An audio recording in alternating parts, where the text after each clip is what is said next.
and get started in 2 minutes. Just need to find my... Oh boy.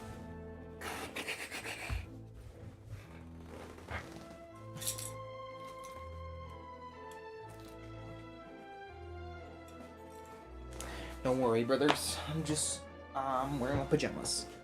Estoy poniendo mis pijamas. My brothers. My brothers and sisters. Oh, my hat. Okay. Look. Alright. You know what? I guess we can get started right here, right now, since I don't want to waste any more time. So, welcome back, guys, to the stream. Yes, we're gonna be playing Lynette's Hangout event. I'm still editing the Chiori Story Quest, so I should be able to get it done, hope non-stop by today, and have it uploaded overnight before tomorrow. You know, Genshin Impact version 4.6 comes out, or actually tomorrow we'll be going under maintenance, and then well, version 4.6 goes live after maintenance. And plus getting it updated. So that's why I'm about to do this right here, right now. Hold on, I'm gonna go back to my I'm gonna try to find my my other live stream that I did, which was, what's it called?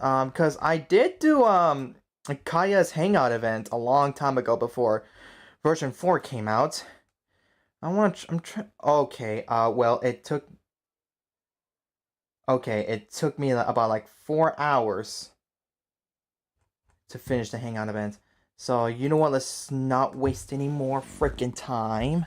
Let's go ahead and do so right here, right now. So, go to quest. All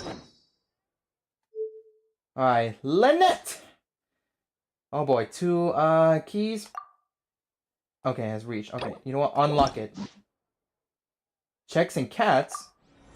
Wait. How many endings are there? What the segment?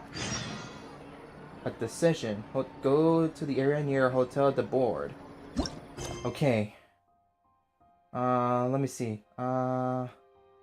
Wait. Check the plan. Was it this one? Okay. So there are 5 endings. I'm gonna start from top to bottom because the bottom part is where the last ending is. So that's what I'm about to do. First, I'm gonna go to 6 a.m. Five Nights at Freddy's. Five Nights at Freddy's. This is what you wanna be. I just don't get it. Oh my God, just right on the side. Five Nights at Freddy's. This is what you wanna be. I just don't get it. What do you wanna say? Five Nights at Freddy's. Oh. Oh wait, hold on. Are we going? No, hold on. Wait, I'm going near. Wait, where do they live?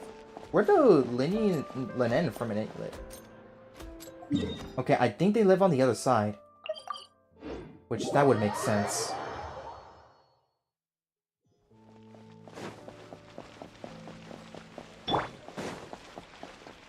Okay. All right, here. Wait, where is it? Quit following me. Okay, yeah, they live over there. Okay. That's a kitty right there. That's a kitty. Hey, Lynette, how you doing? Is that Lynette with the little kitty? Oh, what the freak? It's got a bow tie. Look. Hold on. Oops. I didn't know I had this. Look at that! It's the kitty with the bow tie! That's cute. Meow.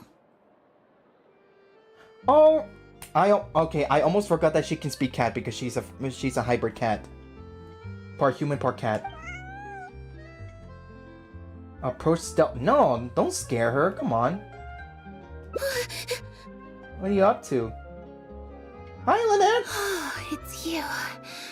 1 second. Now activating chat mode. Bro, you still up with the AI bot? You made Okay. me jump there. I thought they'd finally caught me. Is someone out to kidnap you? Objectively speaking, the trouble was entirely of my own making. Aww. Half an hour ago, I was at Hotel de Boer for a drinks reception. It was to celebrate the successful opening of a show, but it was draining my energy. So, I waited for the right moment, then snuck away so I could switch to standby mode. Standby mode? I see, so they send someone to find you and bring you back, but why? Probably because I'm playing the lead role in the show.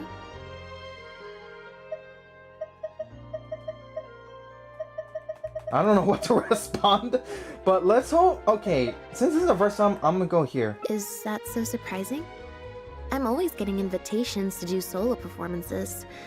I just usually get Linny to write back and turn them down. But then came the Fontaine Film Festival. Oh yeah. Okay, yes, I did make a few gameplay videos on the Roses and Muskets. Yeah, that's what it is. Oh, wait, have I seen Linny from it somewhere? No, I don't think so. No, I don't think they were ever part of that event. We took all the kids from the House of the Hearth out to see a film. And after it finished, they all started clamoring for me to try out acting for some reason. Even Linny was chanting along with them. Oh. Anyway, it just so happened that a director called Mary who had sent me an invitation right around then. I'll spare you the details, but basically, I ended up accepting it. So this is a dramatic debut of a magician's puppet, huh? What? Yep, you nailed it. I'm playing the role of a puppet. I don't know why, but that pose is so cute. Come on now. Was that good? Yes, that was good. In fact, the show's called The Lost Puppet, and it's a masked mime show. So I don't have to do any facial expressions or say any lines. Literally just a series of physical movements. The director says it's a very avant-garde art form. Avant-garde? It does sound pretty avant-garde, but can people understand the plot? Art is not comprehended by the mind, but felt in the heart. At least, that's what the director says. Anyway, if nothing else, the opening performance seemed to go down well. Huh. At the drinks reception, everyone was crowding around me, saying, "Triumphant character portrayal, faithful adaptation of the original work, unequivocally, quintessentially avant-garde," and stuff like that. But being the center of attention is draining. So the moment they left me to go harass the director instead, I was out of there. What? For once, you weren't able to use Linny as a human shield. The other thing is, some weird things happened while I was on the stage. What happened? What happened? Kitty, hey! Oh, sorry, Bonnie. I didn't mean to leave you out of the conversation. My bad. Oh? I take it Bonnie's your pet cat? No, we just met. We bumped into each other right after I slipped away. And you've already named her? Bonnie? Named after the animatronic from Freddy Fazbear's Pizza? I mean, the bow tie... Yeah, I guess so, but... It needs to have at least a color red, because Bonnie's bow tie is red. And Well, it'd be kind of difficult for us to communicate otherwise. Besides, I think she's taken a liking to the name. Haven't you, Bonnie? where's Freddy, Chica, and Foxy though? Or Golden Freddy? Yeah, that's right. Good kitty. We'll go find your owner soon, I promise. Owner? Not a stray cat then? Nope. She's wearing a collar, and for the most part, she's pretty well groomed. If she is a stray, she hasn't been for long. Her stomach's been growling a lot. I guess she must have been missing for a few days now. As much as I'd love to hang out with her for a while longer, her owner's probably worried sick about her. Assuming she has an owner, that is. But the reception... I should probably show my face there again at some point, even if it's just to make excuses and leave again. Decision time. Is this a tough decision for you? Well, I just find it exhausting, thinking through all the different ramifications of different choices and so on. That's more Lenny's area than mine. So, unless it's something really important, I usually just leave the decision-making to him. But for once, he's not here when you need him. But that doesn't happen. Bet that doesn't happen often.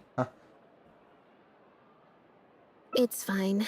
He got Fremine to make me a little something for just this situation. Oh? Poof! A phaetometer. What the frick? That's a blue hat! It looks pretty over the top, I know. But it's essentially just a box of cards. He kept the design simple, so it'd be harder to break. The way it works is, I pick a card at random, then look at the number on the card. And how does that help you make a decision? Well, yeah, how? For example, if the number on the card is 5 or higher, I help Bonnie find her owner. If it's less than 5, I go back to the reception. Okay. Okay, so it's basically like another way of like, you know, rolling dice. You know, if you got a like a higher number, then what's it called? Yeah, if you get a higher number, then you can do this decision, or if you get a lower number, then you have to do that decision. It's basically like flipping a coin, like Two-Face. Simple and straightforward. I just have to believe in the bond between me and my cards, and my fate will reveal itself to me in numerical form. At least, that's what Lenny said. Anyway, I guess I'll give you a demonstration. Oh? Okay. As Lynette attempts to draw a card, the device emits a horrendous grinding. I didn't like that. Was I using it wrong? Maybe if I just... Oh, so you don't know how to use it? Well, you know what, that's fine. I don't mind, you know?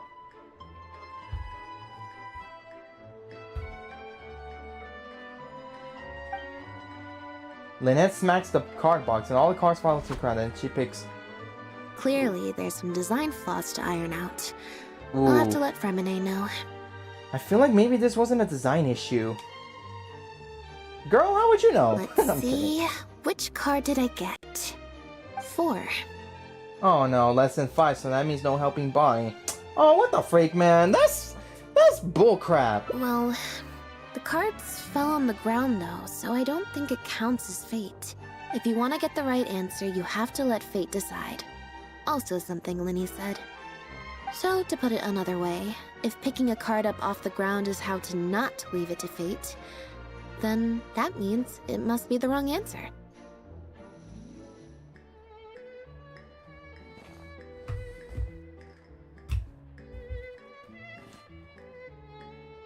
I think what Lenny really meant is sometimes you have to accept the answer you didn't want. Or... why don't you pick a card? Since I ran into you here, that means... our fates are, like, interfering with each other. Okay, these will lead to 2 possible routes, so I'm gonna go for the top one, and I'm gonna reset all this, and then I'm gonna go for the very top. Thank you. This one is final, I promise. Wait, Here, what did I take the choose? phaetometer. If it's 5 or above, that means fate successfully changed. Anything lower than 5 is a fail. Also, if you have your own thoughts about what I should do, feel free to share it. Now that I've got a good problem solver here to help, I don't need to run every little thing by fate. Ooh, oh... Okay, well, this is gonna take long.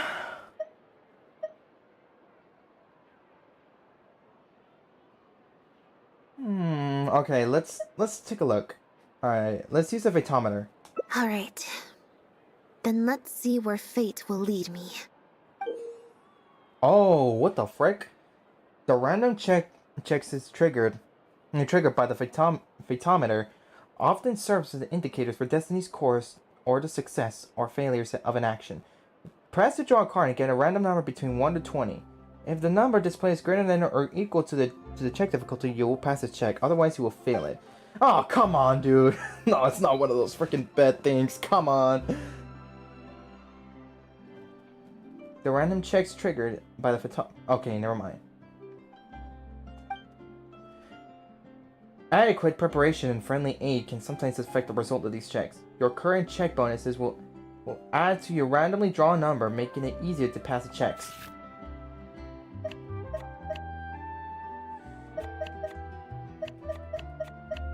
Okay, check the object. Okay, so it's 5.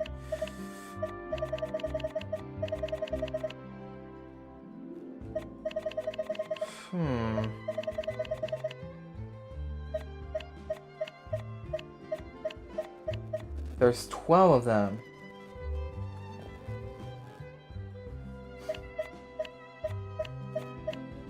Let me see. Is there like a wheel? Is there like a wheel website that I can use? Hold on. Hold on, let me check. Let me see. What about... Is there a wheel decide? Okay, there is wheel decide.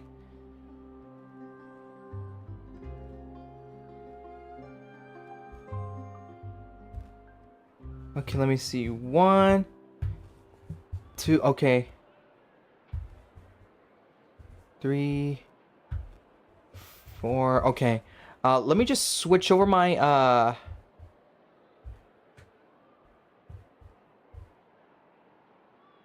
okay,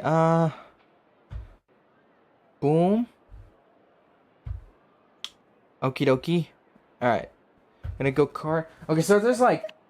Let me see. 1, 2, 3, 4, 5, 6, 7, 8, 9, 10, 11, 12 cards. So I'm gonna do 12 choices. 5, 6. Oh wait, that's not how it works. Hopefully this is. Man, I hope this was the correct one. 6, 7, 8, 9. 10. Let's see. 11. 12. Okie dokie. So I'm gonna call it Fatometer cards. Okay, so, alright. Check over here, alright? Alright, check over here. So we're gonna go... Okay, this right here will start from 1 all the way down to 12. So, here we go. Here we go. I don't know if this is the right one, but let's go ahead. Let's go ahead and do this. Number 8. Okay. Alright, so number 8. That's what it's telling me. So, 1, 2, 3, 4, 5, 6, 7, 8.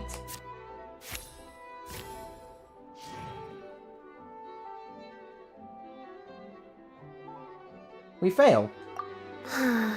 Back to the drinks reception. I have to ask about this deck of There's cards. 20 cards in total, numbered 1 to 20. So there's only a 1 in 5 chance of drawing less than a 5. Oh, really?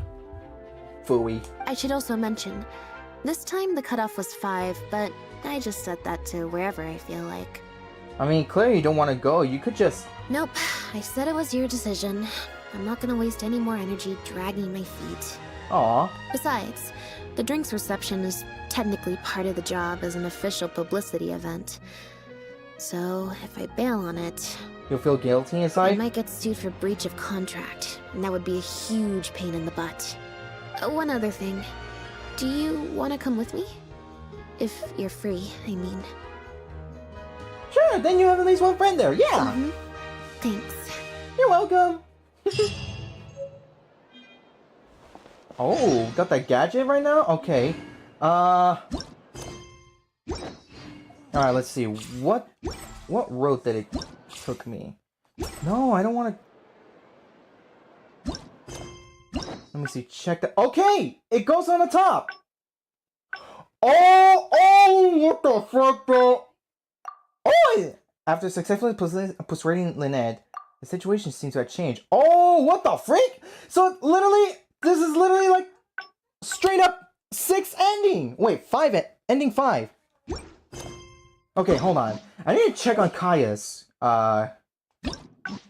Okay, he has 5 endings too. Okay, just trying to make sure.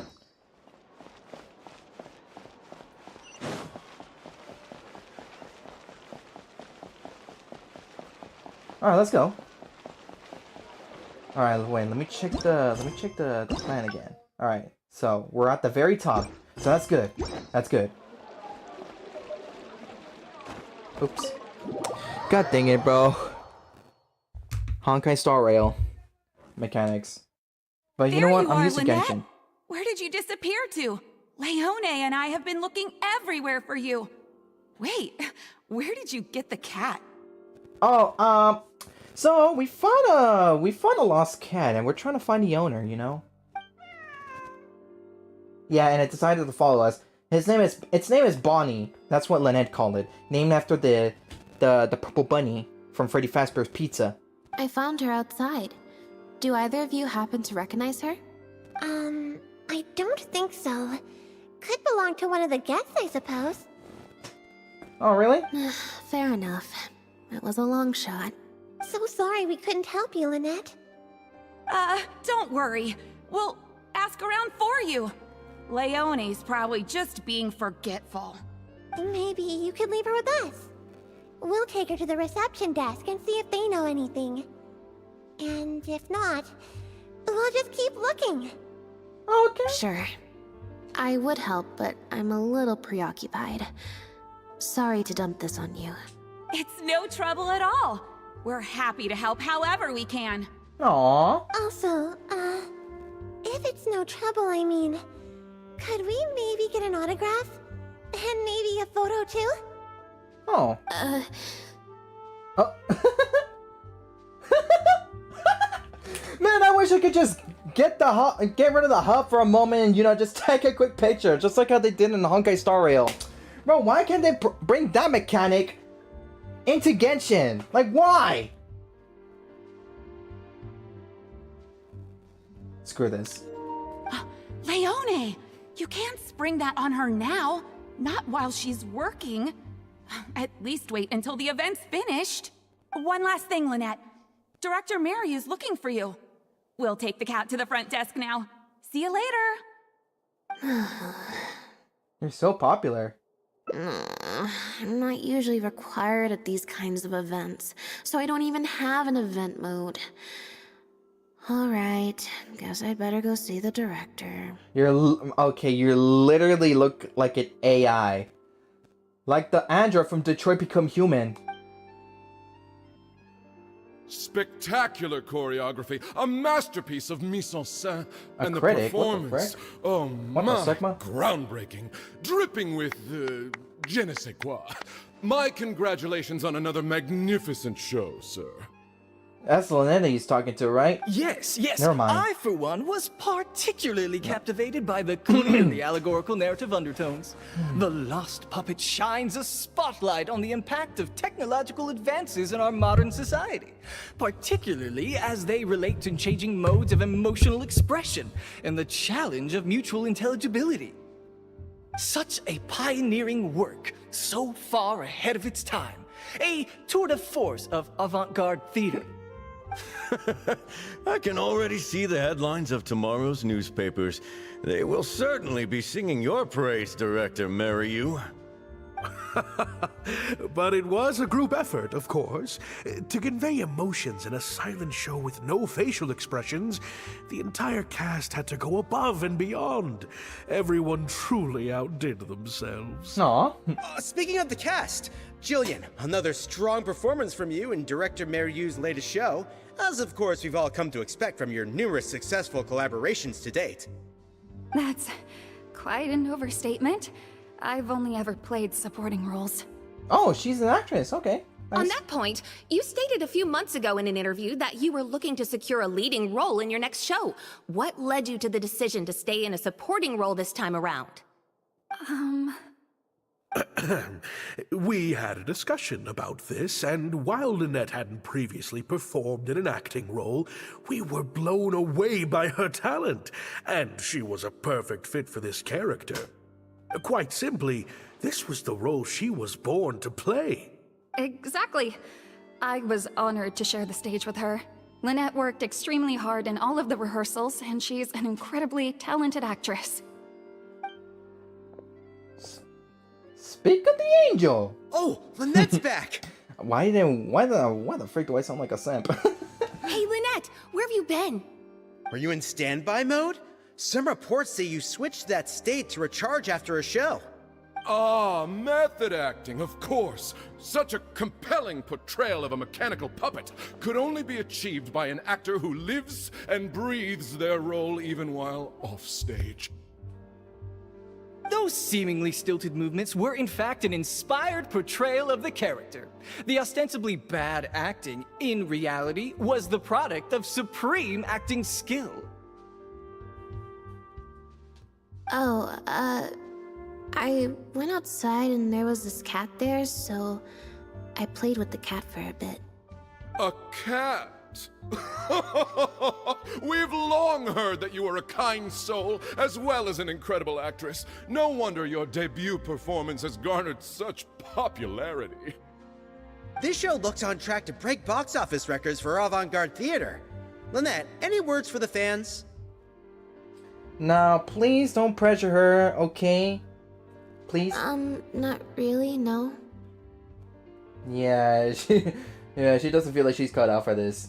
Well, the interview, at least. I believe Lynette is trying to say that the act of performance itself is the actor's true means of connecting with their fans. But do you really think that's what she would say? That not she would say, but do you believe that she said that? Are you like a mind reader or something? Oh, I see. Lynette, any comments? Oh, come on, bro. Don't pressure. Mm-hmm. Right, exactly.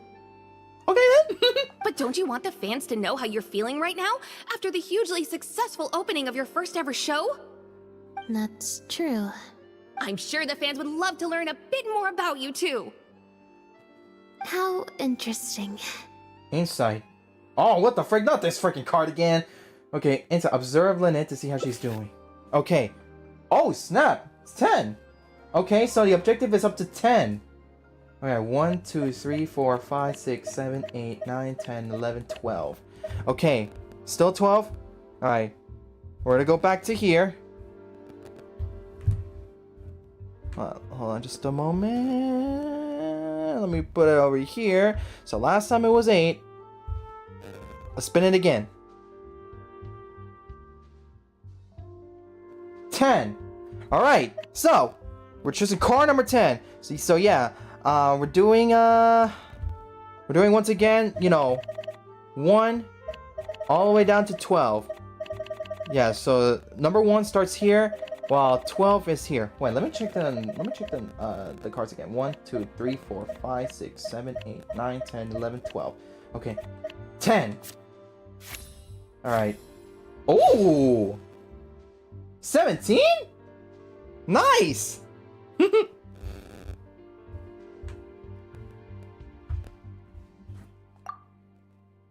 Lynette's voice was so deadpan during the interview. She sounds like a auto reply bot. Exactly!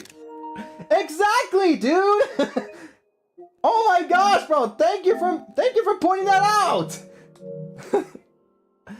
Okay, hold on. Lynette has only just finished performing. She needs to recharge. Yeah. Oh, really? I'm so sorry. How rude of me. Boy! Huh? Wait, you're the traveler who's been in the news! Did you come to see the show? Hey, yeah, kind of. Wow, are you a fan of Lynette too? Do you have any comments on her first performance? Well, I never saw her first performance though. I mean, like we just met her like outside. What was the place called? It was literally like at the entrance of Fontaine, the first place that we went to after leaving Sumeru. Dang, I forgot what's it called. But yeah, I know the place. But yeah, we ran into her. You know, she was she was looking over the ocean in between the desert side and Sumeru. You and Lynette struggled to keep as you both intuited with questions as well. Okay. Are you alright? Yeah, it's just... Turns out, even with you here to share the load, I can't cope with this stuff, even in tea party mode. Aw, tea party mode, what? It's a power-saving mode for participating in conversation at tea parties. Normally, I can get through an entire conversation just with, oh, that's true, and how interesting. Honestly, you know what? That's literally me. Like, bro, dude, whenever I'm in a conversation, right? Yeah, I'm Lynette, bro. Yeah, when she said, oh, that's true, and how interesting. Yeah, that's literally me, man. Cause, bro, like, dude, I'm more introverted, bro. Just like her. I think she's introverted by the looks of things. But yeah, bro, she's literally me right now. But at a tea party, I'm not normally subjected to a constant stream of questions. The energy consumption of that interview just now was 3 times as much as the average tea party. Aww.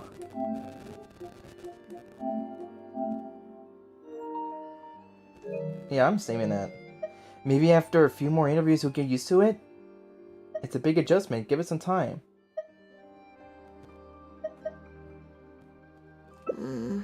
I think I'd rather pray that I never have to do it again.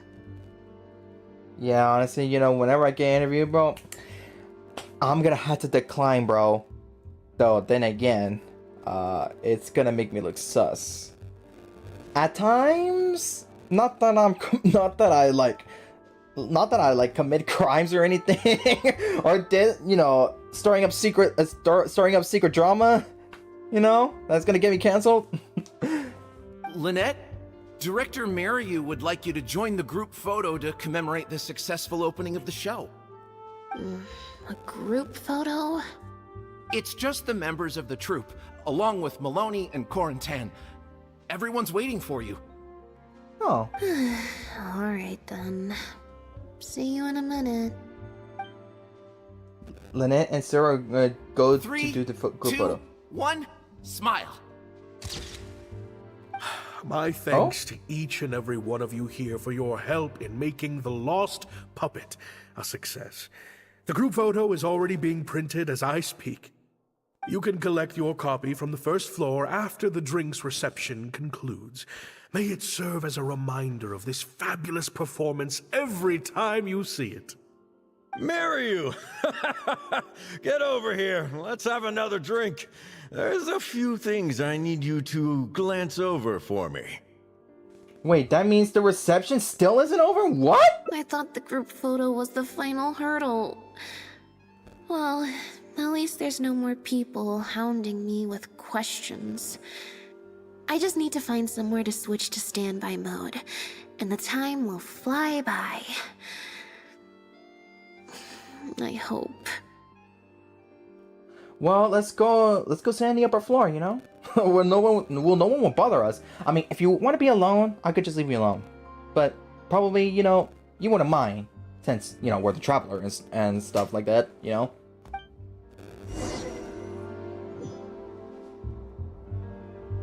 Ooh, boy, that's a lot of people over here. Alright, she's up there. Can I talk to these people? No, I cannot. Can I talk to you? No, I cannot. Can I talk to anybody? Can I talk to y'all? No, I can't. Alright, well, let's go see Lynette. Let's go join with... Farina? Hello? How you doing? How's a favorite former Archon doing? Hotel de Bour's Eau Flottante is as wonderfully sweet as ever. Verena, you managed to get an invite to this drinks reception too? Traveler? Lynette? Oh, wait, hold on. What do you mean, managed to get an invite? I'm an expert in the dramatic arts. Of course I was invited. Fair enough. Naturally, people wanted to hear my comments on the emerging art form that is the masked mime show. So then what'd you think?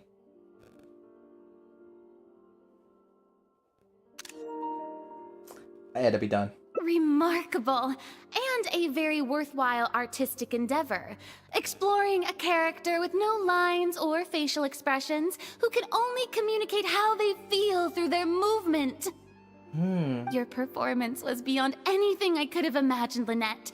Clearly, this was a very suitable role for you indeed.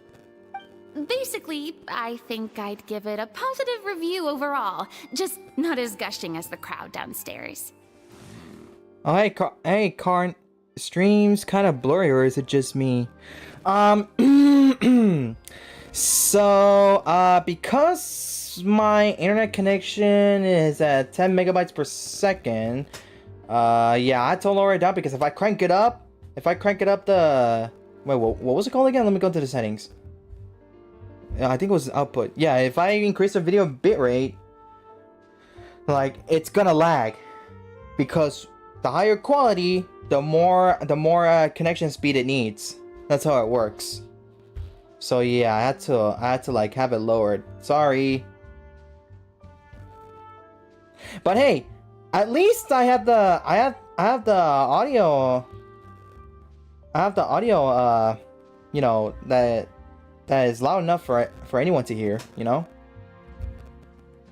But yeah, sorry about that. I mean, if we could have like afford like a better faster internet, then yeah, we could. But right now, I'm just working with what I got. Sorry, I'm just trying to work with what I got, bro. No, I don't want to increase it right now because I don't want to mess up the stream. So, you thought they were pretty over the top too? In fairness, it's normal to bring along some vocal supporters for publicity when a new show opens, but still, this was something else. Then again, I'm no specialist in avant-garde theater. Maybe I'm just not well acquainted with their review criteria. Your car's at yes, no worries, mate. Yeah, thank you for understanding. I should probably like put like a notice on my description. I should probably like put it like a notice in the descriptions on my future live streams, just to let everyone know that, you know, I don't have a fast internet connection, and telling them that yeah, you will be experiencing like blurry photos. You know, if I had, I should also tell them, you know, one day when I get like a faster internet connection, then I can increase the bitrate. And then boom, the stream won't look blurry. And that goes for the sound too. Though I think the sound is just fine. I don't need to increase the bitrate for the audio.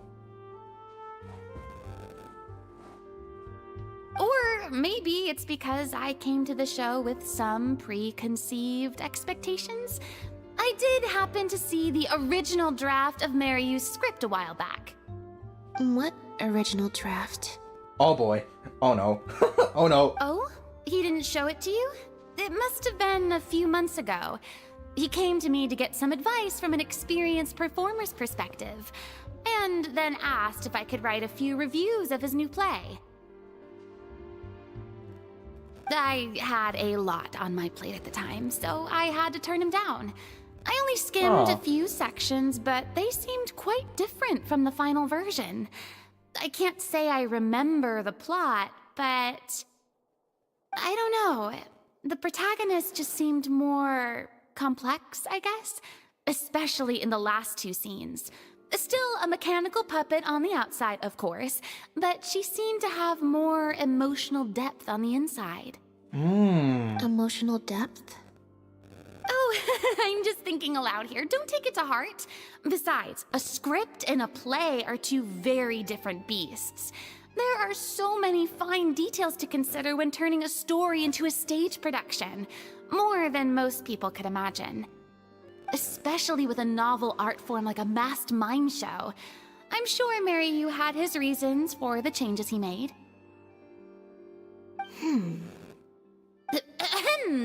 Change of topic. I see you've escaped the crowds to seek refuge on the second floor. Fame can be overwhelming at first, can't it? Perhaps you'd benefit from hearing about the experiences of a veteran celebrity such as myself. Yeah, you can learn from someone who experienced fame. You know, back when she played the role, you know, the role as a Hydro Archon, Focalors, which, rest in peace. Rest in peace to real Focalors. No thanks, I'm good. Pretty sure this will be my first and last time in this situation. Aww. Hey, at least let me finish. I have top tips on dealing with belligerent reporters, slipping away to hunt down snacks during the intermission. Tell me everything. Hey! And Kai said, how long have you been playing Genshin for? Well, let's take a look. If only if we can show the hours.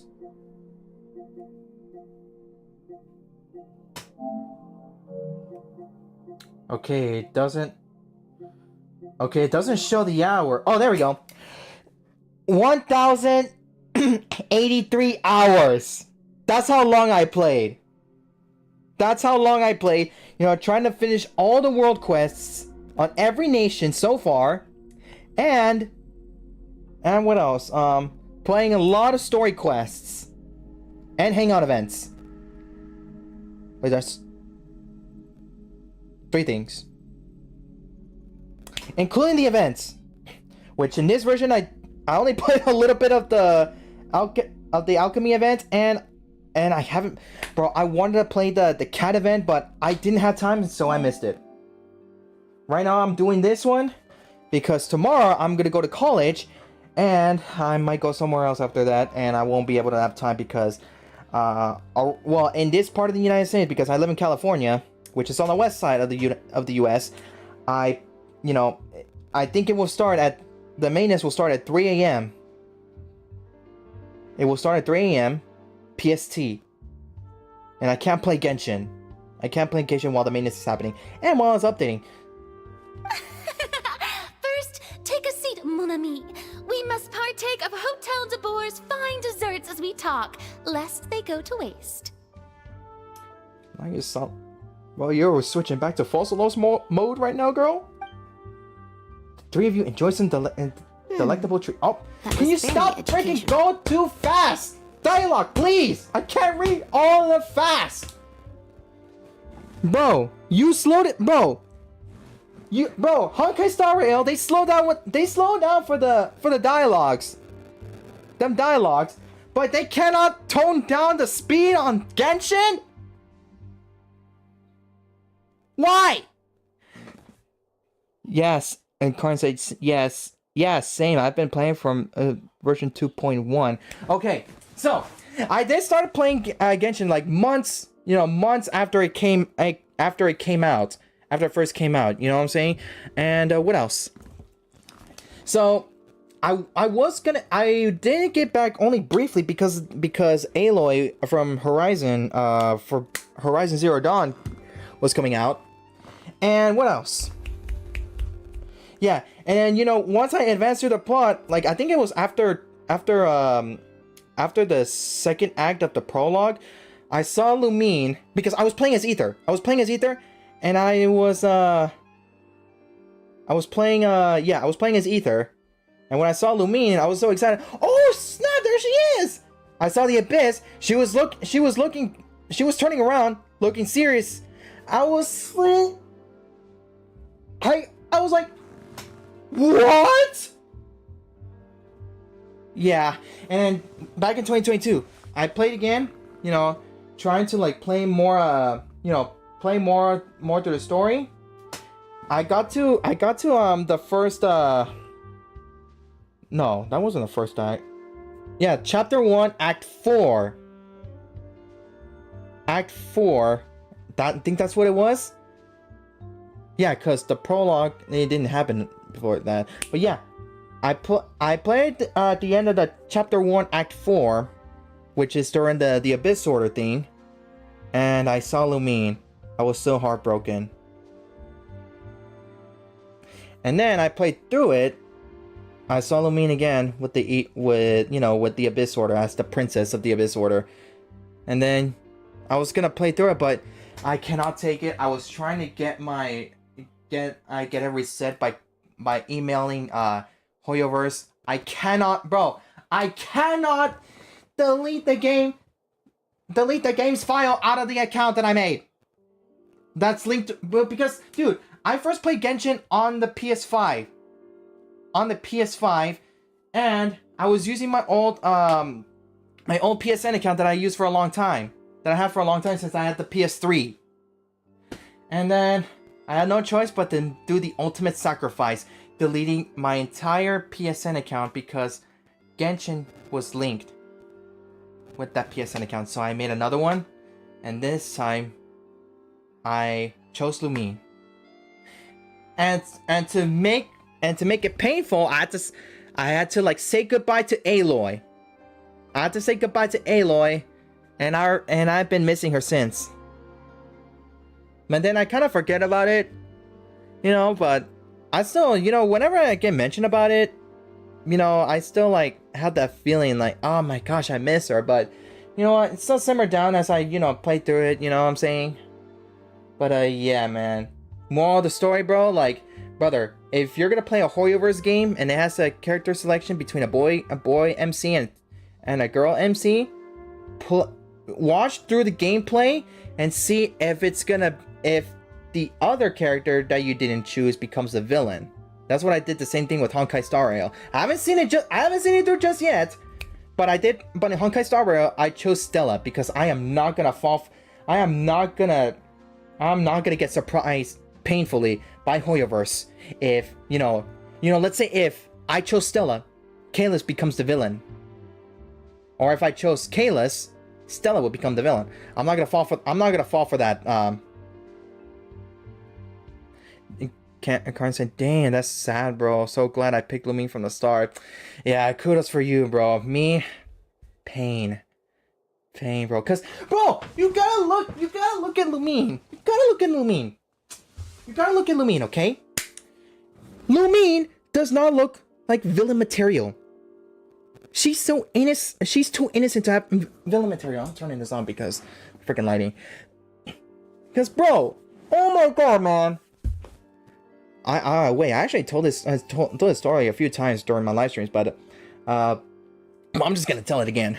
But yeah, dude, like, why does hoyoverse like gotta do that, bro? If the main character is locked in as a boy, then yeah, I guess I could get behind it. It is what it is. But having a choice and then the other MC that you didn't choose, it becomes a villain. What the freak? Like, why hoyoverse? So glad for Honkai Star Rail. I learned my lesson from Genshin. Bro, did you pre-register for the Wuthering Waves? What Wuthering Waves? I don't know what that is. Is it in Genshin? Or is that in Honkai Star Rail? Well, I'm pretty sure it's Genshin because we're talking about Genshin. But anyways, yeah, man. So moral of the story, when you're playing a hoyoverse game, pick a girl. Pick a girl as an MC. You don't want to fall for the trap like they did with Genshin. Alright? Because, bro, here's the thing, bro. When it comes to female MCs, besides the appearances, when you're trying to look in the inside, right? In the inside, you see as a good MC. Because, bro, male villains, bro, they are badass. They are badass, bro, because I'd rather have the villains be a male than a female, brother, because what the freak, bro? Come on. Oh, that's the new Gacha King coming out next. What the heck is that? Wait, Wuthering Waves. Let me look it up.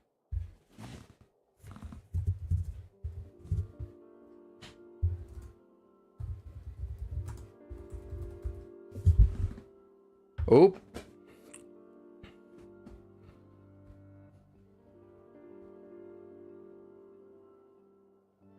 Oh, I never heard of this game. Yeah, I never heard of this game. This looks interesting. It's not made by Hoyoverse, that's for sure. I know about Zenless Zone Zero. I might get it. I think it comes out in May, if I remember correctly. Like May 10th, I believe. Oh, it's made in Unreal Engine 4. Boy, what about Unreal Engine 5? Come on now. We're in 2024. Wait, is there Unreal Engine 5? I don't know anymore. Okay, it's a free-to-play.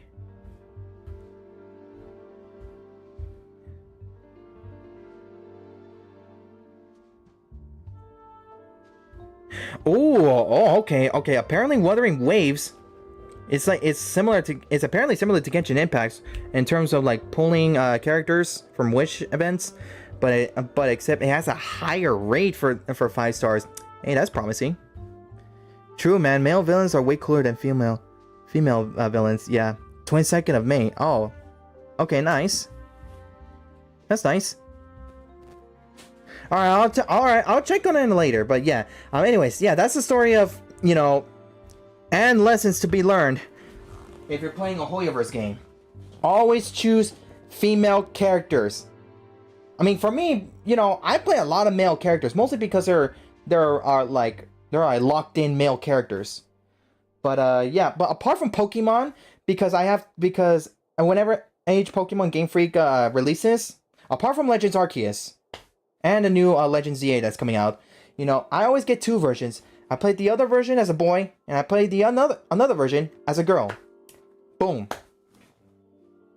So yeah. Yeah, but when it comes to Hoyoverse games or any other like gacha games that lets you choose it as a male character or a female character, you know, okay, as long as they're like save files, if there's like save files, bro, that they should have freaking done, I could play as both of them on separate save files. But this doesn't have a separate save file. It's locked in because it's linked with your socials accounts, including your PSN. So yeah, that is a lesson to be learned. A lesson to be learned, right? Playing a Hoyoverse game, always play the female MC. I know there's some people who always choose the male MC because they have the horny urges inside of them. That's why. And though we cannot escape the the internet and their mentality. That's how it is, bro. Anyways, let's keep on continuing. Let's continue because I'm wasting time and I want to get through this. Unless the last ending, it's pretty much easy to get. I just need to choose a correct one and then boom, I already got it. Anyways, education isn't the word I use. They didn't mention acting once in the whole conversation. I expect most of the people downstairs have left by now. Time to grab my copy of the group photo and get home. Okie dokie. Where's Farina? Brother, where's Farina at? Farina? Where'd you go? Did you disappear out of thin air? No, I think she used her vision to disappear. Alright, let's go over here. The photo must be in this envelope right here. It's finally over. Thank you for sticking around for so long. You're welcome. If it wasn't for you, I don't know how I would have standby moded my way through the last few hours. Any normal person would find an event like this stressful, but enough to warrant Lynette leaving halfway through? When you left the event midway, what was the real reason? When is 4.6 releasing for Asian servers? Well, Mike, I don't know how the okay. All right, you know what? I'm gonna check the time between right now, through the Asian time zone. All right, let me see. Unless if you like either live in Japan or China or any other or any other places around in the Asia continent, and it will differ. It will differ the hours so much. All right. PST to Asian time. Okay. Okay, so right now for me here is 7:28 p.m., which is nighttime. So right now it's 11:28 a.m. So let me try to do mental math right now. So since tomorrow 3 o'clock will go under maintenance, and I believe around 8 o'clock in the afternoon at night we'll finish the maintenance. Well, that depends on the update and your internet connection though, but let's see. So the Asian... Oh, okay. Oh, wait, hold on. right now it's 10:30 a.m. for CST, China Standard Time, which is in the Asia continent. Alright, so... if we look at... Okay, this would help me a bit. Okay, so it's 7:30 p.m. Let me change it to... Can I change it to 3:30 p.m.? Alright. 3...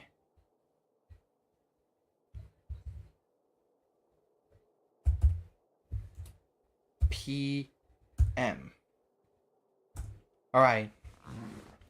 So over here in the west coast of the United States, maintenance will begin at 3 p.m., which... And CST Asia, China Standard Time, maintenance will begin at 6 a.m.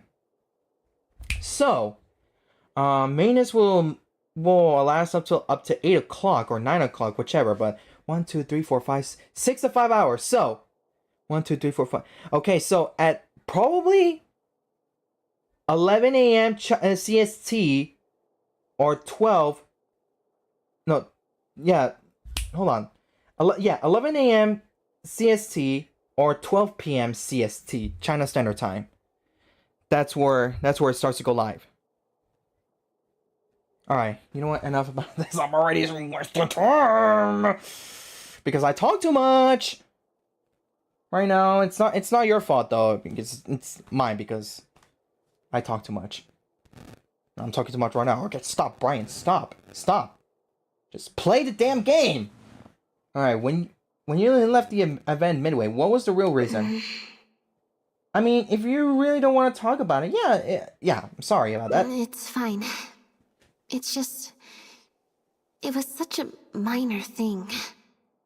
While I was on stage, there was a moment when I felt like someone was looking at me. It was only for an instant, and I didn't even see who it was. But somehow...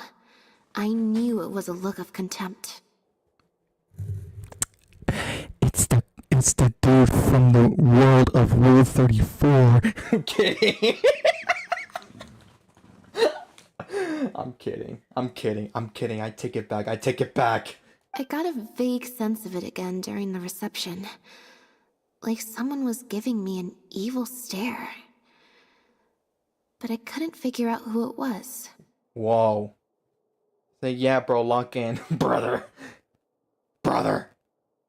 Normally, I'm used to lurking in the shadows on the stage and spying on other people.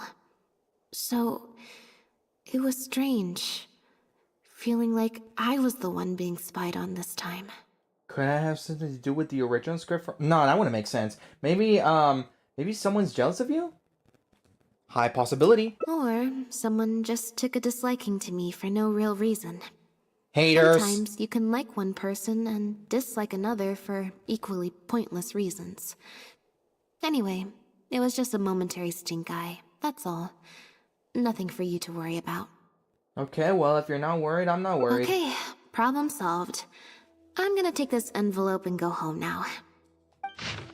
Oh? Lynette's envelope. Whoa! You heartless puppet. Ugh. You heartless puppet. You ruined this work. Hand over the role of lead actress immediately. Oh boy. No, we gotta hate her. What? What? It's a thread letter? You have destroyed this work of art. Step down from the leading role at once. Whoa. Oh, frick. It's a threat letter, basically. This is far more serious than a momentary stink eye. We need to get to the bottom of it. Yeah, man. Talk about a hater, next level hater, I mean. Examine the letter to see if there's anything amiss. Alright, let's examine the letter. Alright, we gotta examine the letter to see if there's anything amiss. The unsealed envelope contained a group photo, the threat letter, and some photographs of Lynette from during. Oh, come on! Okay, you know what? Screw this. 15 seconds. I'm gonna take a look at what the heck happened there.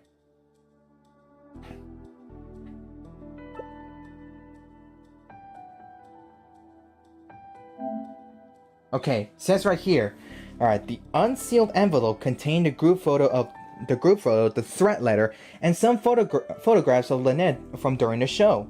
This was definitely meant for her. That's what it said there. Hi, Fernet. Hi, Farina. The letter demands that Lynette step down from the leading role, but stops short of saying what will happen if she doesn't. Neither of us recognize the handwriting. It's messy, perhaps to cover their tracks? Or maybe this person just has a messy handwriting. Think back to what was happening on the first floor while we were taking some time out. Well, okay, so there were a lot of people downstairs at the time. Any one of them could have slipped the letter into the envelope. All the envelopes were left on the table on the first floor, but nobody was tasked with watching them. I could ask the reception, but it's unlikely they saw anything. I don't think we're gonna find any more clues here. Shall we ask Mariux on what he makes of you have destroyed this work of art? Yes, let's. Whatever destroyed means, it could have something to do with the original script that Farina mentioned. Also, I'm gonna have to ask you to stick around a while longer. Sure, no problem. No problem. Brother, I'm planning to, or sister, or whatever, I'm planning to, like, you know, stop this next level hate, you know?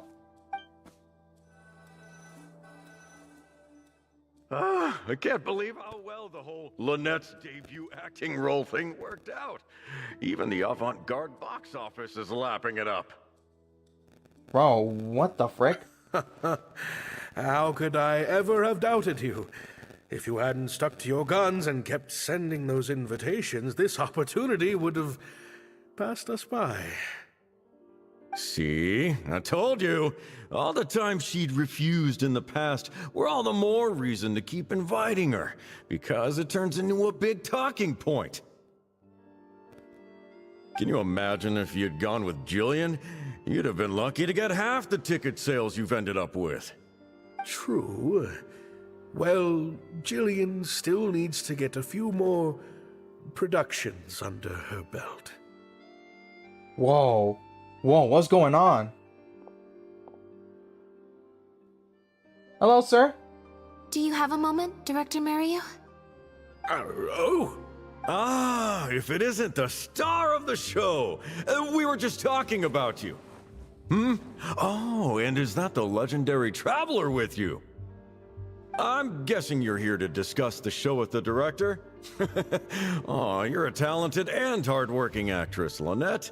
It's no wonder you're getting such rave reviews. Oh, whoa, what's this? What's this? Passive checks are special type of checks that need to not be actively triggered, but instead will automatically trigger at specific times. If you pass, you'll find hidden information such as irregularities in a person's attitude or certain incongruous details. What the frick kind of new mechanic is this? Inside check to success. The gentleman's expression. What the frick? Despite his effusive words, the look in his eyes suggests he's not quite as so delighted with Lynette's newfound storm. What was that? I'll leave you artists to discuss your work in peace. Mario, make sure you give your star performer and her friend your full attention. Hey, what's going on here? I certainly will. Lynette carries the fortunes of our entire troop on her shoulders. Who was that? Mr. Maloney. An investor or something, I think. I've never asked him. So, what can I do for the two of you? I'm afraid I'll have to dash soon as I'm meeting some friends from the newspaper. Otherwise, I'd love to stay longer. It won't take too much of your time. Yeah. We heard that the original script for The Lost Puppet was quite different from the final show. I'm kind of curious to know what the protagonist was like in that version. Oh, well, this is a surprise. I didn't think you'd be interested in that sort of thing. It's not uncommon for scripts to undergo major changes as they're being brought to the stage. But I'm afraid there's not much to tell you in this case. The protagonist has stayed the same from the beginning to end. Really? A mechanical puppet with a bumbling body but a sensitive soul. A stranger in time who doesn't belong. There's no doubt about it. You are the protagonist, and the protagonist is you. The success of one is the success of the other, and that's what made this show an artistic triumph. Sorry, you've lost me. Can you put it in plain words? All right, then. Delving deep in the search of core truths is the job of an artist, after all. You shouldn't give your attention to early drafts of the script, Lynette. All it would do is sow confusion where you already have clarity. The current script is the final version because it is the best version, and your performance best brings that script to life. Why, if it weren't for you, I doubt any audience would give our show the time of day. Then if everyone is happy with Lynette's performance, then how would you explain this letter, sir? What letter? Oh my goodness! Yep. Someone's clearly threatening Lynette. Can I see the full photo of that, please? I'm gonna read it again. You heartless puppet! You ruined this work! Hand over the role of lead actress immediately! Destroyed this work of art? Really? Well, Director Mariyu, any idea who might have written it? No. Who on earth would write such nonsense? We found it in the envelope containing the group photo. Absolutely not. Without Lynette, this show would be over. Everyone's hard work would go to waste. No, there's no way that this is someone from the troupe. Well, is there any way Lynette could lie low until this blows over? Yeah, maybe Jillian could fill in for me for a while. What? No way, out of the question. The protagonist has to be played by Lynette. Jillian can't... She's just not what the audience is looking for. Suddenly change, it became a bit strange. Yeah, that's what I'm saying. Yeah, I'm looking at this. Mariuk's eyes are darting around, and he's lowering his voice. Ah, I've got it. It's a competitor. Yes, this letter must be from a competitor of ours who's trying to get under Lynette's skin.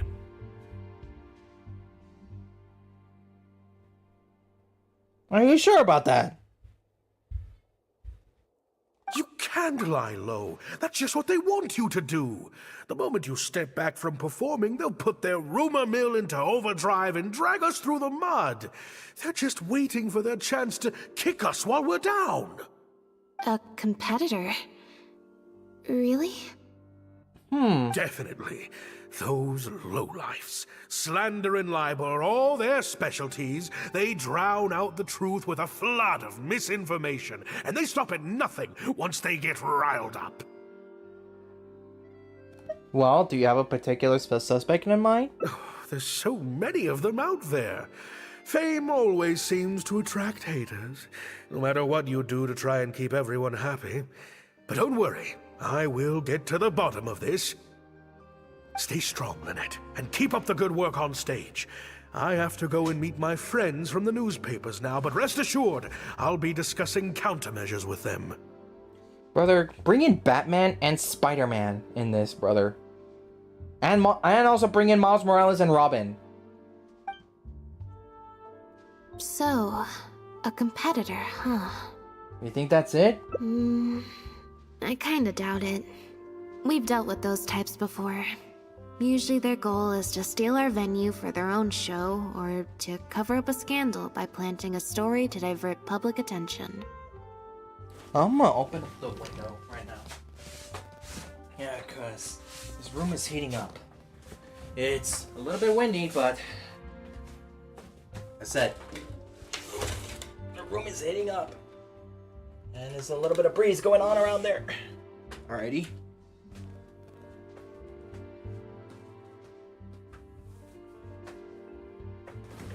Okay. Okie dokie. Let's keep it going, my brothers and sisters. Mario, let's go. Luigi, let's go. Charles Mendes. Yeah, the dude Charles voices Mario, Luigi, Waluigi, and Wario. Yeah, man. He's now moved on to the Mario Ambassador. Though I'm pretty sure most of you guys know. But at the moment, I don't think anyone's got a reason to do any of that stuff. Let alone pull a stunt like this. A threat letter is quite extreme. Besides, when I felt that evil stare, I'm pretty sure it was coming from somewhere backstage. So that rules out a lot of people. I'm actually more concerned about Mario. When I mentioned Jillian, his reaction was pretty unusual. So you noticed that too. Especially since Maloney mentioned that the initial plan was to cast Jillian as the lead. Sounds like there was an original protagonist as well as an original script. I should probably go talk to her. Do you know where she lives? Yep. She told me she lives in the Fleuve Sandra. Fleur Sandra. Okie dokie. Alright. How far are we on? Okay, we're still on top. That's good. We're staying locked in. Cause suspicion, we're still not finished with it yet. How long will this take, though?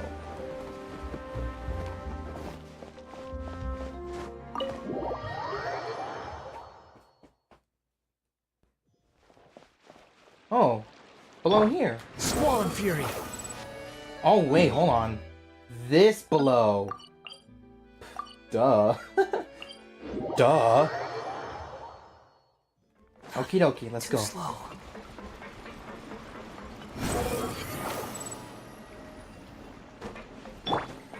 Okie dokie. Are you Miss Jillian?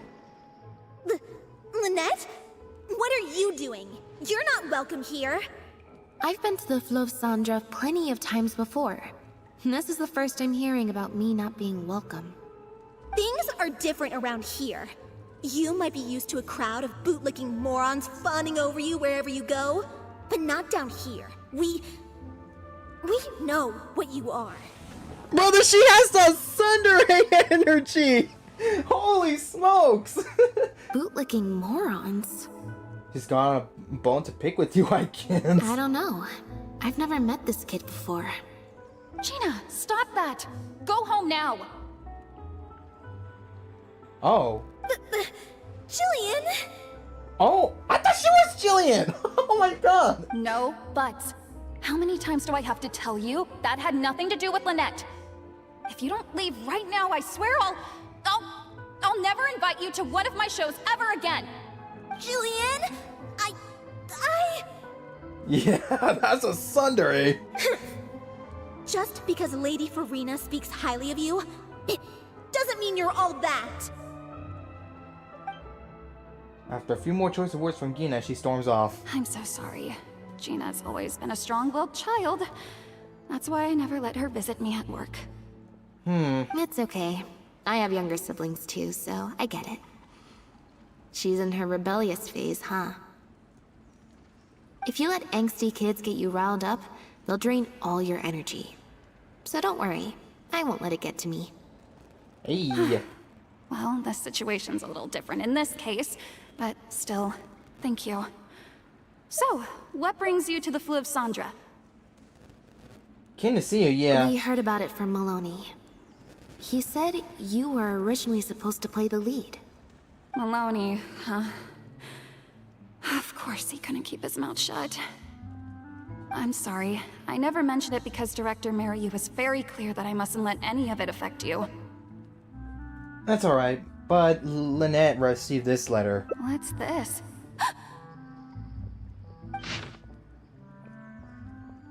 Judging by your expression, was this you, or was it something you know? What do you know? Gillian appears surprised. On Gillian's face, there's panic and doubt. The senator thinks that Lenny has destroyed the show. I don't know, who would do something like this? Don't be scared, Jillian. Just tell us what you know. Okay, I'll try. It's true. I was originally cast as the lead in The Lost Puppet. I've worked with director Mariyu many times before, but only in minor roles. The audiences and critics never had much to say about me. Nothing terrible, but nothing amazing either. A few months ago, Mariyu started working on a new show, so I plucked up the courage to ask him if I could take the leading role. He was hesitant, but he agreed to let me try for the part. We did a few rehearsals, everything seemed to be going okay, but then... What happened? There's been a change of plan, Jillian. The leading role will now be played by Lynette. Lynette? But she always turns these things down, doesn't she? And that's why we cannot afford to waste this opportunity. Jillian, I understand how you must be feeling. But Maloney and myself have to do what's best for the production as a whole. Next time, the lead will be yours. I promise. I was incredibly disappointed at first, but I also know full well that I don't have Lynette's star power. Without Lynette, how could we ever convince people to pay money to go and see a masked mime show? And if the show was a flop with me in the leading role, how would I answer to the director and the rest of the cast? Sounds like you haven't built up the courage enough for that. That's sad, bro. Freaking director, bro. Then, I got to meet you on stage and found that you're really down to earth, in a way that not many celebrities are. You were kind to everyone, and your performance wasn't bad. Whatever disappointment I had left at that point, I certainly wasn't about to take it out on you. By wasn't bad, you mean it wasn't great either. So, I'm guessing Mariyu changed the script to simplify the protagonist, make her a dumbed-down version of the mechanical puppet that I could actually play. He did make some changes to the script, yes? How do we get our hands to the original draft? Who currently has it? Jaik, one of the other actors. He likes to collect Dr. Mariyu's old drafts because he hopes to be a director himself one day. He also lives nearby. I can arrange for you to meet him at the tavern. Makes sense. I always see him talking to Mariyu. Alright, see you at the tavern then.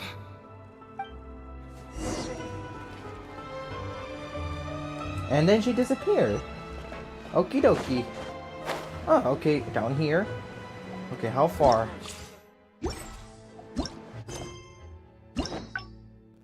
Still behind the scenes. I guess I'm finally on the right path. Say what you mean. Alright, we're here. After waiting at the tavern for a while... Sorry to keep you waiting. Jillian brought me up to speed on the situation. I'm here to help however I can. Here, this is the script you're after. It's very rough. Looks like he was consistently editing it. That's always the way with pen and paper drafts. Even the final script is full of last-minute changes by the director. There should be a cleaner copy of the original script in here somewhere. Sorry, it's all a bit mixed up. I just grabbed the whole stack of paper since I was in a rush. No problem. Now activating search mode. I'll go through one page at a time. God dang it, Lynette, bro. You're just like me for real. Oh! Playing as Lynette. Nice! Let me hear them. I want to hear them. I want to hear them. Frick. I wonder what got into Director Maryu. Maybe he's been quietly struggling with something. Okay. Clearly. Alright. Adventuring underground is way more fun. Alright, investigation notes. There are newspaper clippings and amongst the notes. There are about shows of different styles. Those with the few pages have turned yellow, which means they must be quite old. Look, bro, why with the freaking cards? Look for mentions of Meredix. Okay. Preparation and friendly aid can sometimes affect the result of these checks. Recurring check bonuses will add to your randomly drawn number, making it easier to pass checks. 1, 2, 3, 4, 5, 6, 7, 8, 9, 10, 11, 12. Alrighty then, let's go over to the wheel again.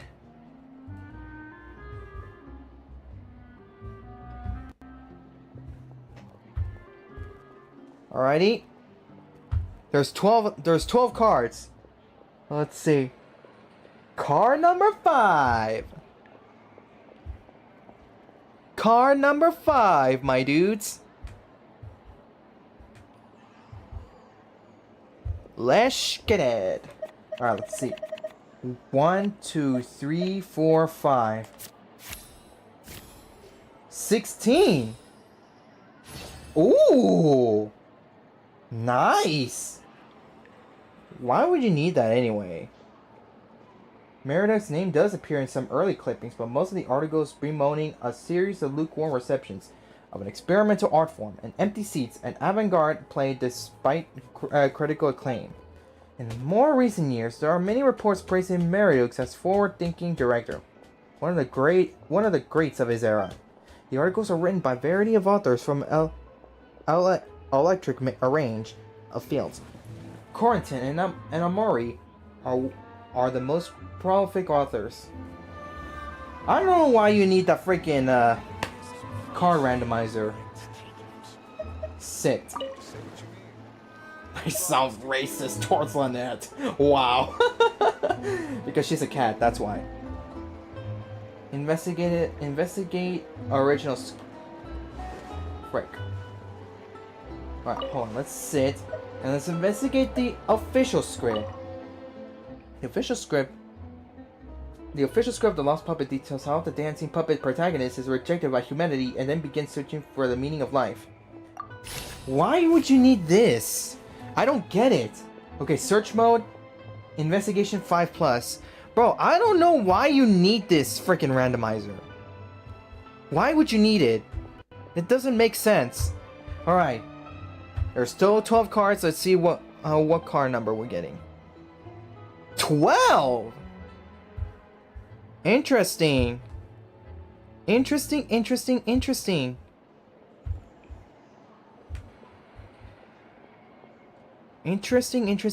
So yeah, once again, number 1 starts here, all the way down to 12. And the wheel says number 12, so we're choosing 12.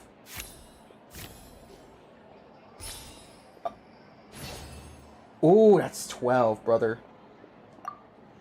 And it's a success. Okay, in Act 4, the protagonist loses the ability to dance due to the wear and tear in her circuitry. There's a note saying some cursory movements to get the point across will suffice. The audience focus will be on the fancy set and the extras. Okay, now let's take a look at the original script. Alright, let's see what the differences there are between the current version of The Lost Puppet and the original script. Alrighty. Read carefully. I still don't understand why you need this freaking thing. I don't think you actually need it if you're actually investigating something. Alright. Let's see. Ooh, almost a number 7. Okie dokie. Alright, let's go to number 8.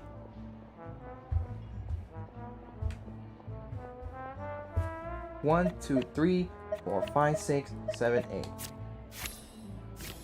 16! 21? Act 4 seems to be a solo performance by the protagonist, and the set is just some decrepit ruins. There's no saying this will focus the audience attention on a solo performer. Interesting, so. Alright. Sit. Investigate the manuscript. Merodach's original script is littered with amendments, practically illegible. Read carefully. Alright, let's spin the wheel. Spin the wheel again. 1 through 5, from left to right.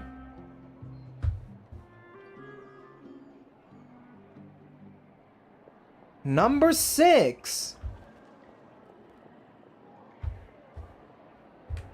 Number 6. Okay, 1, 2, 3, 4, 5, 6. 13. Brother, why would we need this? The reason it's so hard to read is that it's been edited with correction fluid multiple times. I estimate that each line was rewritten at least 3 times. Looks like Merodach wasn't happy with these edits. Brother. Yes. Bro, his freaking writing is trash. These scripts, it seems to be, well, not the writer, like, you know, his writing style, you know, when you physically write and edit, you know. These scripts seem to be Merodach's older works. Some photographs of the live performances are attached. Skim through. Why would you need to do this, bro? I don't see why. Okay. Left to right, 1 to 12. Let's see what the wheel says. Number 3. Okie dokie.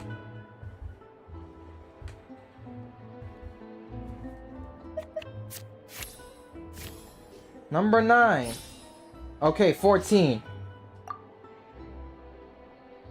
The photos of recent years show fancy venues and polished sets, but the earlier photos shows how much humbler venues. I don't see anything else noteworthy. Okay, well, we finished investigating. The protagonist returns to the ruins where she began and performs a dance in honor of her deceased companions. She dances until her joints have rusted stiff and mechanical parts are falling from her body. Yep, that's not something a novice could hope to pull off after just a few months of rehearsals. The basic plot is the same. She loses the ability to dance through the wear and tear in her circuitry, but there's much more motion behind the scene. The memory of her former companions coming to peace with her life. The simple set and solo performance means the lead actress has to carry the whole scene herself. It's much more demanding raw than in the final script. Frankly, I think that the original script is much better, and the original lead is the best fit. Jillian, shall I go tell Maryu to put you back in the leading role? Huh? What? Hey, hold on, what? Wait, what? What? Are you serious? But the next show is at the Opera Epiclese. It's such a huge opportunity. But not such a rare one for me, though, right? That's different. This isn't you as part of a magic duo. It's a chance to star as the main character in a show. You'll reach whole new heights of fame. But I don't think this is something that she would like, you know? Fame in small doses has its perks, but too much and I'll get overloaded. But if you play the lead, the fame will be yours, and I get to be free. Sounds like a win-win, don't you think? It'll never work. There's no way Director Maryu or Maloney would ever agree to it. The set for Act 4 would need to change, as would all the marketing materials. And that would mean asking Maloney for a lot more Mora. Changing actors at the last minute is just too risky. If anything went wrong, it could bankrupt the whole troupe. Plus, Maloney's friends have already published a ton of articles saying how this is the role that Lynette was born to play. No one else can play the protagonist now. If Lynette quit the show and I took her place... With distorted reputations of Maloney's friends, yeah, and none of the future articles would have any credibility. If Lynette left, they'd sooner stop the whole show than let me take her place. Stop the whole show? But all the people in the troupe, Months and months of everyone's hard work would all be for nothing. No wonder Meredith was saying anything to try and keep Lynette on board. Oh boy. Okie dokie. Oh. Yo. Look at this. Clue. The newspaper clippings in the notes, +3. That's bonus number 3. Change to the official script, +3. The original script intent, +3. The repeatedly altered manuscript, +3. Nah, bro. This is an automatic win. This is an automatic win. But we're still gonna be doing this anyways. Alright. Initiating cards. Now, let's see what the wheel says. Card number 11. Okie dokie. Okie dokie.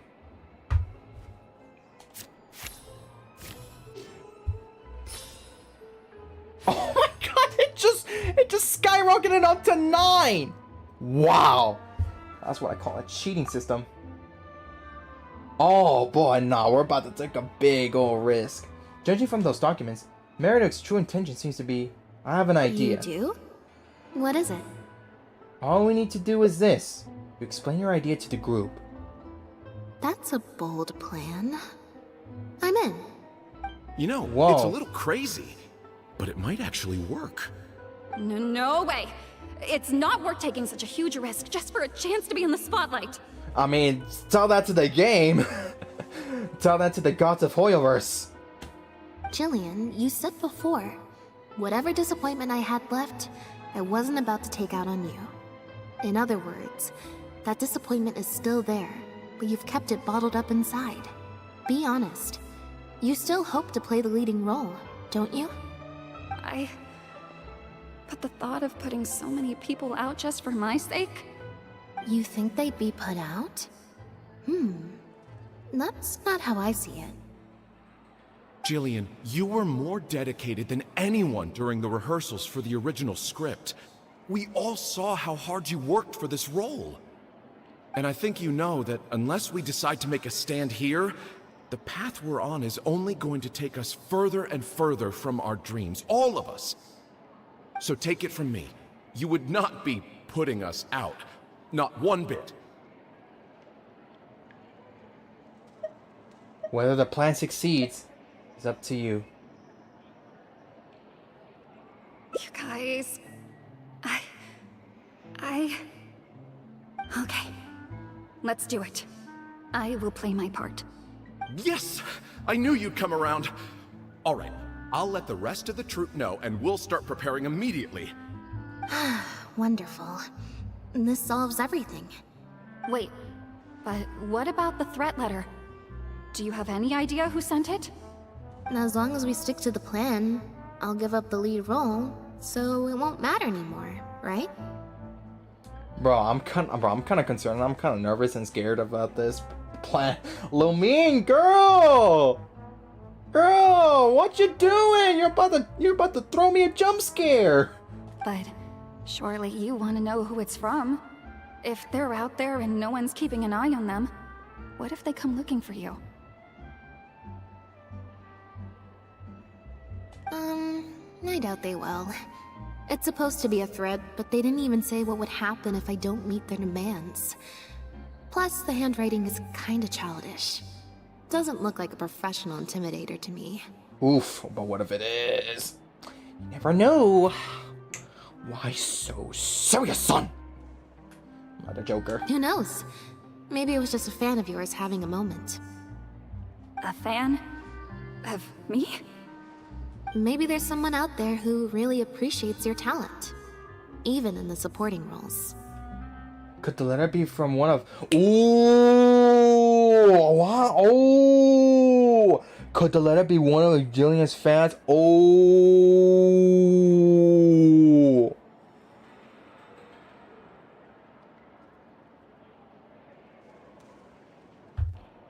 We're locked in, brothers. Lock in. Alright, same thing. 1, 2, 3, 4, 5, 6, 7, 8, 9, 10, 11, 12. Okay, there's still 12 cards. Okie dokie. Well, Let's go ahead and do this again.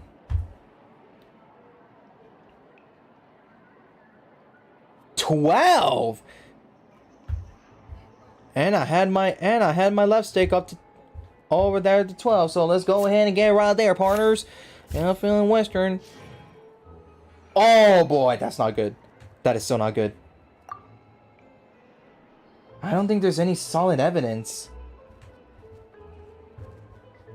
Well, now that I think about it, it is kind of true. It's getting late. We should be leaving. Huh? So suddenly? Come on. Frick. Frick, was that even good? Okay, I think that was good. Lynette grabs your hand and leads you out of the tavern. Girl! Sorry for manhandling you. You looked like you were seconds away from figuring out who sent the letter, so I had to act fast. Actually, I have no idea. It was Gina, Jillian's sister. What?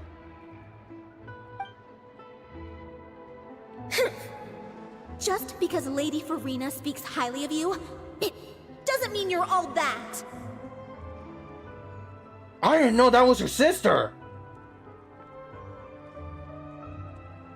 What? I'm so sorry. Gina's always been a strong-willed child. That's why I never let her visit me at work. What?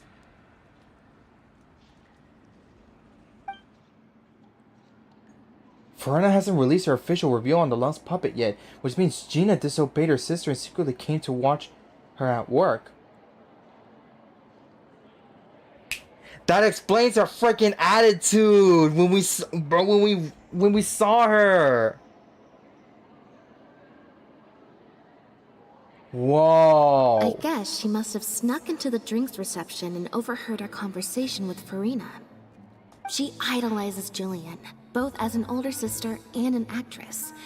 And she watched as the dream role Jillian had been waiting to play for so long got snatched away from her by some amateur who's never acted before. To make matters worse, all the critics were hailing this amateur as a perfect fit for the role, and even Fontaine's former biggest star was praising her abilities. Yeah. Yeah, that pretty much sums it up. Are you gonna confront her about it? Like I said, getting angry at angsty teenagers is draining. Besides, if it was my younger brother or sister and they found out I'd been treated unfairly or had an opportunity stolen from me, they'd definitely do something far worse. Ooh, I can imagine. Yep, family. I was in Jillian's position once. Back when Linny and I were starting out, before we got famous, we just had to take things a day at a time. Doing our shows, slowly trying to build up our reputation. So I can understand Gina's frustration. Still, she could definitely use some pro tips on how to write a threat letter. Damn! She must have been the one that gave you the evil stare, right? No wonder she was so hostile towards you. Yeah. No, the way she looks at me is indignant, frustrated, but not malicious. Plus, she didn't even try to hide how she felt. Whoever was giving me that evil stare was backstage. Blending into the crowd at a drinks reception is one thing, but trying to blend in backstage, where everyone's on high alert waiting to be called on stage, would be a lot more difficult. We'll find out who it is before too long. In 2 days' time, at the next show, I think it will become very clear. On that note, guess I'll see you at the Opera House. Bye for now. What? Okay then, bye-bye. For now. Wait until 2 days later. Still on behind the scenes, okay. 2 days later. Till 16.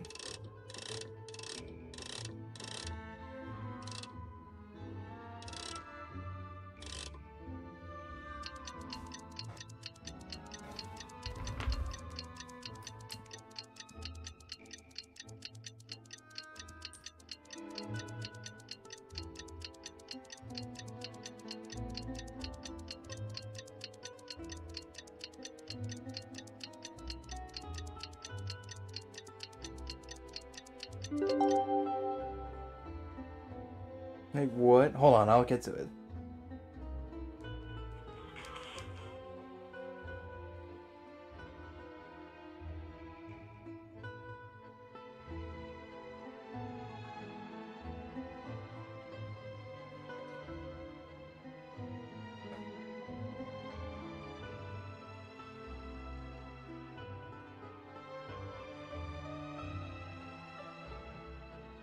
Oh no.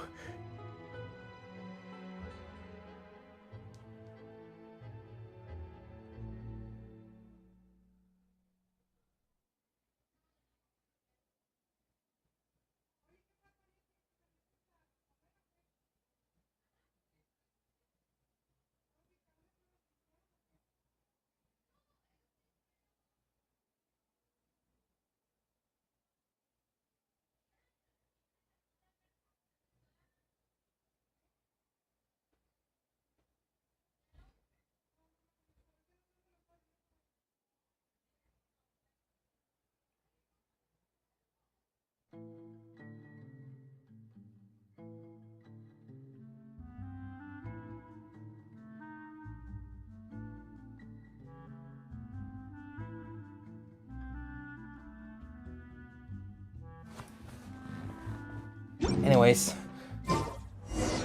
Okay, go to the Opera Epiglass.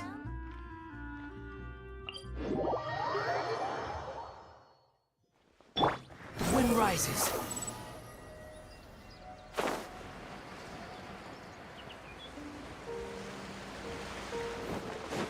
Behold!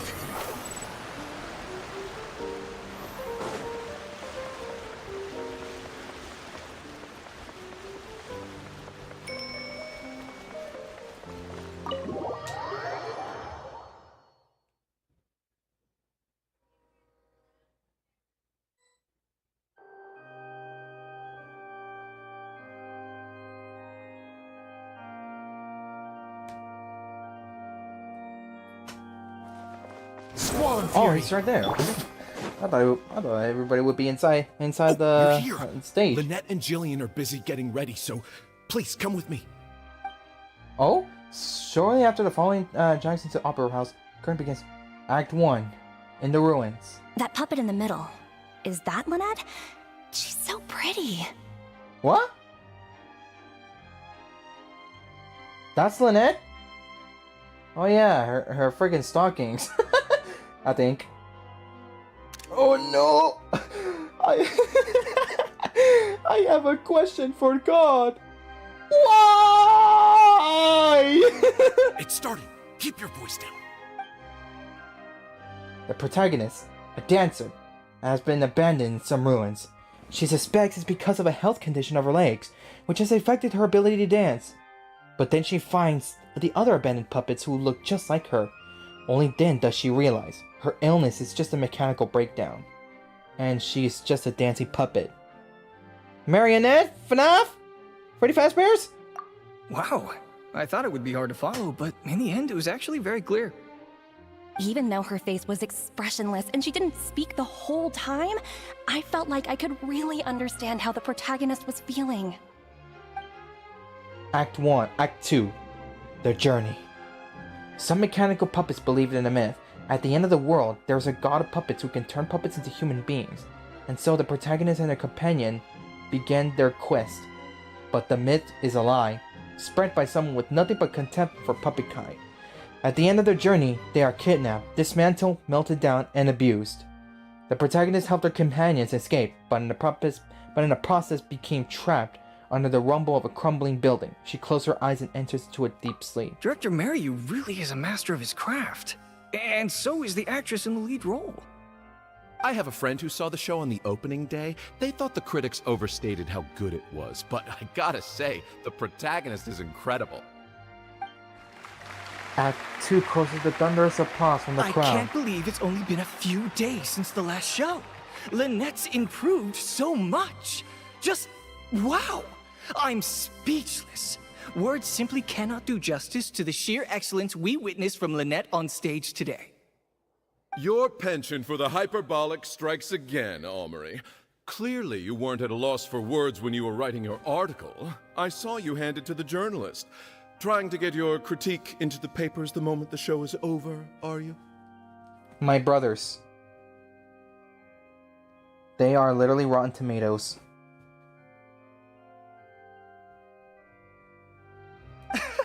Well, you know how it is. The early critics get all the readers. Wouldn't you agree, Maryu? What's the matter? Cat got your tongue? The first half was a huge success. Even I could tell the acting was top tier. How ironic, because Lynette is actually a freaking cat. My apologies, Mr. Maloney. Please excuse me for a second. I need to have a little talk with my actors. Oh, very well. Hey, while you're at it, this might be a good time to talk future collaborations with Lynette. Okie dokie. Are you guys sure this is gonna work? What if Director Maryu pushes back? We're already halfway there. We can't back out now. All we need to do is stick to the plan. What is this plan that you're so intent on hiding from me, Director Maryu, I thought you were talking to Maloney and the critics. Fontaine and Armory have both finished their articles. I went to greet them as a mere formality, but you seem to have availed yourselves of my absence during the first half to defy me. What have you done? Whoa. Was that really Lynette playing the lead role? Well done, director. You saw through it. What? Ta-da! Huh? Oh my... Oh, come on! You? I was the one playing the lead role just now. I switched costumes and masks with Jillian so that I could be the protagonist's companion and stay out of the limelight. Lynette, why on earth would you do this? Hold on, I need to see what the frick. Was that really Lynette playing the lead role? You saw through it. Ta-da! Merrick hears Lynette's voice behind him. Beside her is the protagonist, but without her costume and a mask. Oh. You know my acting is amateur. The only reason I'm being seen as a pro, let alone a pioneer, is because you have critics supporting the show.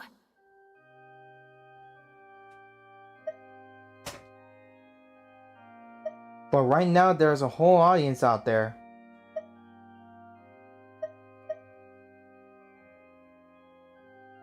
If they'd seen me in the leading role during the first half, they wouldn't be expecting anything more. But what happens now that they've seen Jillian in the role? If you force me to play the lead in the second half, they'll be wondering, why is the actress suddenly giving such an underwhelming performance right at the climax of the whole story?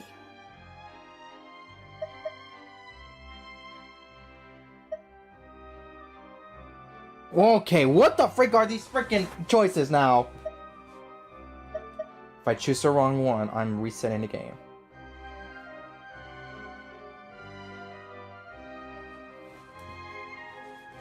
Okay, let's see.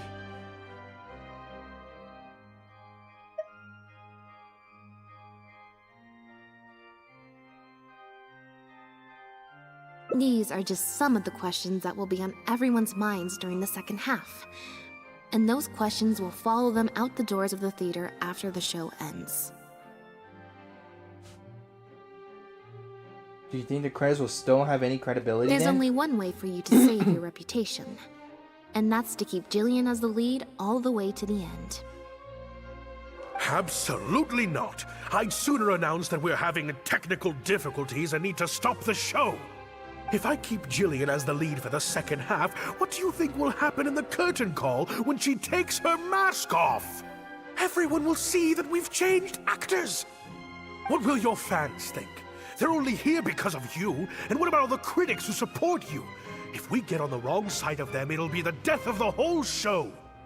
There'd be tickets to refund, fines to pay for breach of contract. The whole troupe's hard work would go down the drain. Don't you see how much this would cost us? You can't just take a job on a whim, then abandon your responsibility the moment you don't feel like doing it anymore. You're playing games with other people's hopes and dreams!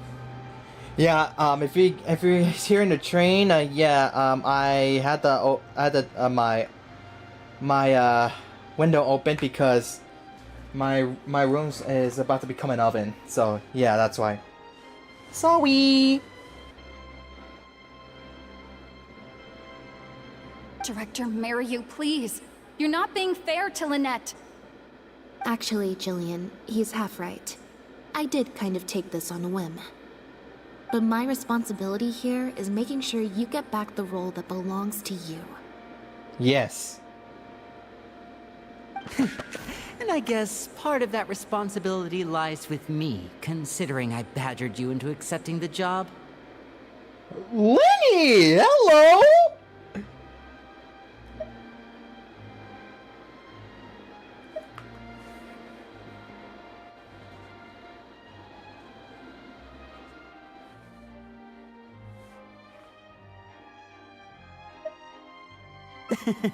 Sorry I'm a little late to the show. Work's been keeping me pretty busy lately. That's fine. Lenny? What do you want? Do you think you can snap your fingers and make all my problems magically disappear? That might be a little tricky, but instead, I could make something else magically appear. What's that? What's this? A draft complaint letter, my contract, your legal fees, reimbursement for the tickets, and an advance on the penalty fee for breach of contract. Wait, what? Is he suing this dude? Mr. Maryu, I'm stepping down from the leading role, regardless of whether you choose to cancel the rest of today's show. If you do suffer unforeseen financial losses from this, you're free to seek damages as per the contract. And if you want to file a lawsuit, there's a draft here that you can use if you need it. What? I can't believe this. You're literally handing me a lawsuit against you with a straight face. Of course. All this Mora, it's a pittance to you, isn't it? Must be nice to have the luxury of prior success and fame. My brother, what? Look at us. We're huge stars. One minute we want to go on stage. The next we feel like backing out of the contract. But that's okay. We're famous. We can afford it. You have no respect for other people's work. You're treating other people's hopes and dreams like a big joke. You don't give a hoot how much this show means to other people. You don't even care that the whole production might have to shut down because of you. That's not true. I do care. And I'm under no illusion as to how much this show means to you. Oh, brilliant deduction there. Of course it means a lot to me. This is my show.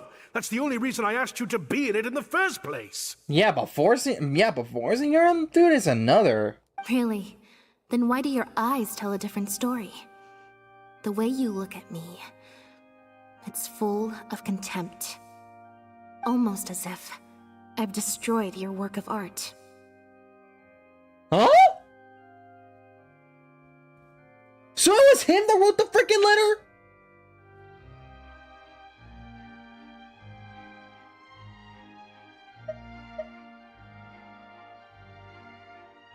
What?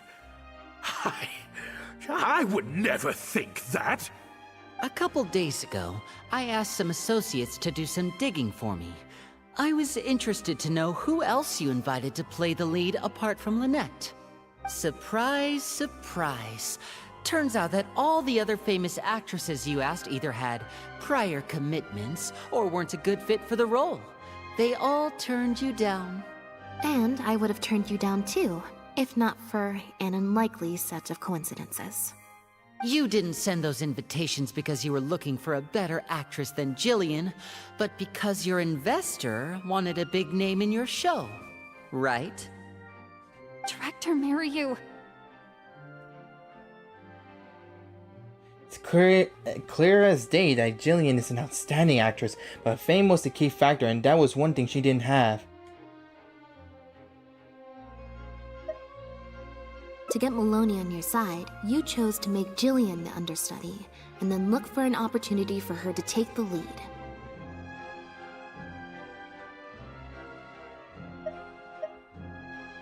But then Lynette actually accepted the invitation.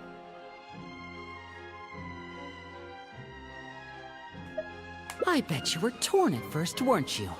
Do you stick to the tried and tested formula? Choose Lynette, use her celebrity to get the critics on your side so that you and your investors can line your pockets? Or do you choose Jillian, so that you and your longtime collaborator can stage the show of your dreams, the original, unedited version of The Lost Puppet? Whether you did it because of pressure from your investors, or because you were lured in by the money. Ultimately, you betrayed yourself by choosing Lynette. Ooh. I didn't. I didn't betray myself. You mentioned prior success and fame earlier, but you're a well-known director yourself, with countless works to your name. Wouldn't that make you successful too? Or maybe, deep down, none of your current achievements really count as success to you. Whoopsie daisy! Right now, you have an opportunity to send Jillian onto that stage and perform the second half as you always imagined it, faithful to your original script. Your work would be displayed for all of Fontaine to see in its true, perfect form. Did you say perfect? Will you keep pursuing a kind of success that you don't even value at the cost of your own artistic integrity? Or will you act now before Maloney and the critics can protest and make your dream come true on the stage? And Jillian's dream. In fact, the dreams of the whole troupe. The whole troupe? Director Mariyu? Actually, most of the money Lenny brought came from us. We all chipped in. We've worked with you for many years now. Your troupe has been here for you all the way from the empty theaters where we first performed to the opera house today. We watched as you slowly started down a path you used to despise. The path of powerful connections, drinks receptions, backdoor deals with critics, and collaborations based on fame instead of talent. Wow. But this is just a temporary measure. I did it for the good of the troupe. And besides, this is how the whole industry works. Everyone else is doing it. Just because everyone else is doing it doesn't mean you get to do it. Yes, we know. Back when you started, you had to bite the bullet and do these things to keep the troupe afloat. But then what happened? You began to embrace these methods more and more, becoming so reliant on them that every show you put out is overhyped by the media, and every script you write is edited to suit some celebrity's needs. Surely you must have noticed what's happening. While we've been performing at bigger and bigger theaters with each show, the applause is getting quieter and quieter each night, and the criticism from people who've seen the show is growing. Maloney's friends are sycophants. They don't care if the audience is disappointed because the show doesn't live up to their glowing reviews. They praise the things they like and skirt around the things they don't. Look, I know everyone's using the same promotional tactics, but does that really make it okay? Well, it's just a stopgap solution. As soon as I've made enough Mora, I'll stop. Things will be different next time. I promise. I have a sense that this is all for freaking greed, my boys. Next time, huh? Yeah. Next time, you won't use your connections. Next time, you won't pay off the critics. Next time, you'll let Jillian play the lead. Unfortunately, it doesn't work like that.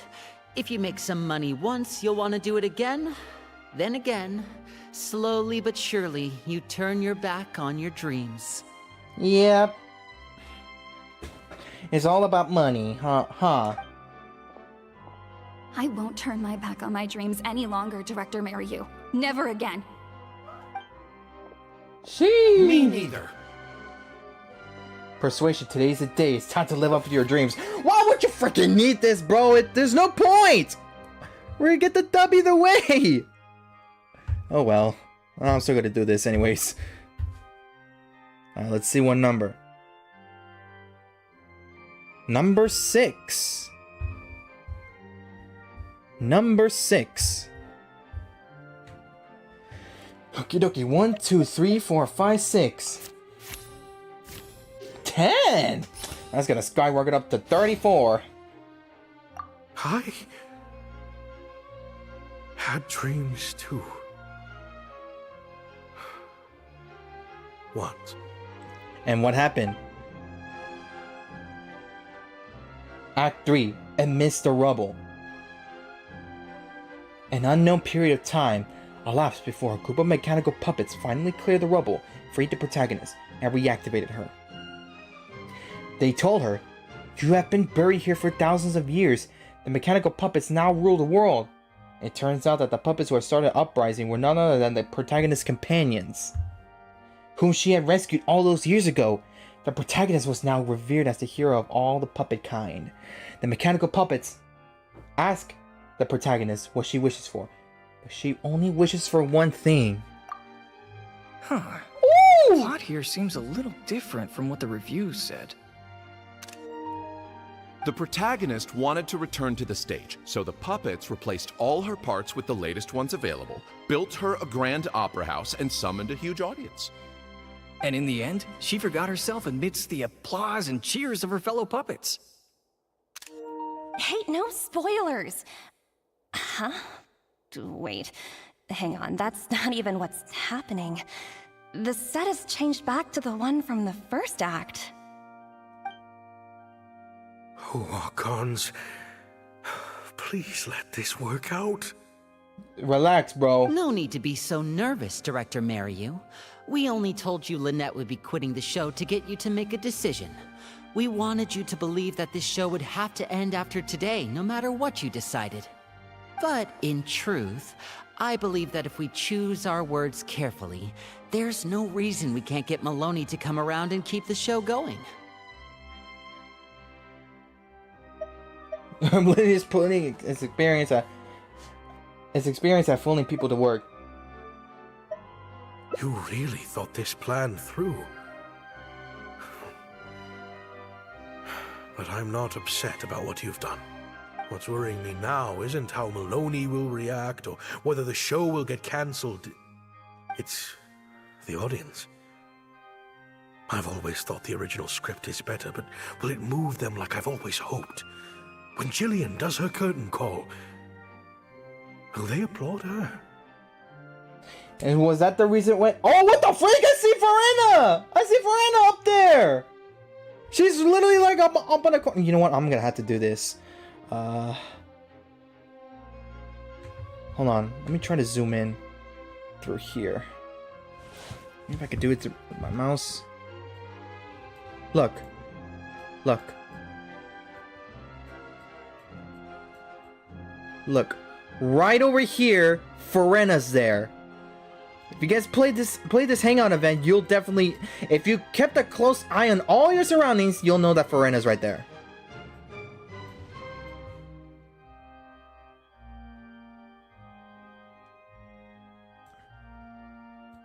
Dang, bro. Bro, listening to this freaking soundtrack here, bro, it takes me back to version 4, the beginning of version 4, dude. So nostalgic for some reason. When Verena was Fossilors. What if people only came to see the show for Lynette? And because of the reviews, what if they don't really care about the show at all? It feels like I've been hiding inside my safe little castle for too long. And now I'm scared to go outside the walls and hear what people really think. We're right here with you. We'll watch it to the end. Yeah, man, we just need to basically survive. See how it goes out. Act 4, Amidst the Ruins, original script. The protagonist rejects the other puppets' offers of the new parts and a grand stage built in her honor. Her only wish is to see her companions again, but she is told that they gave their lives for the revolution. Their bodies lie buried in the ruins when they first met. The protagonist returns to the ruins alone, to where her journey first began. She performs one last dance before the graves of her companions. Her circuitry burns out. Her parts come to loose and fall from her body. But she keeps dancing until her body completely shuts down. It has taken her thousands of years, but at last, She has finally found a reason for dancing. Wow. Okay, this ending is much better. The way you casually just said that. I love how they brought back the set Oh, from what Act the 1 frick? and gave it a whole new meaning. What a fantastic twist. Oh my god, bro. Oh my god, bro. They look so scary when if you think about it, bro. Look at this.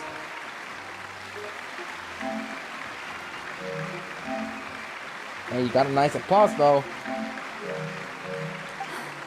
Time for the curtain call. It's the moment of truth. The applause continue after I take off the mask. I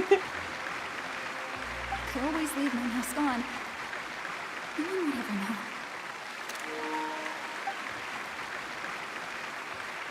Yep. Hey, Farina's there! Was she doing in the wolf face? Brother. Did she do in the wolf face? This is what fame looks like, when it's truly deserved.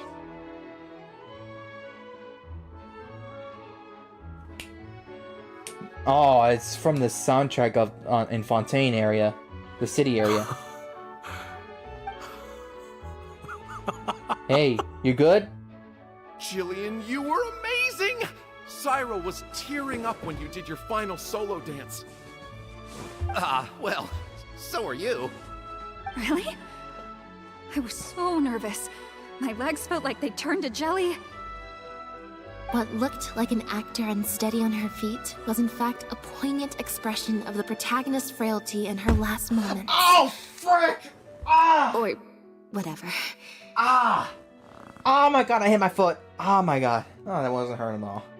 Oh no, I can't take much more of that. I can't take much more of that. That was so epic. Absolute cinema. Hey, Mario! What the heck was that? Why wasn't Lynette playing the lead? Oh, shut up, you freaking Rotten Tomatoes. Freaking bluehead. Our articles are already going to press. You better have a good explanation for this. It was my... Hey now, it was all of our... Hold on. The decision was mine, and mine alone. They had nothing to do with it. If you have any concerns, gentlemen, then please direct them to me. Ooh. Marry you? So it was you? Well then, I trust you'll have no objection to me pulling the plug on this production. Time for Act 5. Director Mariu, Mr. Maloney, what on earth is going on?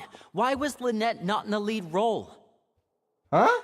It took a lot of convincing from me for her to accept the role, and I had to turn down some big work opportunities to come and watch her performance today. You have some explaining to do. What the frick? Lenny, it was all his idea. Marry you. Explain yourself. Wait, Blinny, as a matter of fact, this was a piece of performance art. In this play, the masks and costumes serve to obscure the differences between characters, and by extension, the difference between human and machine. We took that idea to the next level with an actor swap, blurring the lines between one performer and the next. So it's in service of the ambitious artistic goals of the production.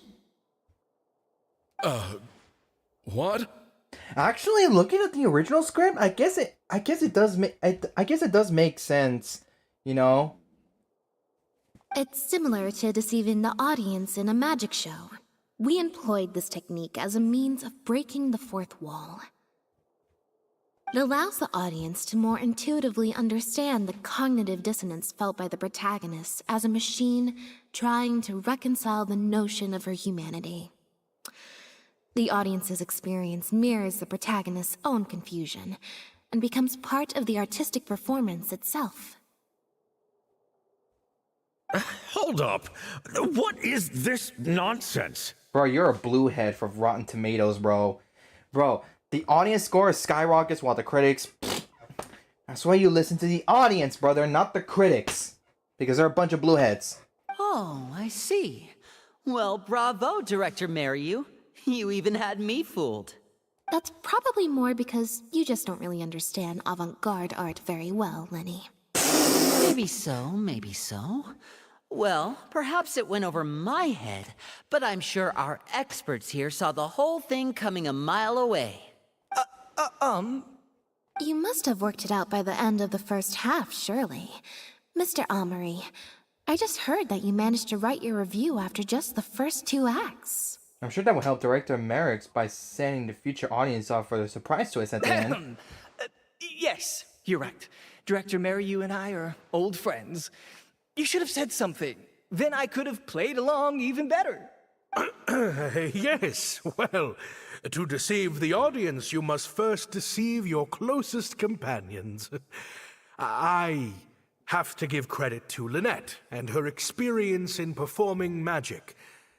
That's what inspired me to take my art to the next level.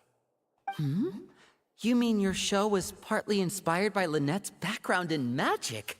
Well, in that case, I'll have to plug it to everyone I know.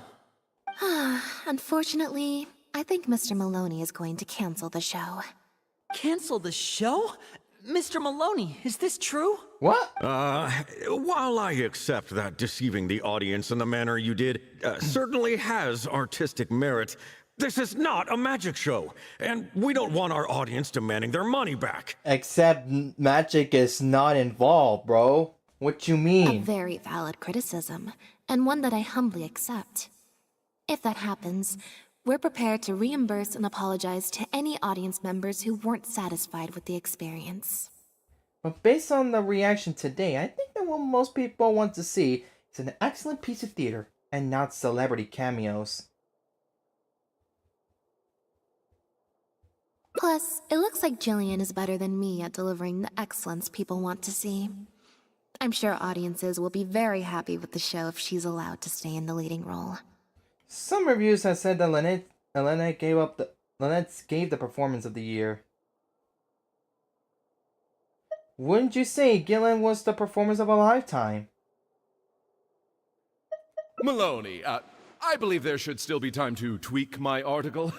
From the look on Lynette's face, I think she's being sincere. Oh, one other thing. We managed to get a meeting with Lady Farina earlier. All thanks to the Traveler's reputation, of course. Oh! Anyway, she agreed to write a review focusing on Jillian's performance and the quality of the show as a whole.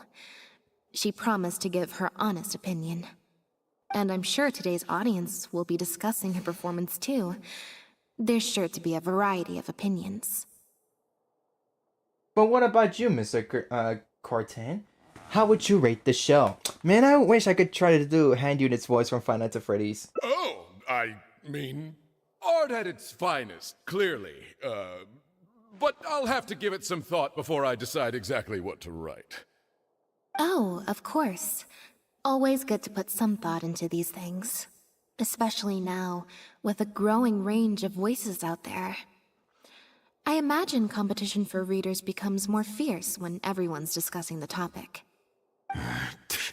Quarantine, Amory, let's go.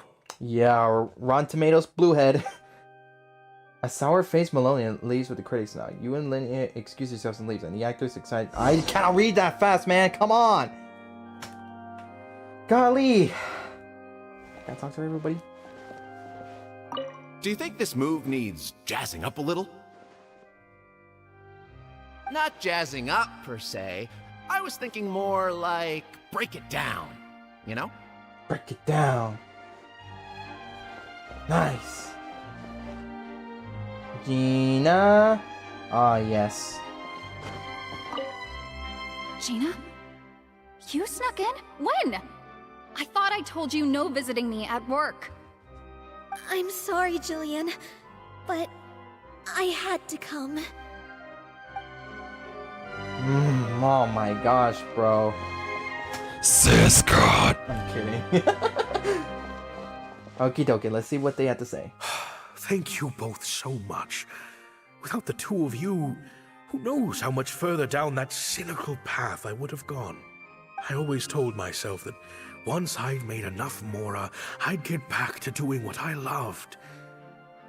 But somewhere along the way, I started to lose sight of what that was. Just like those critics with their dishonest reviews, I became all about the trappings of success, at the expense of the art itself. At least you came to your senses just in time. Yeah, you got an amazing group of talented people behind you. You're right. Yes, I'm a very lucky man. Anyway, enough about my problems. What are we going to do about the threat letter that Lynette received? I've been looking into it a lot over the past couple of days, but it doesn't seem like it was one of our competitors after all. Ah, yes, about that. Yeah, I think Lynette already got the answer. Lynette, do you have a moment? Oh? Wait, you're Jillian's sister, right? I'm sorry. Gina insisted on coming to see Lynette. I couldn't stop her. Lynette, I'm sorry! Aww. Brother, Lynette's just shot me a glance. I think she's unsure which mode to use in this situation. As for the Ether players out there, this is gonna be a different view for them.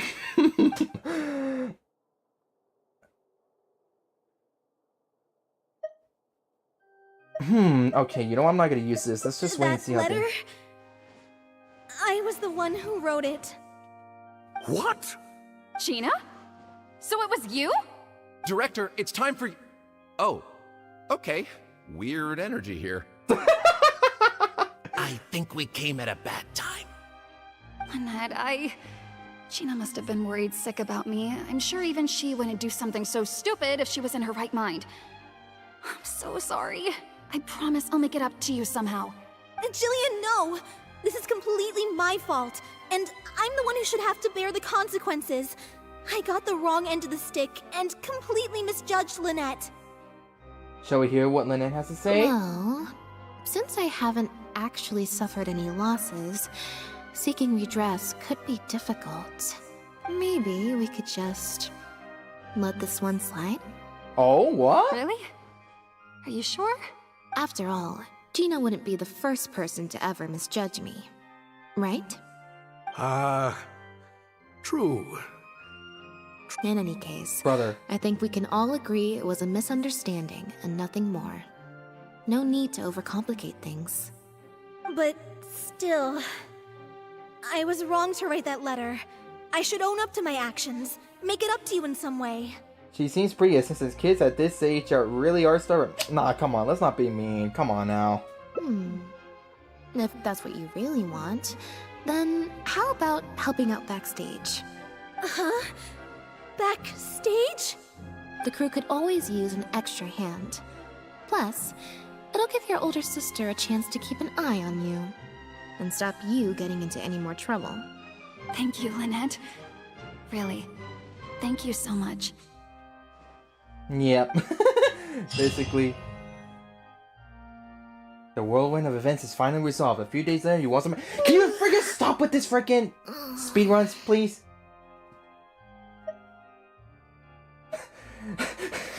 Hey, you! You're finally awake! You were trying to get across the border!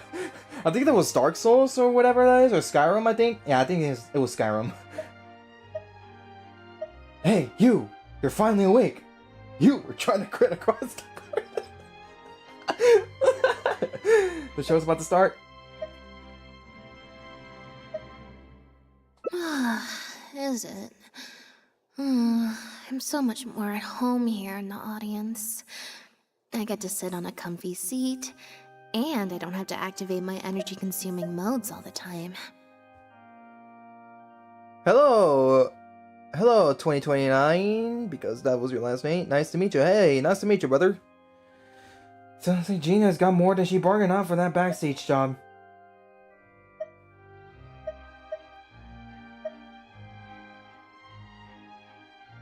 Yeah, I'm doing good, thank you, brother. Ah, bro, I sound Western. I know. Only takes one bullet, partner. You gave her... Mariyu said she's a very promising young actress, and she has natural chemistry with her older sister. In their capable hands, the show doesn't need me to attract an audience anymore. Phew. Freedom at last. Fame was right around the corner. Fame is more trouble than it's worth.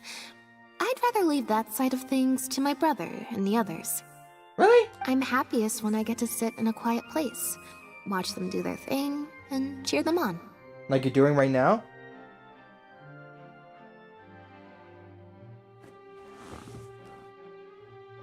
Do you do account review? What account reviews? What do you mean? I don't know. I don't know what you mean by that. Like you're doing right now, huh? Yep, exactly like I'm doing now. What? My goodness, brother. Two best friends looking at it. Looking at the stage. Let's see. Hey!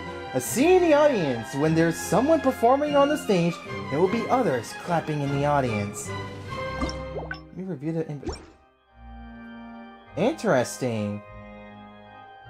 Well, looks like I can. Oh wait, there's a door. Oh, okay. I see. There's another way to get there. Okay. Well, let's. I guess that was the first one. Let me see this. Let me see. Hangout memory. What?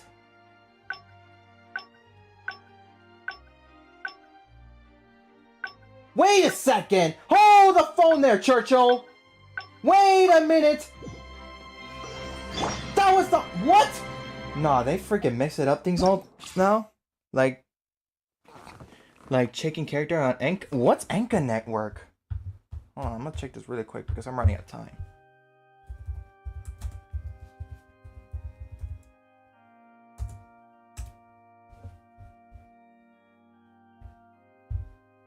Oh, what the heck is this?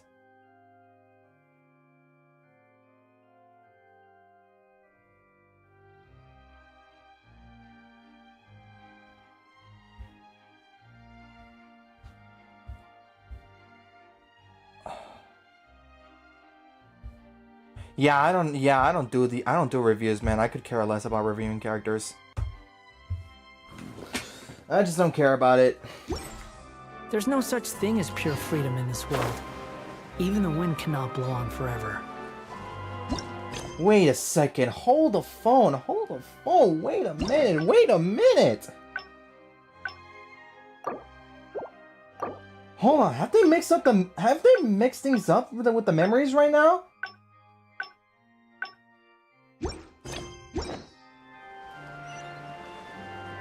Behold. Whoa. It's a competitive build of character. Oh yeah, I don't do that.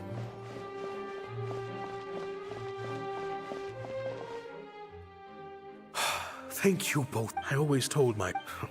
Okay. Just like those critics. You're right. Anyway, I've been looking... Ah, yes. Okay, so sorry. maybe... Okay, so maybe if I choose this, I will get that first ending right there. So, let's see, Lynette's cooperation. How would this work out? All right. Oops, hold on. All right, gonna spin the wheel. Gonna do 1 through 12 because there's 12 cards. So 1 starts from here all the way down to 12. So let's go ahead and spin the wheel. Number 1, okay. Interesting.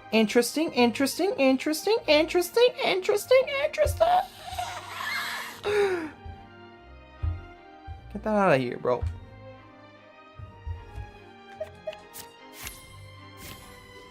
Number 8.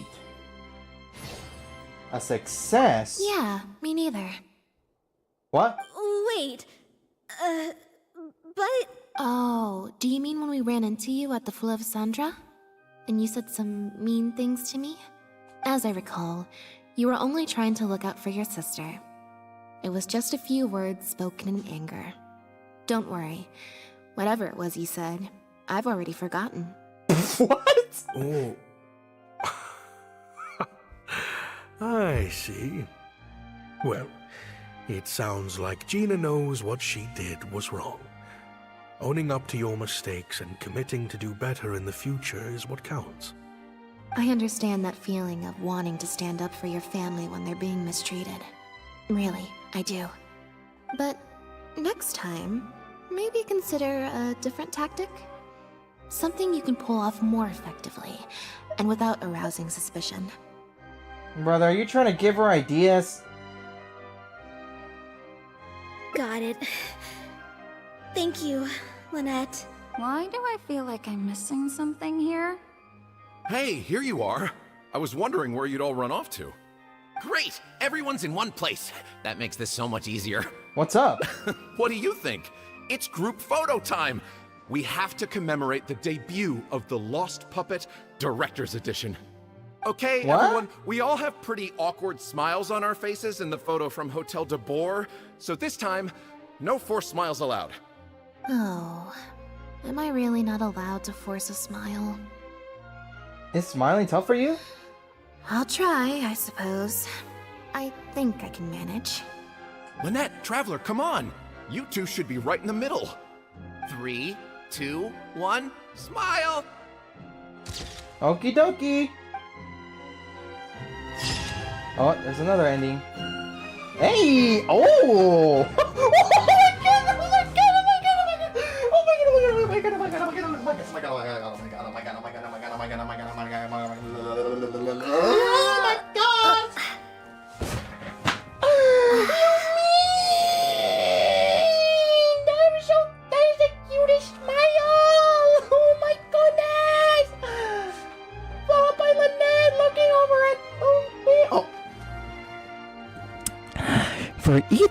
For the players of Ether, this is gonna be a different context for all Ether mains.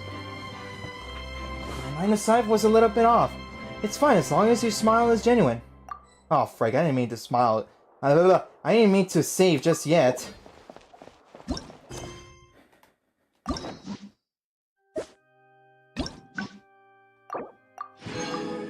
Oh, we already got 2 endings. What's the first one, though? Was it this one? Don't tell me this one is the first one. Ain't no way.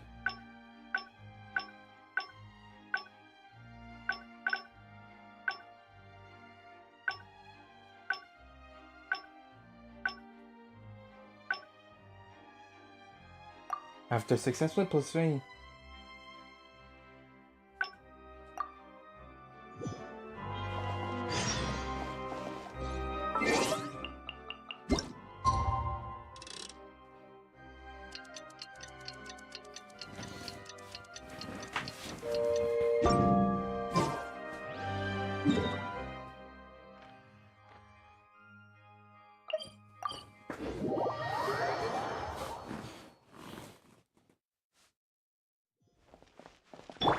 The wind rises.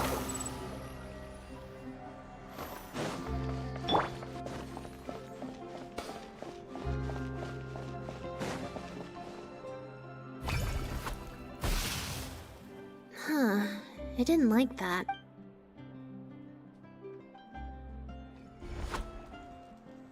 Clearly, there's some design flaws. Let's see. 4. Well, if you want to get the right answer, you have to let fate decide. So, to put it another way, or why don't you pick a card? Since I ran into you here, that means our fates are like interfering with each other. Thank you. Here, take the fatometer. Also, if you have your own thoughts about what I should do.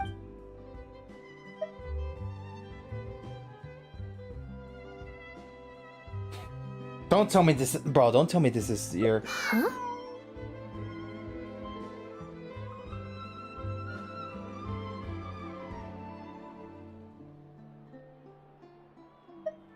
what you're saying is, since nobody's come looking, I can just keep hanging out with Bonnie for a bit longer? Is that really okay? Well, Bonnie sure seems to like that idea. You're freaking... Oh my goodness, bro. Alright, time to pull up the Wheel of Fortune again.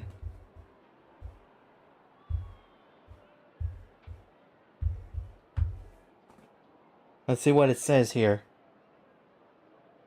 Number 10! Okie dokie.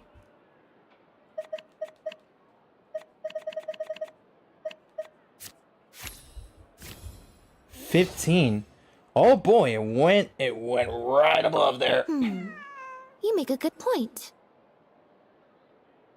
We could just stick around here for a while. Okay, well, assuming Bonnie hasn't strayed too far from where she went missing, there's a chance we might bump into her owner in either the Steambird offices or the restaurant. So, stick around here in standby mode? Yeah, that suits me. If you're going to standby mode, shall we find some cat food? Oh, good idea. Bonnie's definitely hungry. If we're getting cat food, shall we get some snacks for us too? May as well. We could be here a while. Well, since we got cat food and snacks, let's find a place to chill. When I was trying to find somewhere I could space out earlier, collect my thoughts, I figured the cafe might be a good shot. Alright then. Plan of action, spend the whole day spacing out. In standby mode.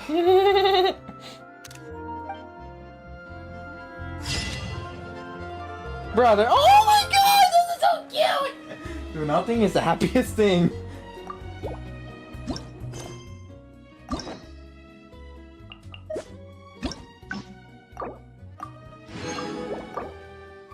Brother, that was the first one? Why was bro? Oh my gosh. Oh my gosh, bro. I feel like I got scammed, bro. I feel like I got scammed. I got scammed. Why, bro? Why was it on the bottom here, bro? Oh my gosh. This is a cute, bro. This right here is wholesome though. They're playing with the kitty cat named Bonnie, named after the. Oh my gosh, bro. Already 2 more to go. Lock in. We're going in.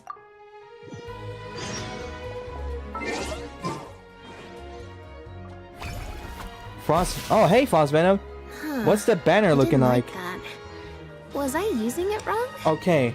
Maybe if I just. Okay, if you're looking at this version's banner right now, that's happening right now, it's Nebulette and Kadehara Kazuha. The next one, for version 4.6, it's Arlecchino, obviously, and I forgot the other one.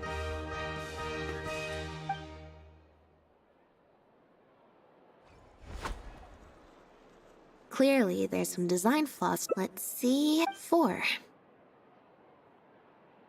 Well, if you want to get the right answer, so to put it another way, thank you. Here, take the phaetometer. Also, okay, how about you do neither? Alright, let's see.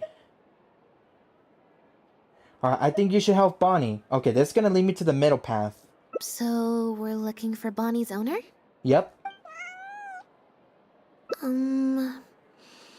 I think I'll go to the Steambird and see about putting an ad in the paper. You want to come along? I think Bonnie wants you to come with. Sure, if it means I get to hang out with you for a bit longer. Aww, the kitty likes Lumine! Oh, detectives? Hey, yo. Okay, here's the... Oh, no, that's the wrong one. Here's the banner right now. You got Nebulette and Kadehara Kazuha. I tried to get Kazuha, I failed miserably. Because I have his... Bro, I have his main sword, which is the Ishin sword.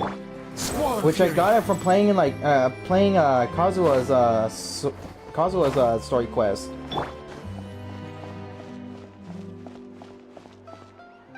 First, let me see what's the path looking like. Okay, there we go. It's gonna lead me to... I don't know how many of them are gonna be there. But let's... Hello, Miss Phrase. How you doing in this spot? Every evening day, stupendous sister? day starts with Oh, hi Lynette. Hi Traveler. What can I help you with? Hello, Miss Phrase. We want to ask about the latest tales of humans. Okay, any commissions there about a missing cat? I don't think so. Have you picked up a stray? Yep. If there's no commission to follow up on, could we post a notice about the missing cat instead? Why, of course. What a kind thing to do. Just fill out the form.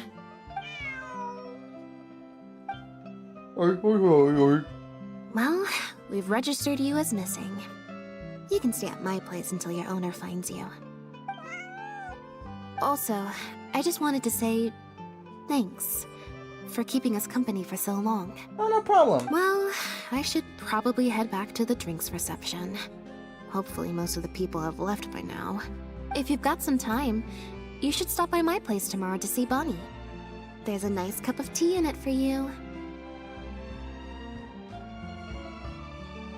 I'll be there, yeah. Alright. See you then. Okie dokie. So we just need to wait till the next morning. Okay. Okie dokie, my brothers. Let's go down to 7 a.m. Five Nights at Freddy's style. Five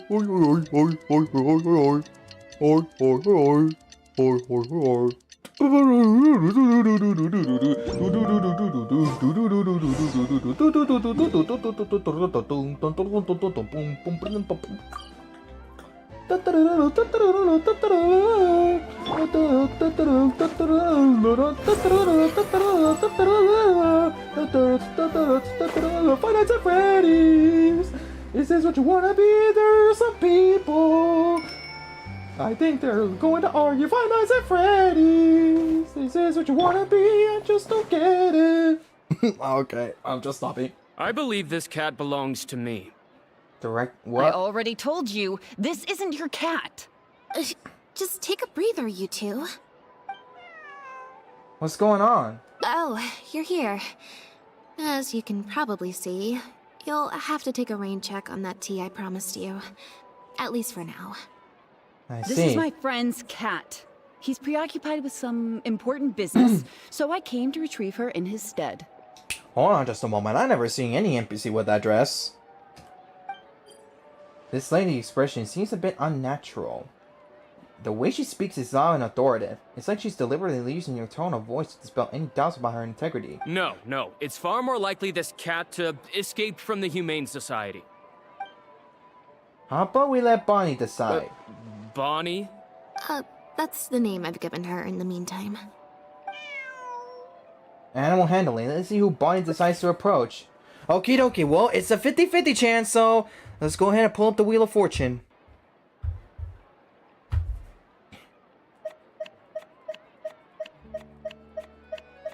Okay, there's still 12. Number 2! Number 2. Interesting. Alright, let's go for number 2. Oh, no! Bonnie instantly runs to hide behind Lynette, but hooking her head out so slightly. Complicates things. I didn't think she'd be so attached to you. There's no way to tell her who her owner is. I told you before. This is my friend's cat. It's normal for her not to trust me. Listen, I'm the director of the Humane Society, okay?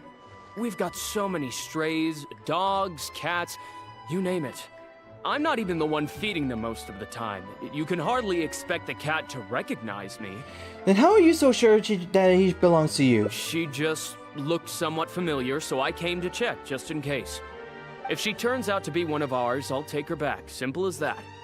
Even if that's not the case, the Humane Society could still take her in, if no one else comes to claim her, that is. What's the Humane Society? We're an organization that specializes in rescuing and sheltering stray animals. We've been in business for several decades now. I'm Bernard, the current director. The Humane Society. Huh. The name sounds familiar. I remember hearing good things. You're the one in the Quartier Lyonnais? Yes, that's the one. Anyway, if it's not too much trouble, could I possibly take a closer look at the cat? If it turns out I really am mistaken, I suppose that means the cat belongs to this lady here. She would be the only remaining option after all. It belongs to my friend. With us here to keep watch, it should be fine. Go on, Bonnie.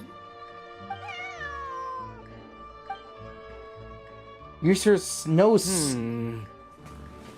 What happened? Oh, nope. Looks like I was mistaken. They do look similar, but there's an ever so slight difference in this one's fur color. Deepest apologies, friends. Dang, you got an eyesight for differences. Well, I suppose this means I still have a missing cat to search for. Apologies again for the confusion. So, is this your friend's cat? Oh, yes, exactly. Wait a second. You lied earlier, didn't you? Lied? I'm afraid I don't know what you mean. A liar always has a tell. The look in their eyes, their breathing pattern, the way they hold themselves. The things that can give you away are often more numerous than you would think. What are you talking about? The way I see it, you're conflating baseless conjecture with fact. Normally, when someone is called out, their breathing speeds up as they begin to panic. But your breathing pattern hasn't changed one bit. In fact, it's been strangely calm and measured this entire time. It stands to reason, then, that your agitated behavior earlier was all an act. Oh? If you're a bad guy, I'm sure you'll take off running the first chance you get. If you're a good guy, the most likely explanation is that you're a member of the Guards, or some similar organization. And you're basing this off of? Intuition. Nothing more. Intuition. Well, I have to hand it to you, Lynette.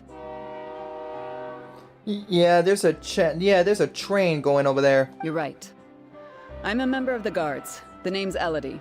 I'm currently investigating a cross-border smuggling case.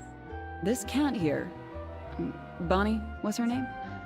Well, her owner is one of the prime suspects of our investigation. What? A couple of days ago, our suspect got wind that we were on his tail and fled. That's most likely how he got separated from the cat. I just so happened to stumble upon your notice in the Steambird. So, I decided to see if he'd come back for her. But, it looks like I overestimated him. If I were on the run, I think I'd come back either. The impact of this case has been huge. The Marechaussee Phantom, the Guards, and the Special Patrol have all launched investigations. If there was even the slightest chance that he would show himself, I had to follow up on the lead. So what's being smuggled? A new kind of illegal drug. Imitation synth. Oh no!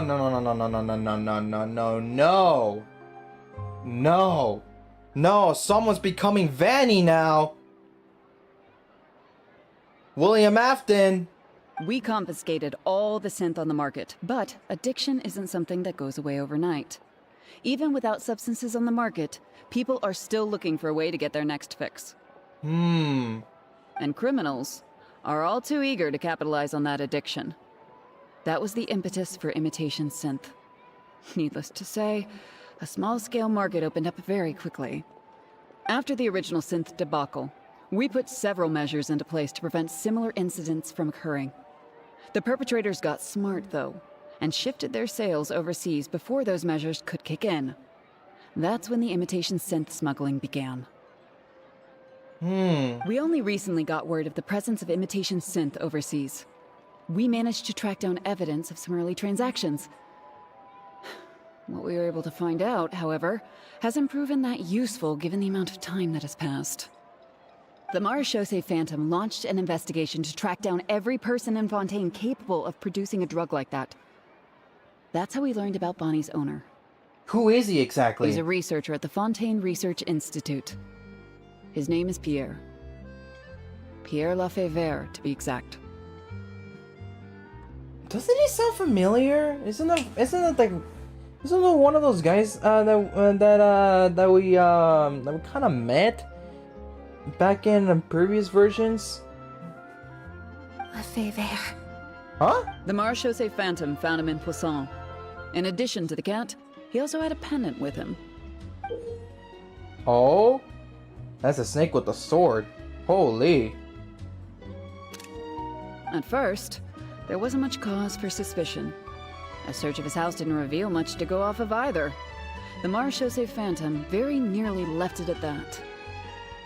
It was only later that we realized the coat of arms on his pendant belonged to none other than the Lefebvre family, one of the most infamous aristocratic families in Fontaine. Obviously, this discovery prompted a further investigation into Pierre. At that point, however, we discovered that he'd already fled. Now the guards and the Special Patrol are all searching for him. Could his family be hiding him? That's not possible, actually. The Lefebvre family has been gone for a long time. What? Exactly. Many years ago, several important members of the family, including the Patriarch, were murdered by an assassin of unknown origin. From that point on, family's power and influence took quite the hit. Could it be because of the synth? The family is engaged in all manner of crimes. As you can imagine, there's no shortage of people waiting in the wings to take their revenge. And with the family severely weakened, they were able to do just that. Most of the remaining family members succumbed to sickness or hunger. The ones that survived are currently living out their days under a new identity. Pierre is one of those very survivors. He's been hiding away in the Fontaine Research Institute all these years. His true identity unbeknownst to all. Until now, that is. Is it really okay to share all this information with us? Well, my fellow guards have told me all about how smart and courageous you both are. And I know you possess a strong sense of justice. There could be a chance that Pierre, or one of his accomplices, might attempt to get close to Bonnie. Now that you've been briefed on the situation, I was hoping you'd help us keep a lookout. If I take Bonnie back to the guards with me, there's no way Pierre will try and come for her. Not even the most daring of criminals would attempt something like that. So we should keep Bonnie with us for the time being? I have to admit, I'm not holding out too much hope that Pierre will come back for her. But if there's even the slightest chance, then it's worth a shot. Well, I've got some other leads to follow up on. If Pierre does appear, please contact me right away.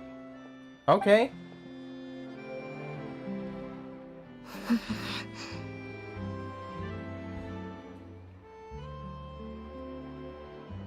You don't look so good. It's nothing. I'm fine. It's just... the head of the Lefebvre family.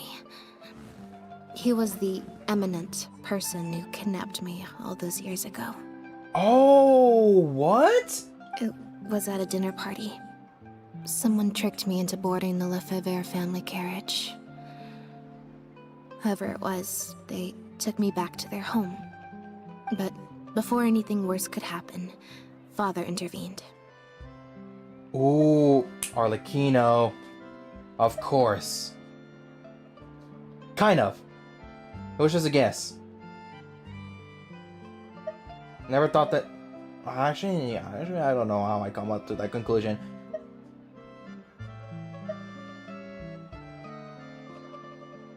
Yep. Father was the one who orchestrated the fall of the Lefebvre family. That's what led Lenny and I to join the House of the Hearth. Oh.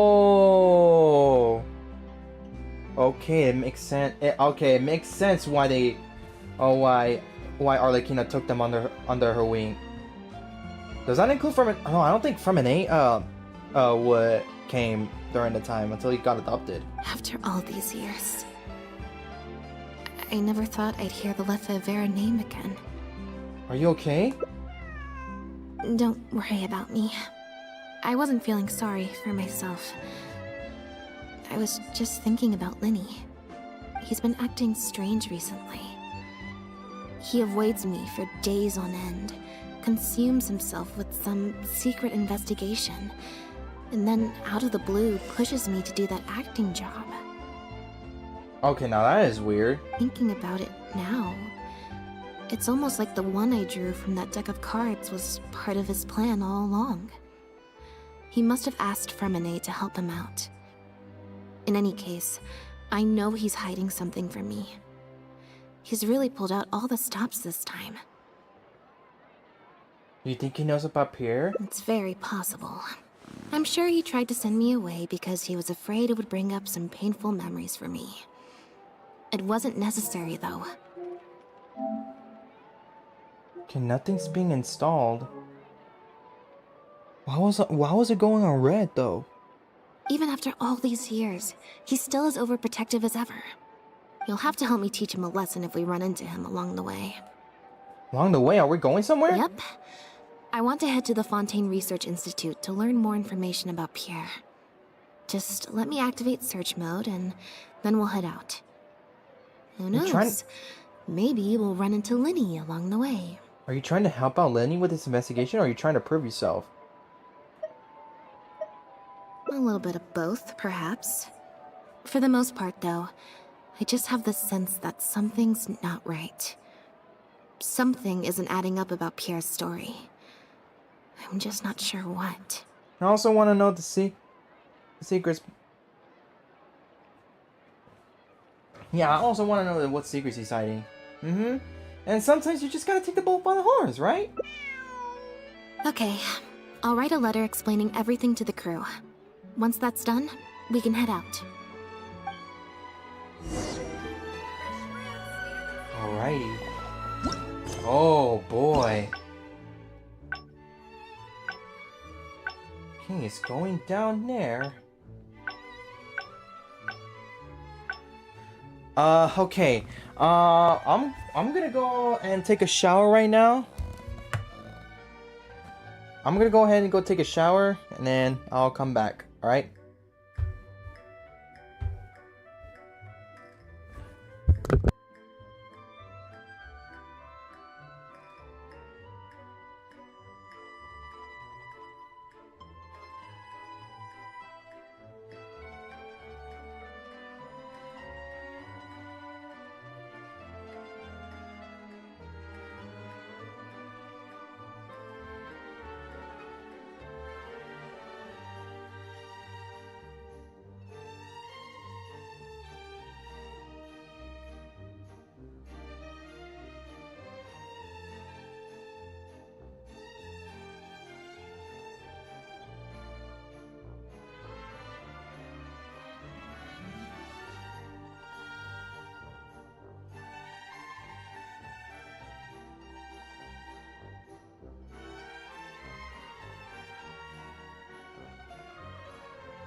Hey guys, so I should be saying this, but by quiet mode means that I'll talk to this low voice because, you know, my mom is sleeping on the other side of the room, and if she hears me, you know, my voice up loud, I might wake her up and she might get mad. So yeah, I'll be going in just a few minutes.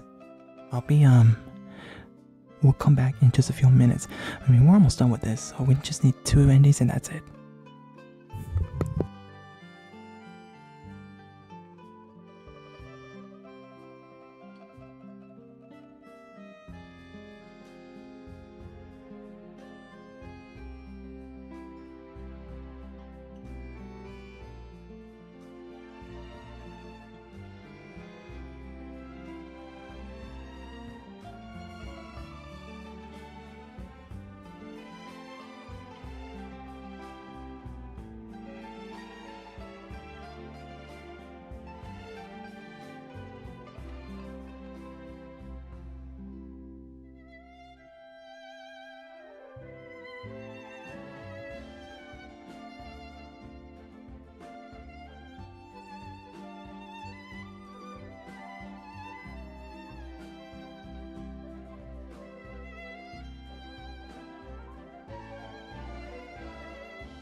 I just need to find the remote control.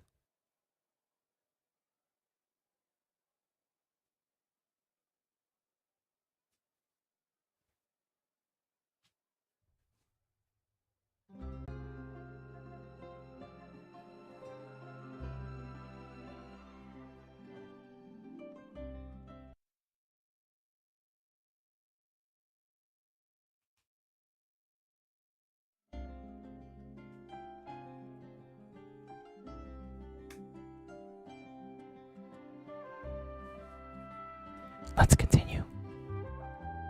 If Bonnie's master seems to be a problematic character, you decide to investigate.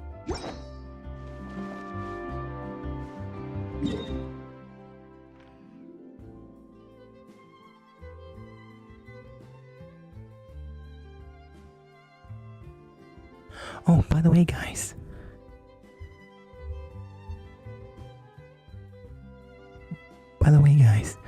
If you guys have watched Arlecchino's backstory in an animated short,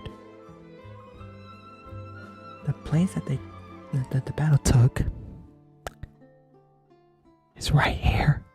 It's right here in this very spot.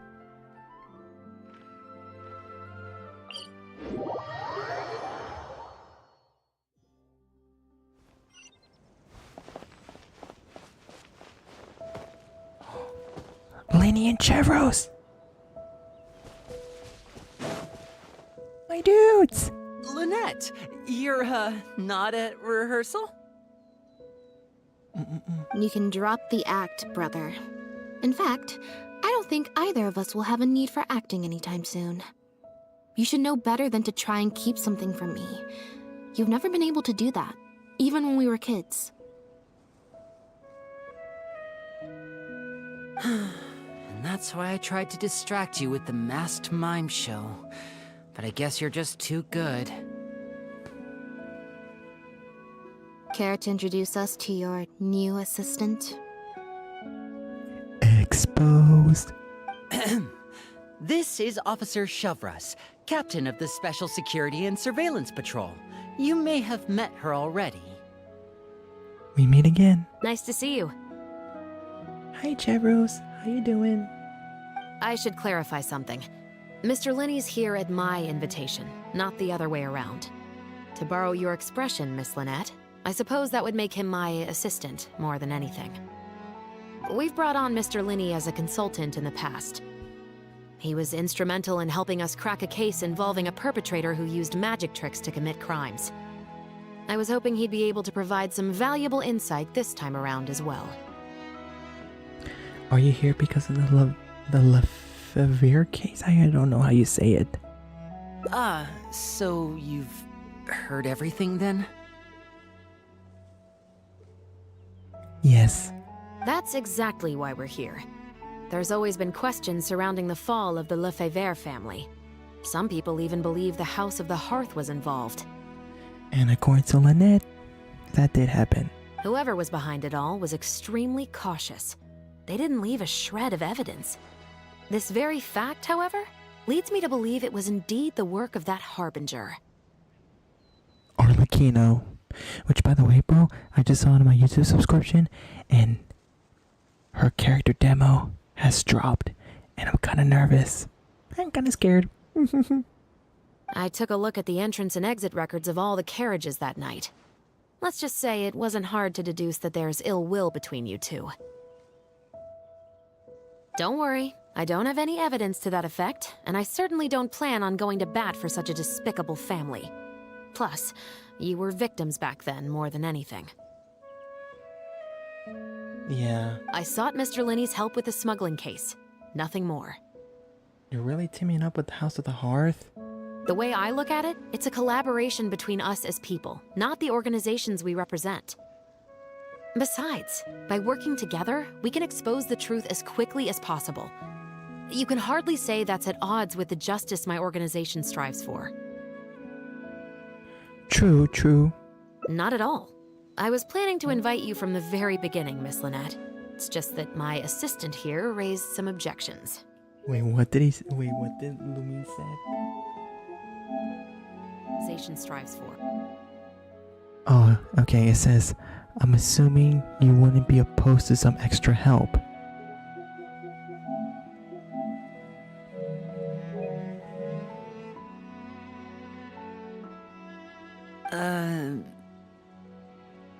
Linny, I'm not the same person I was back then. That little girl who did nothing but cower in the corner in fear, she doesn't need saving anymore. Aww. I know you want to protect your little sister, but little sisters don't stay little forever. Yeah, I understand you, Linny. I understand you. I'm sorry, Lynette. You're right. I let my concerns get the better of me.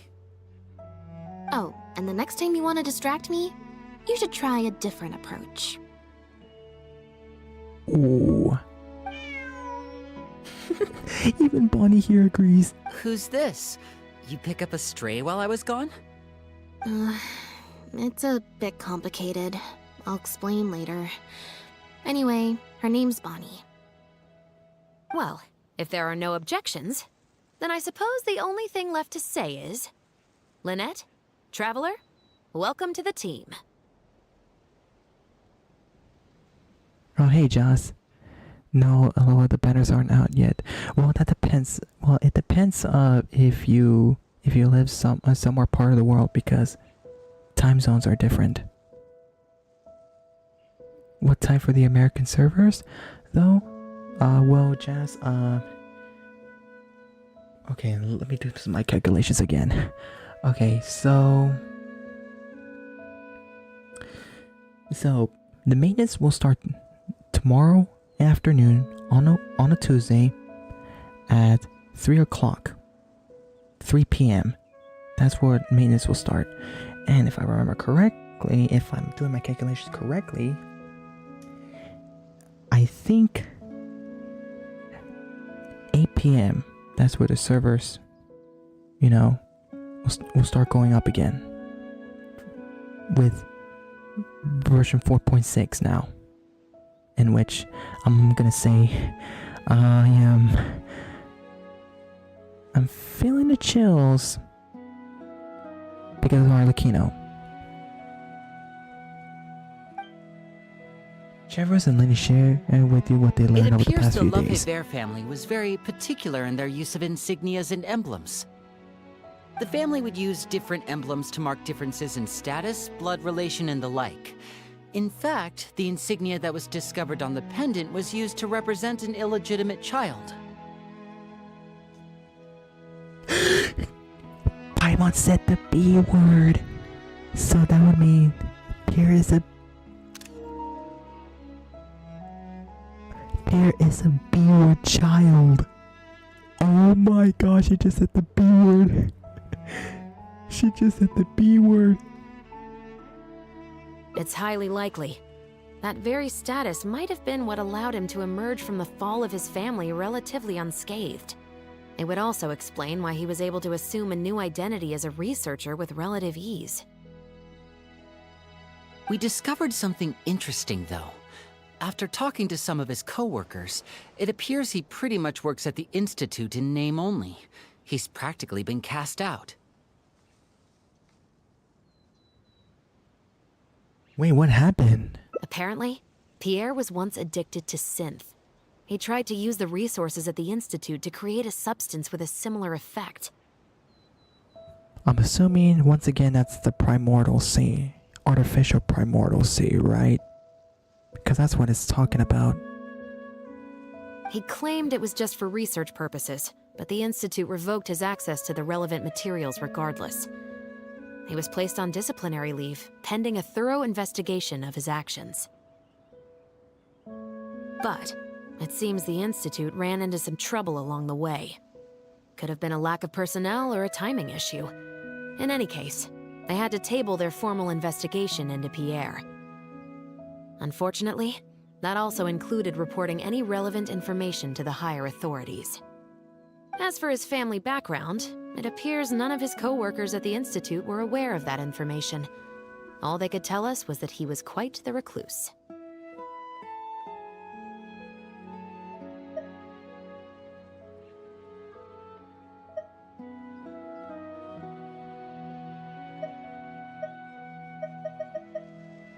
Other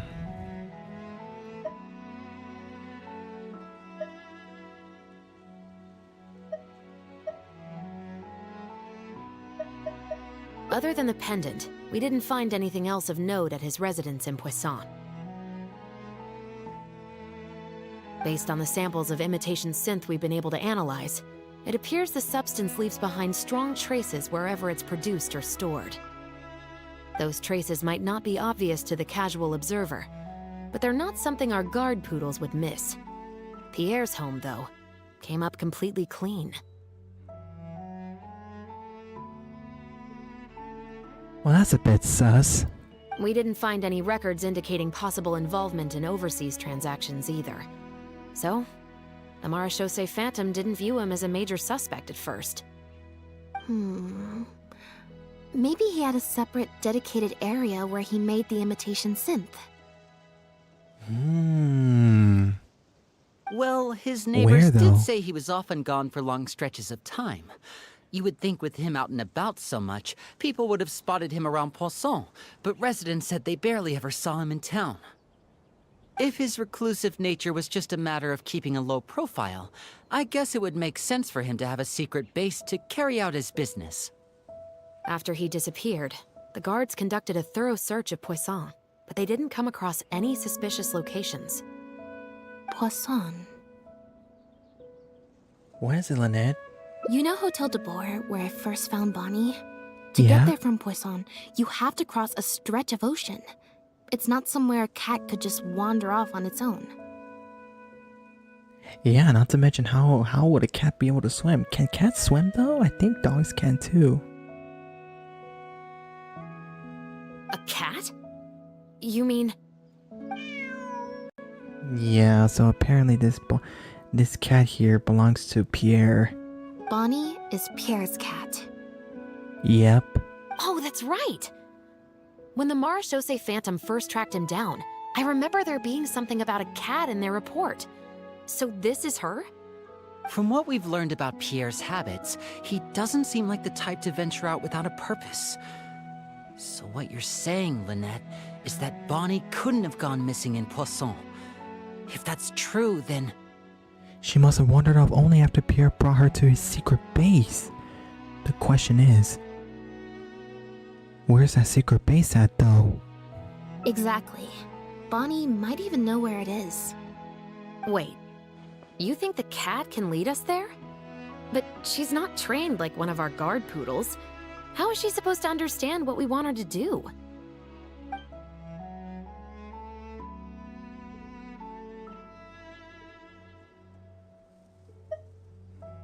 I can give it a go. Meow, meow, meow. What the frick?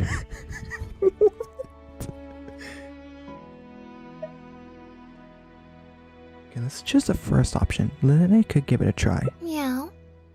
Meow, meow. Meow? Bonnie seems to understand what you want her to do. Oh my god, bro, these freaking speed runs though. Beach. Beneath the cliffs. The place we're looking for is most likely north of the court of Fontaine. Well, I've certainly never taken a witness statement like this before. Well, if it works out, maybe it's something worth getting used to. Yeah. Cats and humans are actually pretty alike. When it comes to communication, most of what we want to convey can be accomplished through body language alone. But humans tend to rely too much on speech to ever take advantage of that fact. Of course, body language has its limitations. You're not going to be able to get across anything too complicated. The important thing is that we now have a lead.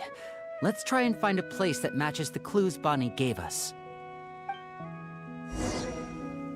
Okie dokie. Go and check the suspicious location, that's what it said.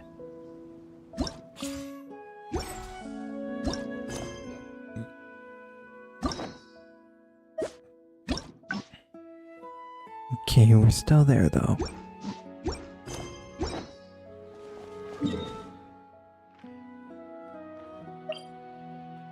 In this spot?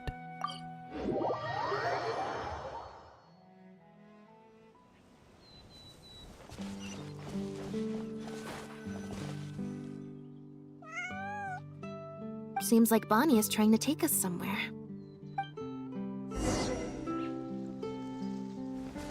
Let's follow Bonnie.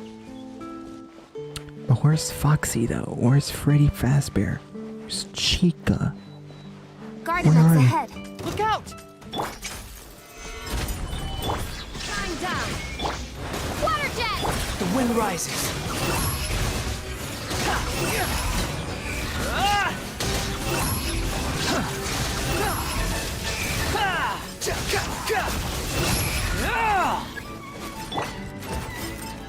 Solidified! Water jet! Squall Fury. Look at this damage. Upon the gale. Get out of here, boy.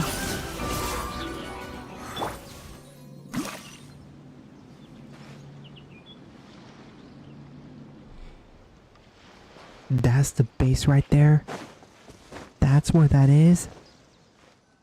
Wow, Lynette, you found this place so easily. If I thought there was any chance you'd say yes, I'd recruit you into the Special Patrol here and now. No questions asked. You need to ask him what questions though, bro. Sounds familiar. I pretty much receive letters daily from people trying to poach her from me. Let's just focus on our search. There's a lot to investigate.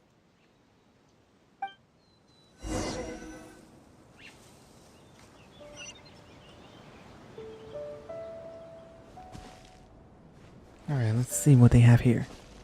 Alright. Chevros? Aha! Just as we thought. This is where the imitation synth was being made. These bottles and jars, they're all imitation synth? Looks like he's got more than just imitation synths stashed around here. In addition to the raw materials needed to synthesize the substance itself, there's a large quantity of cleaning agents and a few drugs I haven't been able to identify.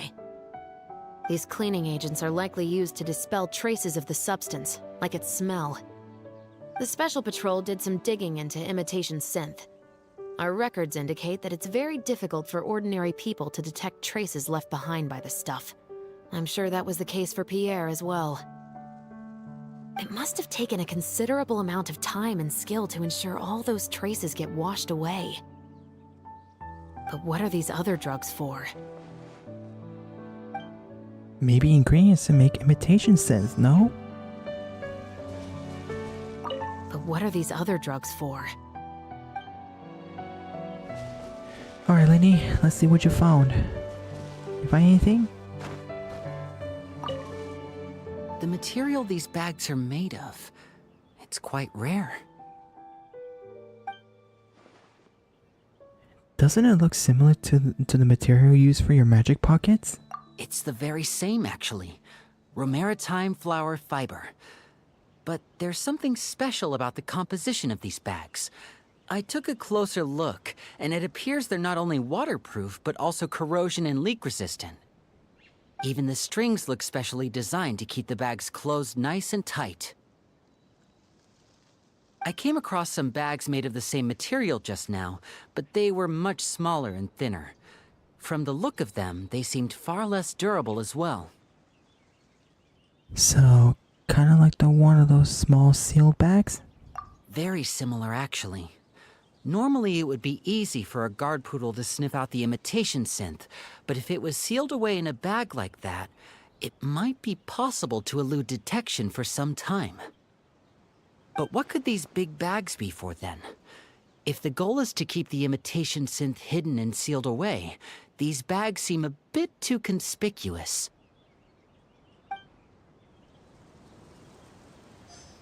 But what could these big bags be for then?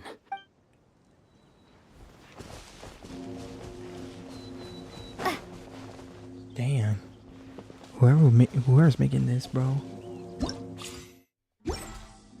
He knows how to keep a secret.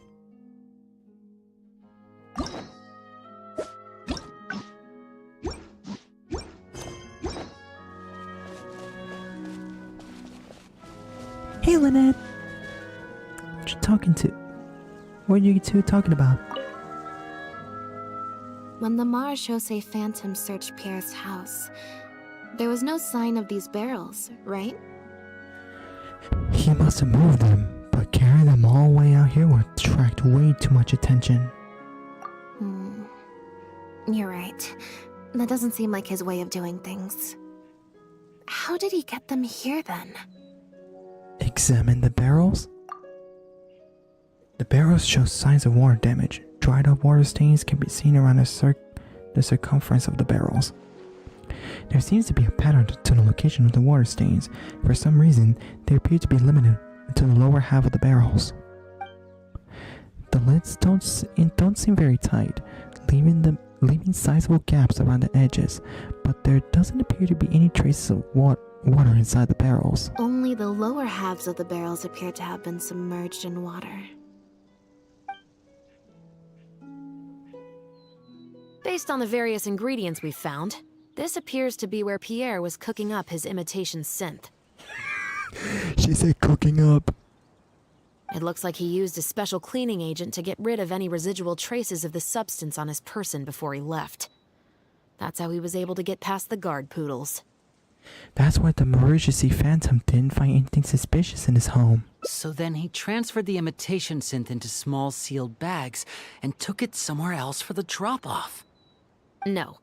I don't believe our suspect is the kind of person who'd go around carrying incriminating evidence with him. That would potentially create too many eyewitnesses.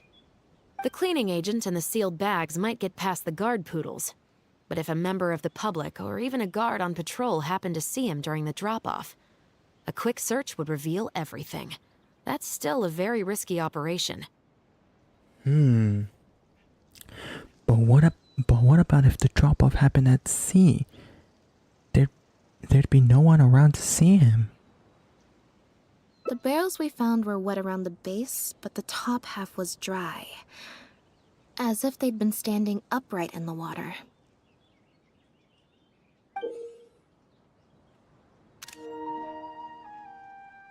Are you ready, kids? Aye, aye, Captain. Just gotta let it out, bro. I don't know why it's giving me SpongeBob vibes. If you put a barrel in the water, it will normally float on its side. Unless it's heavily loaded, in which case it'll sink. So you must have used something to tightly seal big bags full of air,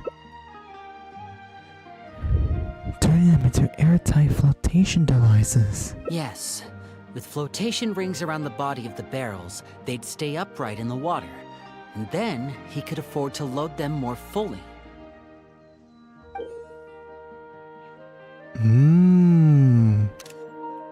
You think he used floating barrels? I suppose if he acted at night, when there are very few other boats around and visibility is low, it's a valid theory. We can't rule it out. But then, wouldn't the barrels be carried off by the waves or the currents? How would the person doing the pickup know where to look? Because barrels that could float away can get lost at sea. Sounds difficult to keep in one place, kind of like certain pets. Bonnie. So this cat here might have landed itself into Quarter Fontaine. Traveler, can you come take a dip in the sea with me? I have a feeling that somewhere down there, we might find some rope. If a rope can be used to keep a pet from running away, then why not a barrel?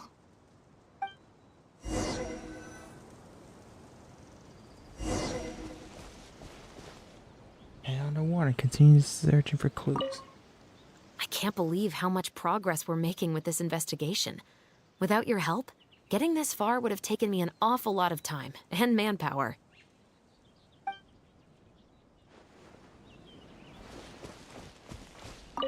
Hey, Lenny. It's rare to see Lynette in serious mode. I wonder how long she'll keep it activated for. I'm not so sure. Hey, Bonnie, how you doing? Stay safe. Oh, wait, can I talk to you? Man, I wish I want to talk more to the cat.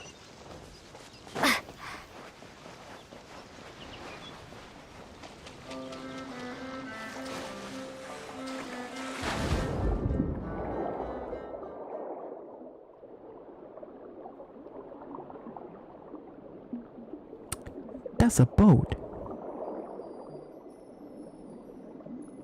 The wreckage of a small boat?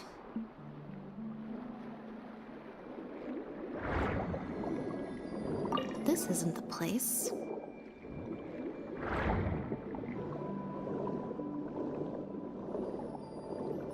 This isn't the place.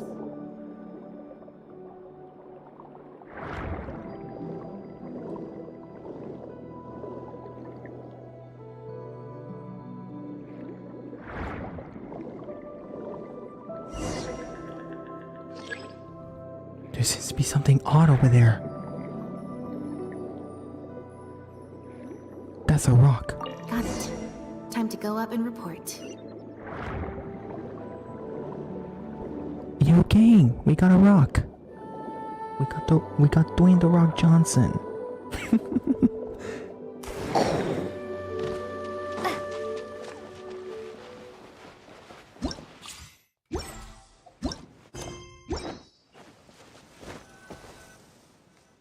As expected, we found a few pieces of rope and some anchoring stones underwater. If you attach them to a floating barrel, it would look like this. With this anchoring system, it would be possible to use floating barrels for the drop-off. You would just need to drop them in the water at the agreed-upon location. We also came across the wreckage of a small boat. It must have been left out on the water and capsized due to the force of the wind and waves. Its small size, however, would have made it perfect for staying undetected. Let's talk this through. Based on the evidence we've collected, it seems like Pierre would row a small boat out to the agreed-upon transfer point, drop off the barrels, leave, and then row back and retrieve them after the transfer was complete.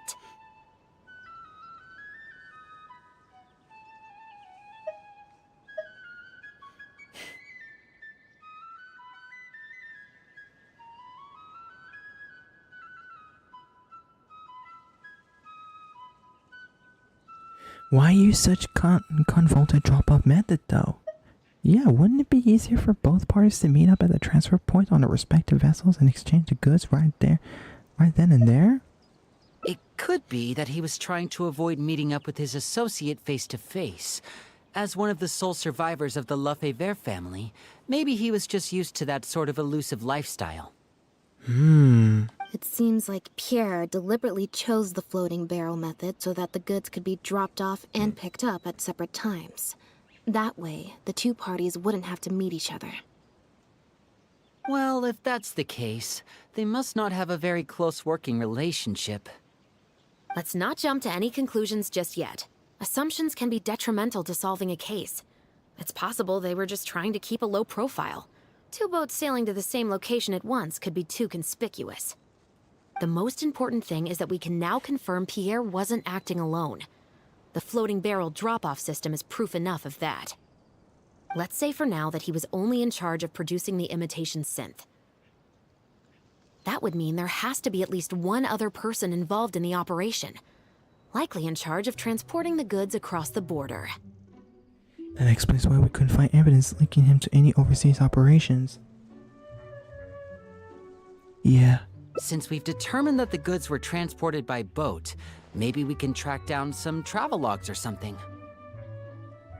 We can certainly check the various ports for that information. It's possible, however, that Pierre's associate also used a small boat for the transport, and docked along the shore rather than at a large port. If that's the case, it's unlikely there would be any record left behind. Have you looked into the ports already? Absolutely. Before Pierre disappeared, we made sure to investigate all sorts of outward-bound vessels. We also had port authorities keep a lookout for anything suspicious.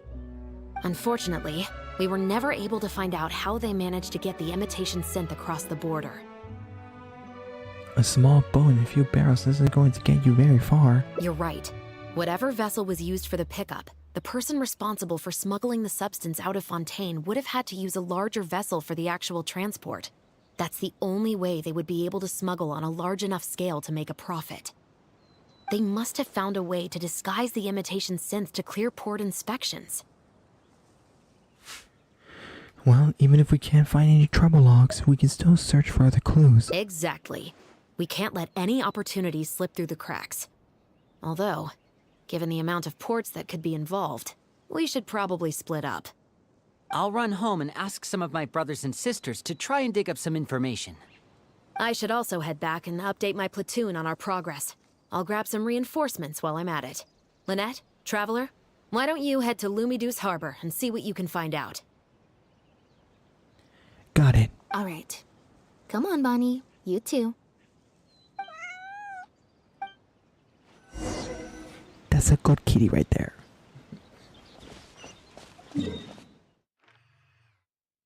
Right here, right? Yep.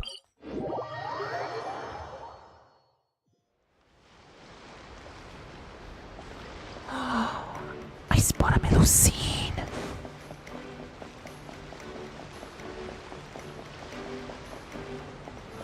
Guys, quick question. So by the time we get to Fontaine, right? Wait, hold on. Let me see. Yep, okay, never mind. By the time we get to, not Fontaine, Natlan, do you think Natlan could be located somewhere, like, around here? Because here's the thing. I know Snezhnaya has to be, like, somewhere up here. Because Snezhnaya is literally up, like, literally in the north side. So it's gotta be somewhere up here Snezhnaya is. Anyway, just asking. And just saying as well.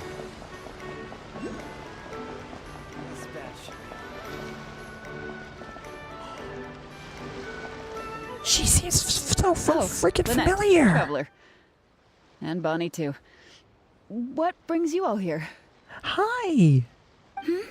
Did something happen? Melusine! Melusine! We're here to check the travel logs. You update them on the situation. Oh. I see. Thank you for everything you're Fontaine. What are you doing here? I'm in charge of guarding the port. You mentioned you were after some travel logs, right? I can go fetch those for you. Oh, thank you. Looks like I've got another hard day of work ahead of me. Aww. Are things usually pretty hectic around here? No, not usually. It's this incident that happened recently. Before that, everything was normal. All we had to do was confiscate anything suspicious and we could call it a day. Pretty simple stuff. Oh, okay. But things are much more complicated now. We somehow let suspicious cargo pass through the port undetected. Not even our guard poodles were able to sniff it out. Even worse, we still don't know how the perpetrator was able to conceal the goods so well. What? By suspicious cargo, do you mean imitation synth? Yep. However, prohibited substances are just one example. We confiscate all sorts of contraband during the course of our inspections. Or at least, we're supposed to. So what happens to the goods you confiscate? Oh, we keep them in a storage locker. If they turn out to be something particularly dubious, we'll turn them over to the Maison Orderly. I see. If the goods are only slightly suspicious but could otherwise be harmless, like raw materials that could potentially be used to create contraband, we return them to the ship they were confiscated from, instead of letting them pass through the port. Sorry for the wait. These are the travel logs for all the recent activity at the port. Doggo! That's a good doggo. Oh, you brought Gerard with you. Actually, he followed me here himself. It's like he smells something on me. Huh. I wonder why Gerard is reacting to you two so strongly. Whatever the guard smell on you probably came from us.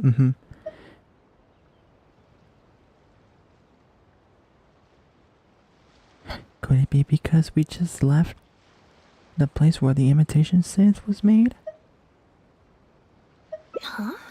We were so careful not to touch it, but we still ended up with traces on us. If it leaves a residue so easily, I just don't understand how the culprit was able to disguise the goods at all. Why don't you have a look at the travel logs first? All ships coming in and out of the port are recorded here, except for the ones the port authorities ride to and from work. You flip through the numerous travel logs. You notice several instances where Humane Society is listed. The name's really... Humane Society? The name really seems to stand out. The Humane Society. We encountered that organization before, right? Their name is all over the exit logs. The purpose for leaving is always listed as overseas adoption. Ah, the director of the organization explained that actually. He said a lot of the cat and dog breeds unique to Fontaine are also very popular overseas. So his organization offers an overseas adoption program. Bernard, the director of the Humane Society, was the man who came looking for Bonnie earlier. The cat fled from Pierre looks just like the cat... Wait, hold on. The cat that fled from Pierre looks just like the cat and that the Humane Society is looking for. Could that really be a coincidence? Lumine, are you saying that this dude that we spoke earlier was Pierre? It seems as if Bernard was also hiding something. He seems so insistent, but only ran a curiosity check before just leaving like that. When he came looking for Bonnie earlier, what if he wasn't actually here to check if Bonnie was his missing cat? Maybe he was here for some other purpose. Have you figured it out too, Traveler? The way the criminal disguised the goods? When Bernard asked to take a closer look at Bonnie, he was actually checking whether there was any imitation synth in her stomach. He was using animals at his shelter to smuggle the imitation synth. Wait, what? That's so freaking cruel! The sealed bags we found at the secret base. They were specially made to be corrosion resistant. So that they wouldn't be digested. And there were gaps around the lids of the barrels, and airbags were used to keep them upright in the water. So that the animals would be able to breathe. Those drug Chevres found at the secret base. She most likely didn't recognize them because they're not used on human beings. It's an anesthetic used on pets. The perpetrator must have given it to the animals. So that they would keep still in the floating barrels. Pierre must have made the animals swallow the sealed bags full of imitation synth at his secret base. That's so then cruel! He stuffed them into floating barrels and left the rest to Bernard. The sealed bags combined with an animal's body odor would certainly be enough to mask the scent of imitation synth. Nah, bro, that is cruel, bro. During our inspections, we would have never thought to inspect the bellies of those animals for anything suspicious. Even if we tried to feel around for something, I'm sure it would be difficult to detect. Exactly. I bet Bernard even transported animals with synth in their stomach alongside ones without. That way, it would be even harder to say with certainty that something was amiss. Do you think Bonnie could have imitation synth in her stomach? She's probably in the clear. Otherwise, Bernard would have never left without her. I'm guessing he didn't know whether Pierre had already hidden the next batch of imitation synth before he fled. Just imagine. He sees the notice we put in the Steambird, and it turns out that one of the very cats he gave to Pierre for the smuggling operation is out in the open, roaming the streets of Fontaine.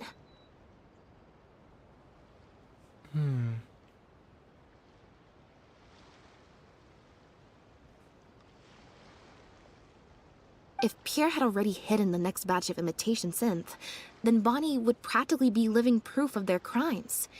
He would have had no choice but to go after her. So, that's why he came to find you and insisted on taking a closer look at the cat.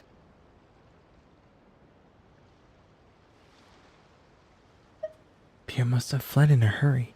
that fact is probably what spared Bonnie. Wait a second, I'm a little lost here. I get the part about hiding the substance in the pets, but those... what did you call them again? Floating barrels? Why even put the animals in there in the first place? Yeah, man, that's just so cruel. If you've got something as convenient as a floating barrel, why not just stuff it with the imitation synth directly? Why not wait to hide the stuff until after the exchange has been made? In order to make sure the animals could swallow the sealed bags, they made them extremely thin. Had they not done that, the animals would have likely bitten or chewed through them. And if any imitation synth leaked out, they will also need a lot of cleaning agents to get rid of the resulting smell. That step would have required a lot of energy, as well as a certain amount of technical expertise. So, it was better left to the more experienced Pierre. We've already proven how easy it is to pick up trace amounts of imitation synth, so I'm sure Bernard was taking all the precautions he could to avoid the same fate. Okay. Then, let's head to the Humane Society right away and bring that guy to justice. I'll bring a Gardamek to speed up the process. Okay.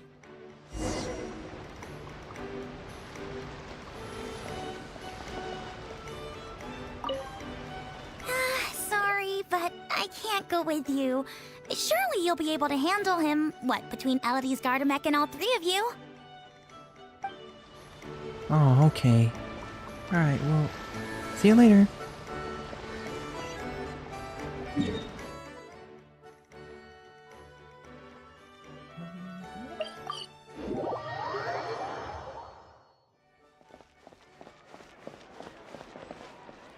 I was about to be triggered about that be located in Farina's residence. The headquarters of the Humane Society should be somewhere around here. Bernard could show up any moment now. Ah, you're the people from earlier. Wait, you're from the guards? Hi, sir. We meet again. After him! We can't let him get away!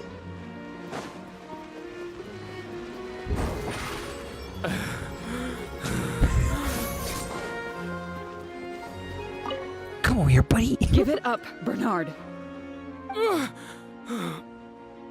Mercy. Have mercy. I'll talk. I'll tell you everything I know. The Humane Society has done so much good over the years, and yet you have committed such an atrocious deed in its name. Look, I didn't have a choice, okay?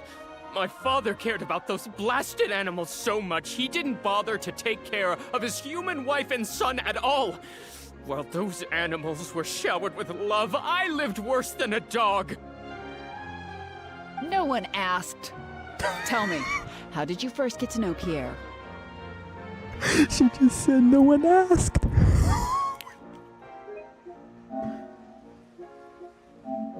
Well, after I took over the Humane Society, it gradually became harder and harder to maintain its operations.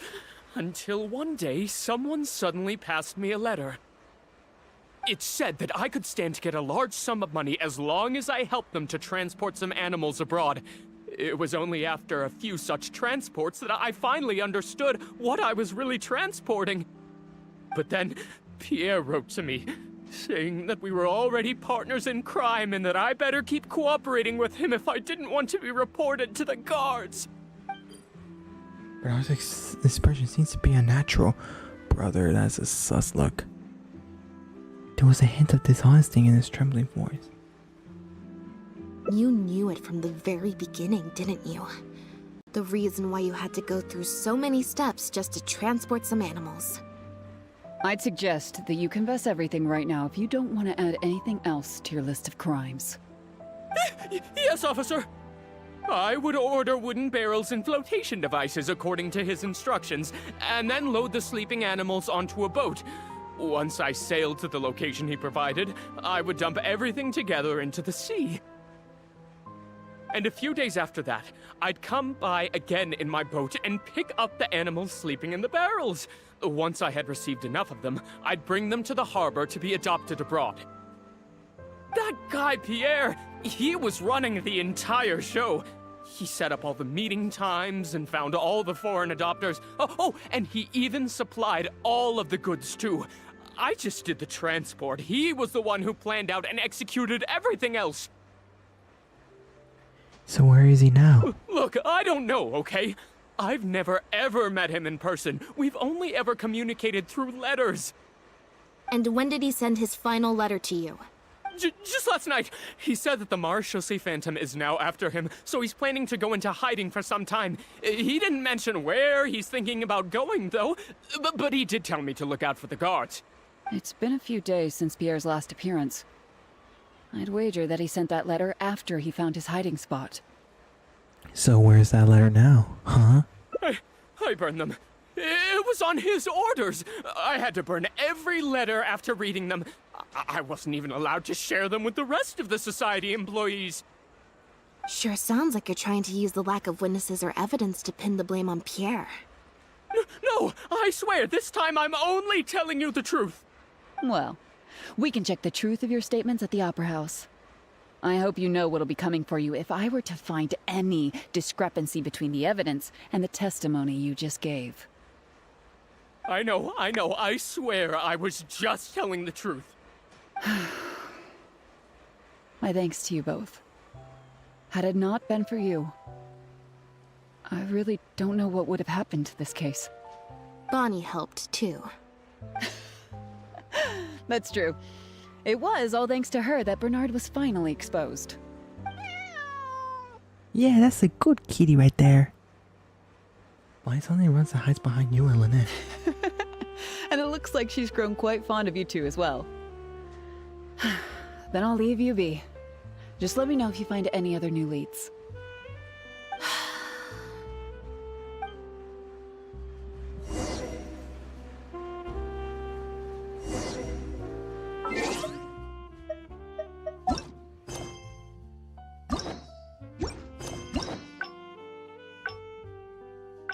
Falling into layers of fog.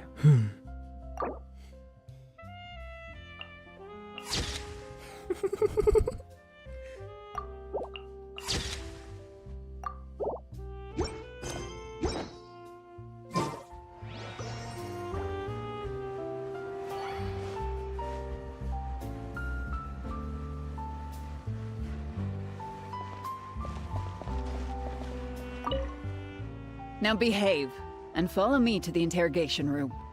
Ow! That hurt. Ow! What? Another fortune? Wheel of Fortune? Contemplation, they're about to leave. Is it really okay to let them go? Why are you giving me this?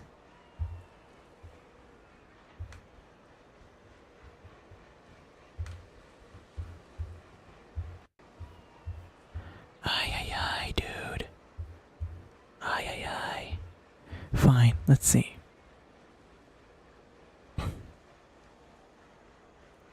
Card number 4. Nice.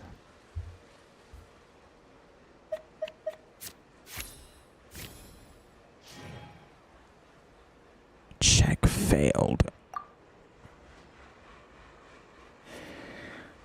We can leave Bernard's interrogation to the guards. Let's first rescue the animals at the Humane Society. Is everything really over? I still feel like the relationship between Pierre and Bernard is not as simple as it appears. Also, I've had this strange sense that something's off the entire time we've been on the case. And it has only gotten worse.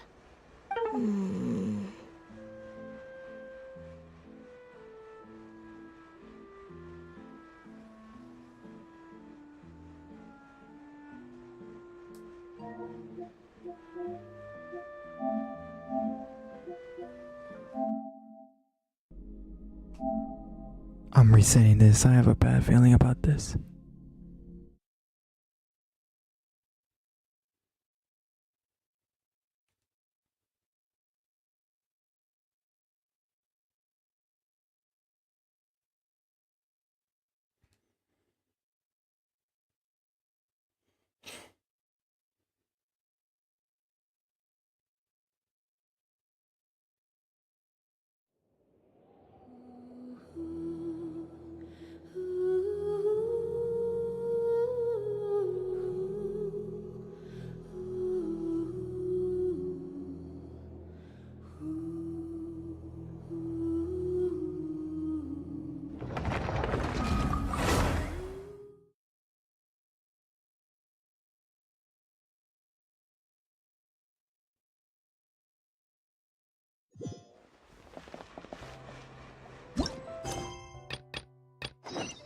Alright, now this time let's talk to Lynette.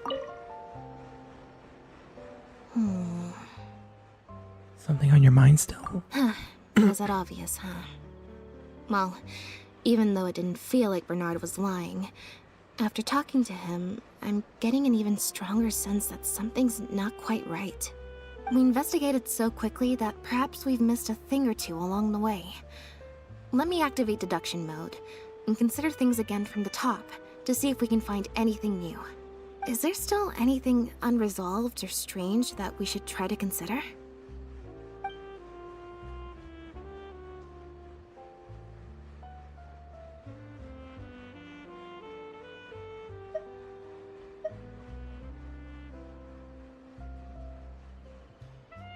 What, Bernard's letters? Bernard claims to have received a letter last night from Pierre. In the letter, Pierre stated that he had gone into hiding. Is there something wrong with the letter?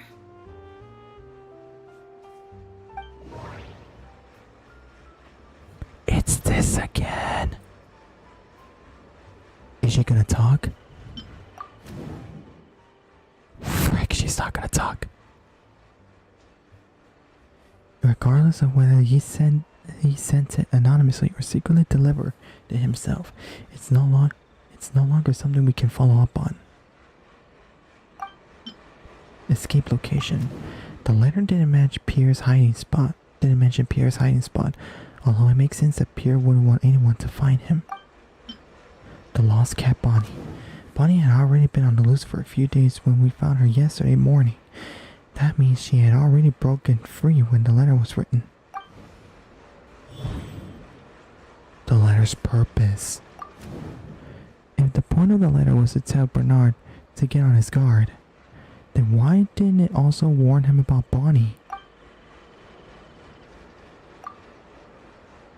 If Bonnie had imitation synth in her body, then she was a liability that had to be recovered at all costs. But if she wasn't carrying anything, then it would have made sense to tell Bernard not to worry. And thinking about it, Bernard only attracted our attention in the first place because he came to look for Bonnie. Could it be that the person who wrote the letter also knew nothing about Bonnie's whereabouts? Or they had a separate goal entirely?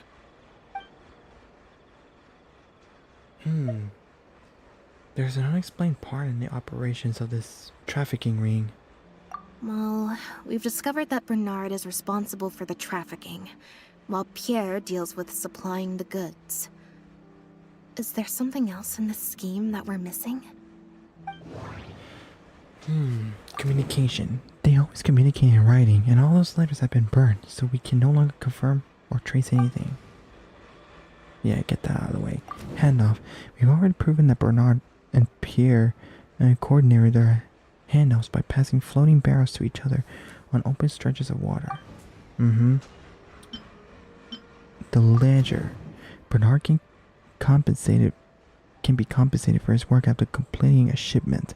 No suspicious record will be left as long as he receives the funds as individual rather than through the Humane Society. Ingredients. According to Chevre's investigations, Pierre has been formally reprimanded for his scent-related research and can no longer get any materials from the Fontaine Research Institute.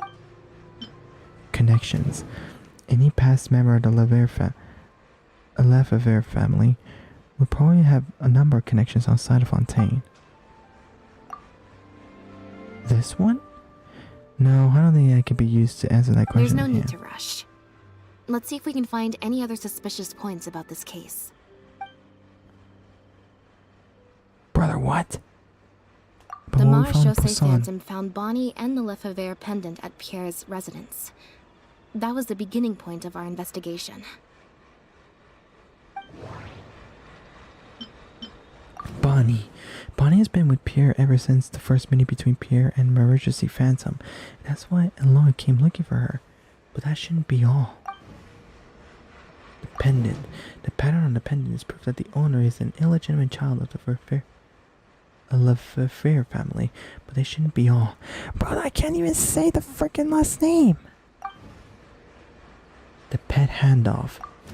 According to Bernard, the trafficked animals were taken directly to Pierre's base rather than to Poisson. The end of the Lever family is infamous in Fontaine, and even their innocent Psychons became targets of revenge. But Pierre just carried the pendant with them as if it was an ordinary piece of jewelry. The pen hand. Initial suspicions. Pierre became the key suspect to the case because of a suspicious cat and a suspicious pendant. Why would he leave such an obvious trail for us to follow when he took so much care to not leave any traces of imitation synth in his home? Ooh. Perhaps we are now closing in on the truth. We are.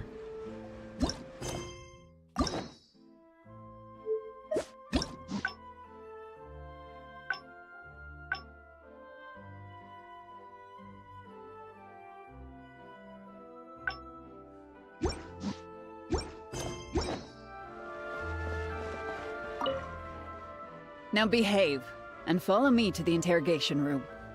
Ow! That hurt. Ow!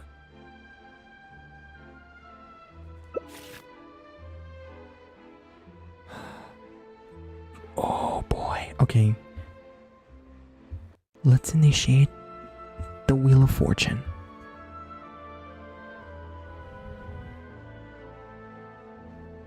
Number 12. Hello?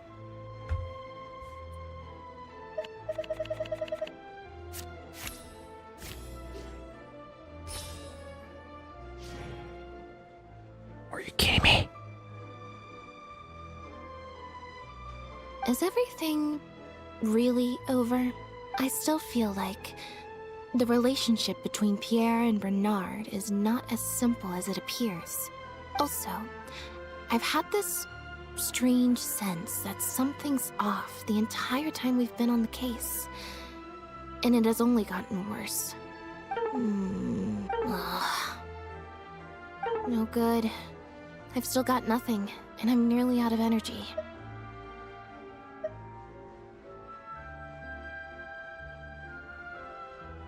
Don't force yourself.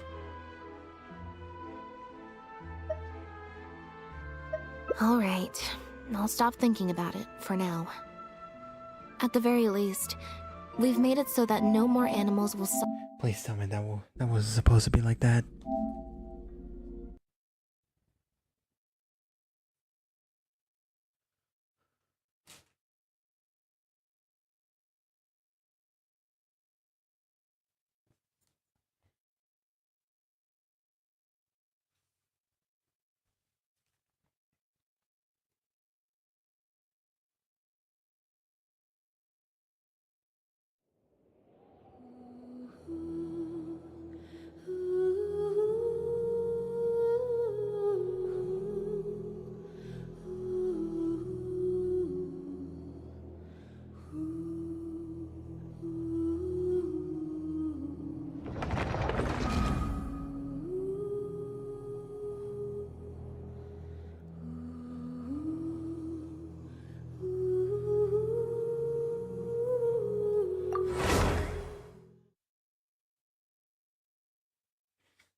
Perhaps we are now closing in on the truth.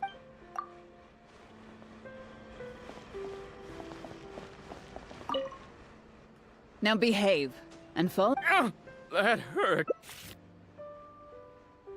Alright, let's try this again. Wheel of Fortune.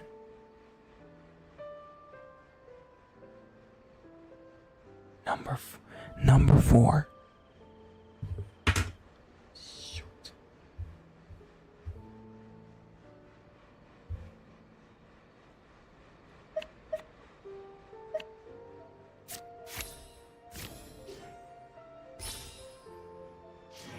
So close.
Now behave.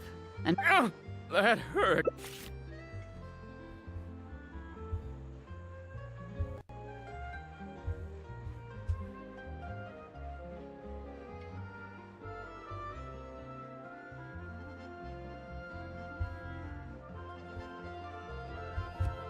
Number 8.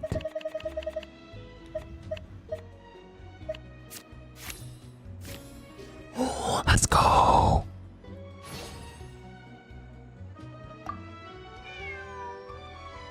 No, we can't let her get away. Oh my gosh, bro. Is there something else you need from me, Traveler? Yep. Bernard and Pierre, they weren't really acting alone, were they? Huh? I see. It all makes sense now. Hey, what are you talking about? Look, even our confessed criminal here has no idea what you're saying. Because he has been kept in the dark all along. And I assume it's the same with Pierre. Bernard thought he was communicating with Pierre, and Pierre thought he was taking orders from Bernard. But all this time, neither of them knew that there was a third person all along.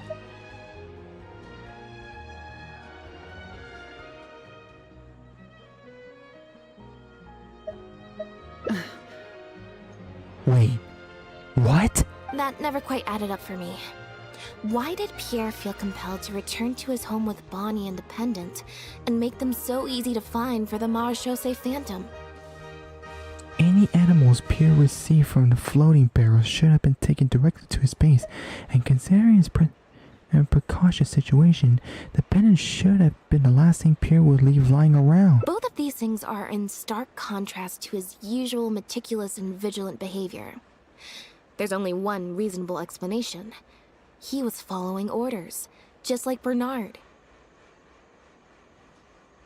He probably received the following instructions right before the Phantom came knocking on his door.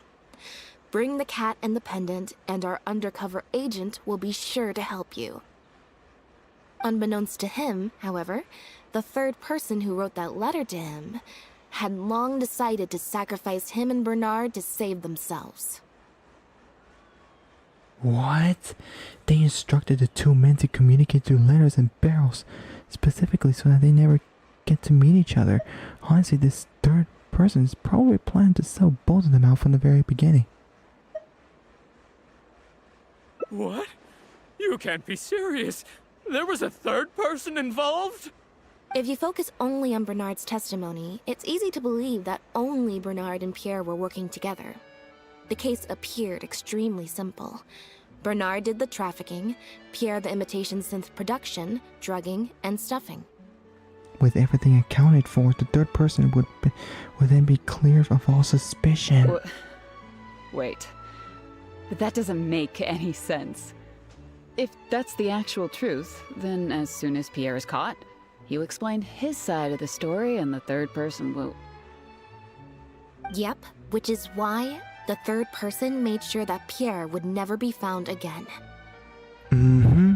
Once they had instructed Pierre to expose himself, the third person wrote to Pierre again, suggesting that everything had been taken care of, and he should take Bonnie and safely return to his base.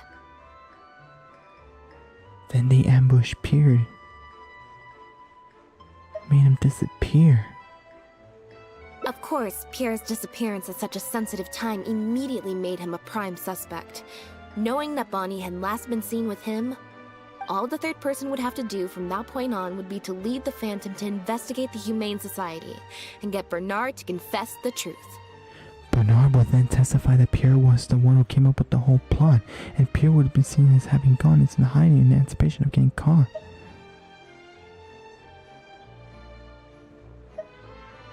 Wait, so you're saying that the letter I received yesterday, the one that made me think Pierre was still alive, it was also sent by the third person? What? Is that what happened? I'll get back to headquarters right away and reinvestigate this case from the top. Not so fast, what? Chevra said that assumptions can be detrimental to solving a case. Someone among us, however, has been feeding us all kinds of preconceived notions ever since our first meeting. No way. They suggested that Pierre's disappearance was an attempt to escape the judgment of the law, and that Pierre was a scion of the Lefebvre family.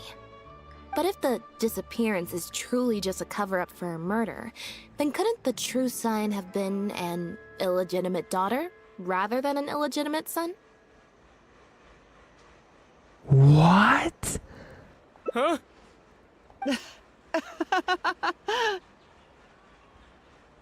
Haven't you taken this joke a bit too far? You're right. I did let a lot of assumptions get to my head when I first started to talk to you about the case. I'll make sure to correct my behavior. You deliberately fed us lies, but even you could not control every last detail of your plan. There was a flaw in your scheme, and something didn't quite go as planned.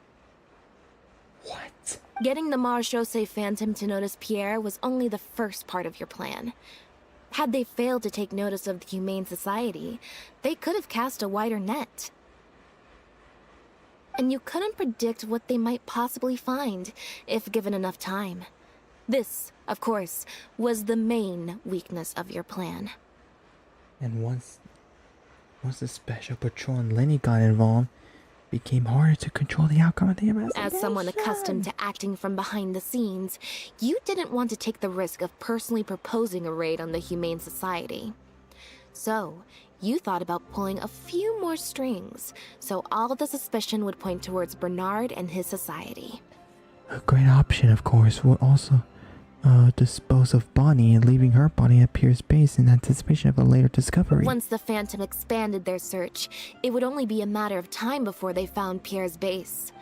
If a cat last seen with the suspect turned up dead at the imitation synth base, it wouldn't be long until the Phantom would figure out exactly how she had been mistreated and turn their eyes towards the one organization that has been sending boatloads of animals out of Fontaine. However, something unexpected happened at the base, which allowed Bonnie to escape in the chaos. It was probably during your ambush of Pierre. You didn't even have the time to check if she had already been stuffed full of imitation synth. Still, you soon found another opportunity. Before long, Bonnie had made her way back into the city, and even popped up on the Steambird. Like Bernard, you desperately wanted to confirm the contents of her stomach, so you hurried to find us. Unlike Bernard, however, you were hoping that Pierre did have the time to make her swallow a load of imitation synth. What? While investigating the suspect's cat, we unexpectedly discovered that the suspect has been smuggling imitation synth using living animals as intermediaries. That was your plan, in any case. With that, you'd have been able to lead the investigation towards the Humane Society. But Bonnie was very lucky. Bonnie had managed to escape before Pierre was able to stuff her full of imitation synth. That part of your plan could no longer be carried out. But as shrewd as you were, you came up with another plan right away. You manipulated the Traveler and I to help you identify Bernard as a key suspect. Ooh. You knew Lenny was investigating the case with Chevros, and you also knew Lynette's previous encounter with the Lefebvre family. I don't know how you say the freaking name. You used the Lefebvre name as bait to get us to join your investigation. With 2 extra bodies around, the Special Patrol is sure to soon take note of the strange event of Bernard somehow having a reason to look for Pierre's cat. So, what you're saying is, I went to all that trouble just for the chance that you might put forth the suggestion that would lead you down the wrong path. Of course, you did far more than that. Just now at Lumidu's Harbor, were you not the person who highlighted the suspicious activities of the Society? By showing us the port's travel logs. Idiota! You even highlighted the Society's activities during your compilation of the logs, so they'd be immediately visible to anyone examining the records. Moreover, the logs contained no records of the Port Authority's activities. In other words, your activities. And what are you trying to suggest with that? I am insinuating that you had plenty of opportunities to transfer the raw materials for imitation synth from the harbor to a boat, and then sail over to the meeting place full of floating barrels. Once Bernard had placed the animals in the barrels, you opened the lids and also dumped the raw materials. Remember that freaking doggo back in the harbor, bro? That he was sniffing something around her? Was that the freaking synth? As long as Pierre came for his pickup, there would be no one and the wiser. And that's how neither the trafficker nor the manufacturer knew there was a third person who supplied the raw materials, and surreptitiously operated between them. First you got in touch with the both parties and secured the raw materials. Then you instructed Bernard to prepare the floating barrels and the animals.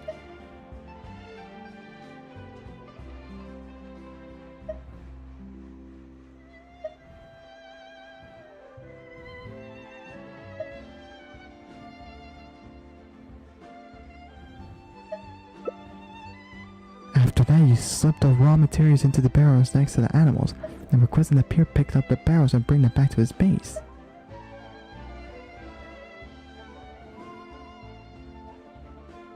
Pierre manufactured imitation synth using the raw materials you provided, stuffed the animals, and placed the animals back into the barrels.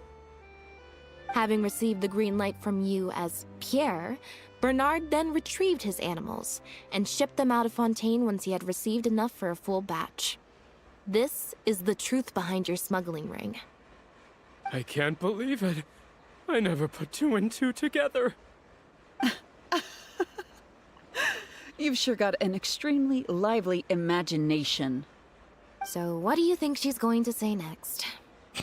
You think you're Joseph Joestar, where he guesses what his opponent's gonna say next? Ever thought about the career in writing crime novels?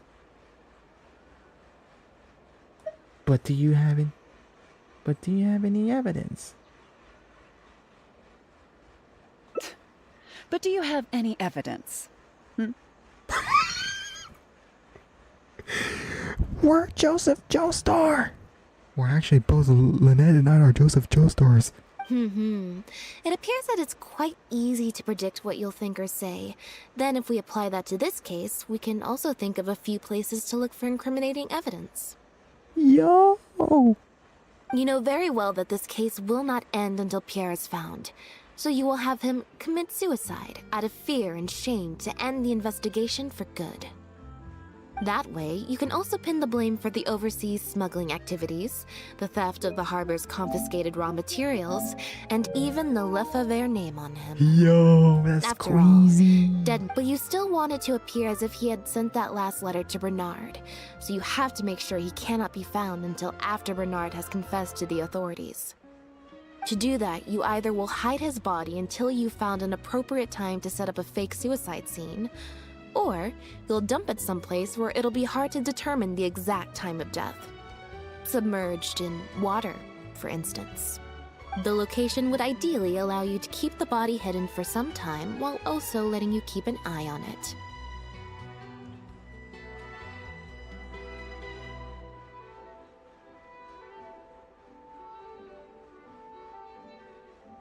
An example of such place may be... There are only so many options to hide a person's time of death, after all.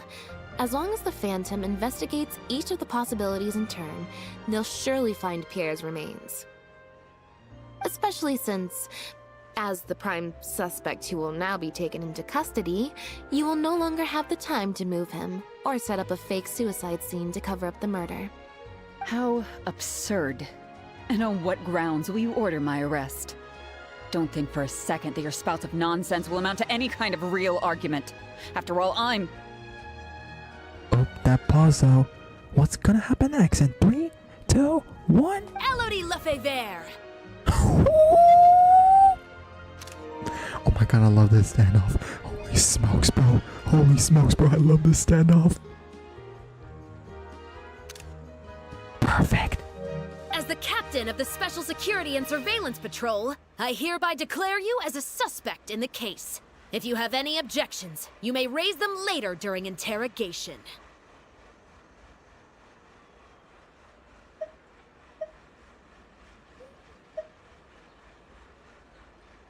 That's right. We received a message from Lumiduce Harbor that you were going to investigate the Humane Society. We didn't expect to run into you at such a critical moment. While at the harbor, we noticed something else extremely interesting. Apparently, you often used all kinds of excuses to swap your shifts. And if one were to match the times of your shifts to the activities of the Humane Society and those of certain foreign ships, they'd find them to be an exact match.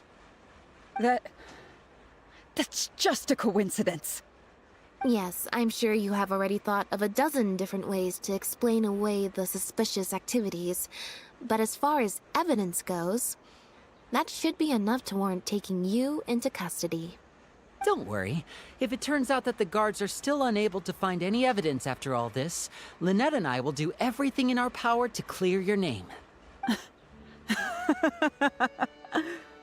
Bro, you are not the Joker or Harley Quinn in this case. Although judging by her reaction, I assume no follow-up from us will be needed. The Lefevres were infamous for using disguise and infiltration to achieve their goals.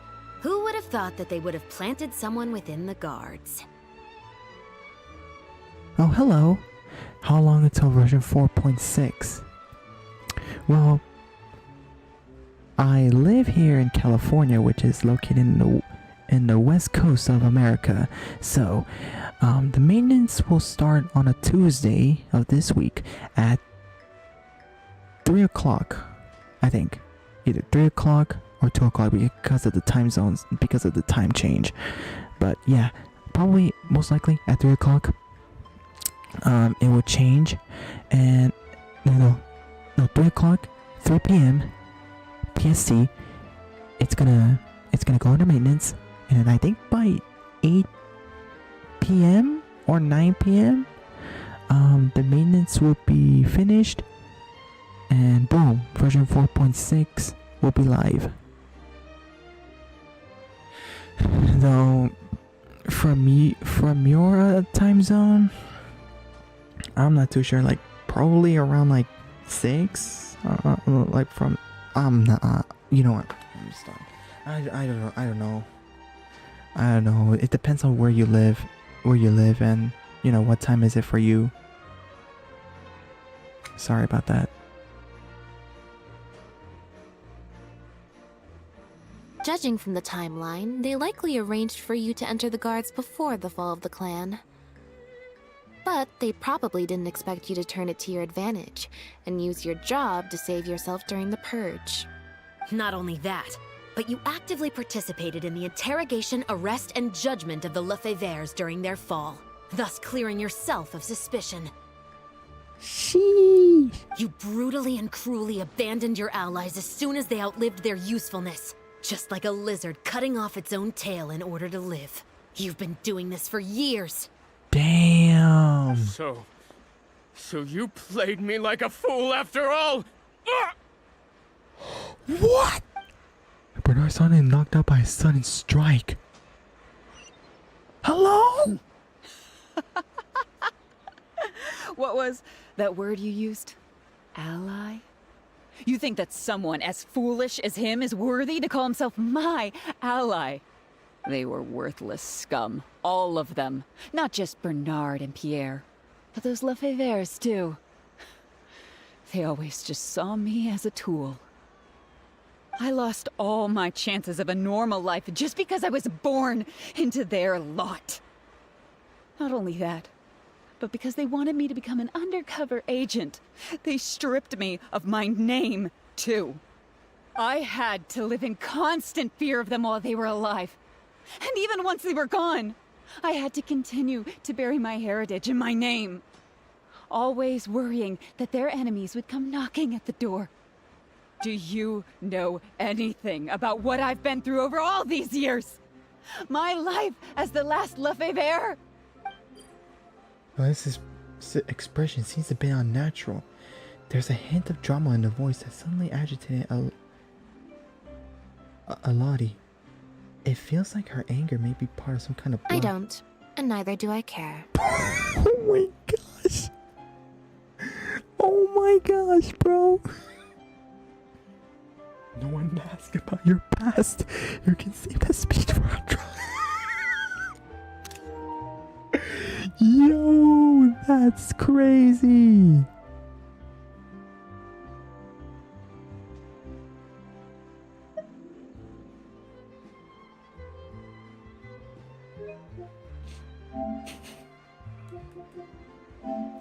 Crazy, and you know what? I'm saving that.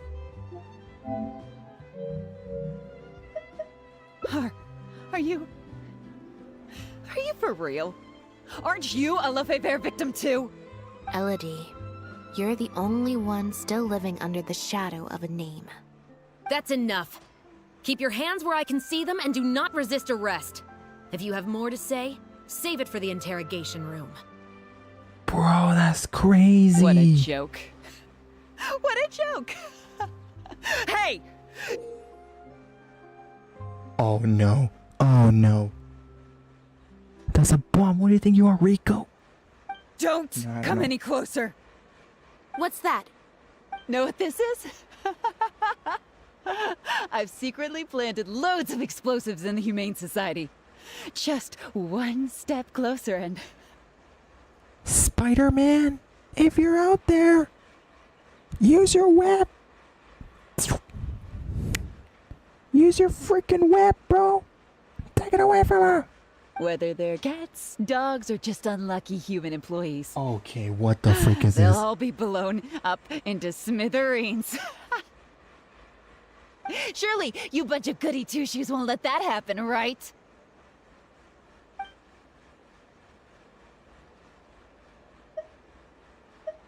Oh my god. What the freak is this Hangout event? What is this?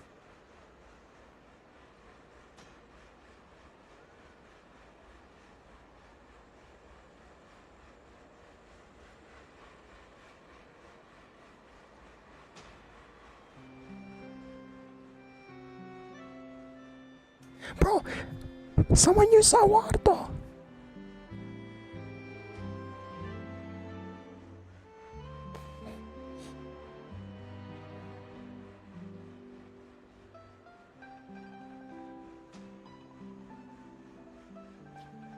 Oh no. Hard mode, hard mode, hard mode.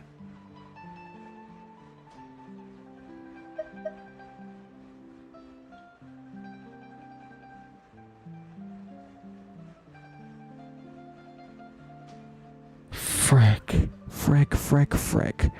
What should I do? What should I do?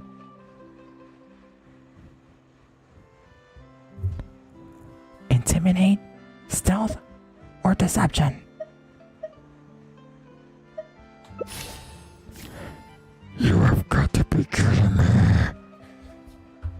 Okay, well, it's time to use the Wheel of Fortune.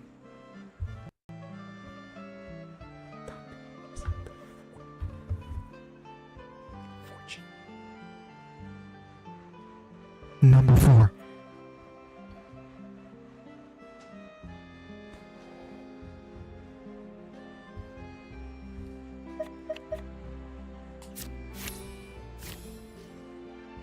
Ooh! Success! Without waiting for her to finish her threats, you strike as one. What? Hey! Don't do anything stupid! Guards! Gardamex! Nope. Before Ellie can finish giving her command, she's...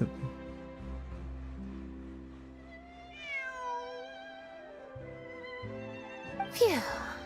So I was right after all.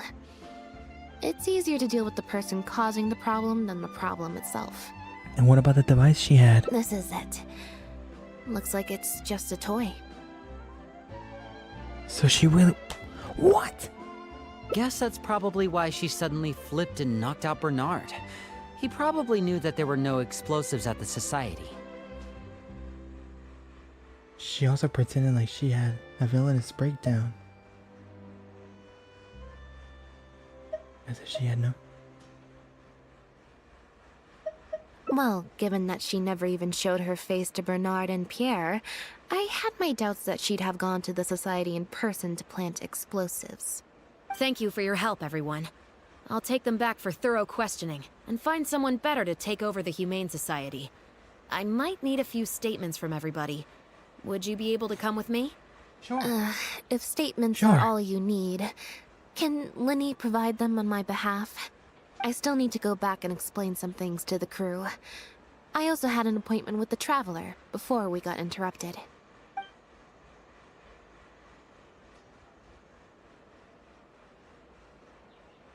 Come on, what the freak you mean? You mean when you said I could stop by? Ah, so you do remember. Yes, I invited you to come over to our place.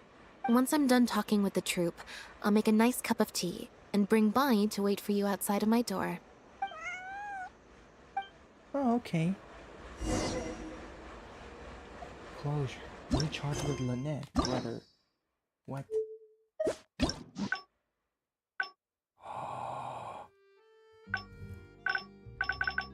We're at the top. We're at the top. We're at the top.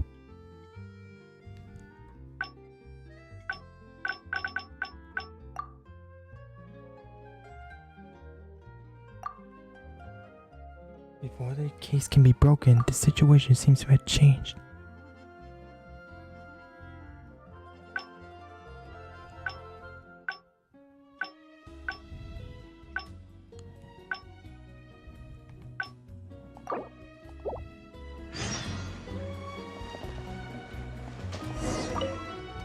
Now behave, and follow me to the Ow! That hurt. Ow!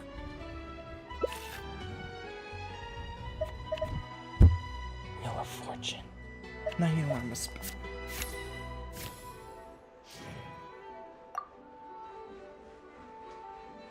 Is everything I still feel like... Also... no good. I've still got nothing, and I'm nearly out of energy. Alright, I'll stop thinking about it, for now. At the very least, we've made it so that no more animals will suffer like those poor animals did. And that's what I hope. Let's go to the Humane Society, and see if there are any animals left that might still need our help, before my energy for today completely runs out.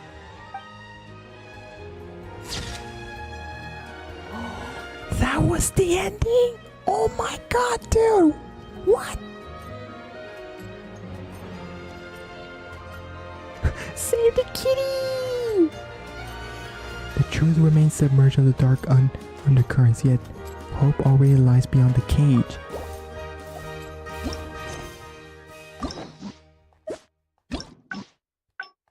Oh my god, bro. Her freaking story quest is freaking trippy right now. Have they mixed everything now? Okay, let's go recharge with Lynette.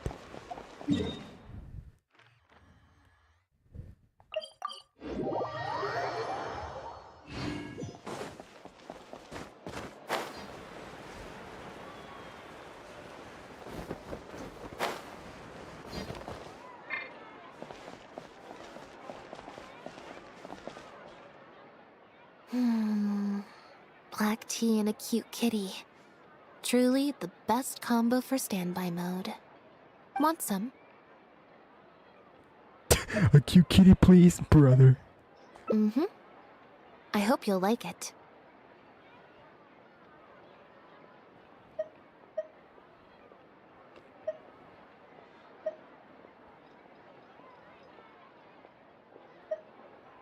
Are you not interested in any follow-up Not developments at from it? all.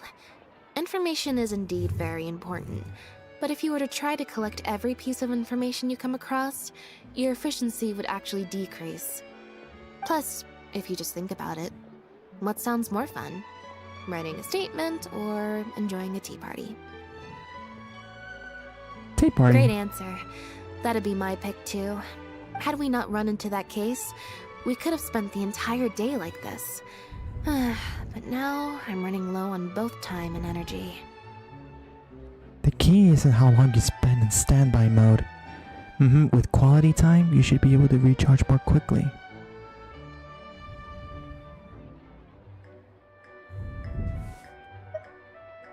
You're right. I can sense it. I'm recharging very quickly at the moment.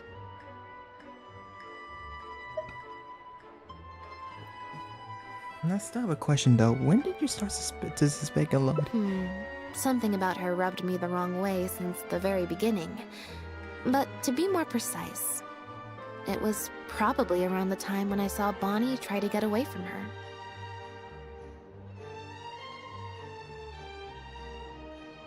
Back then, Elodie tried to get close to Bonnie.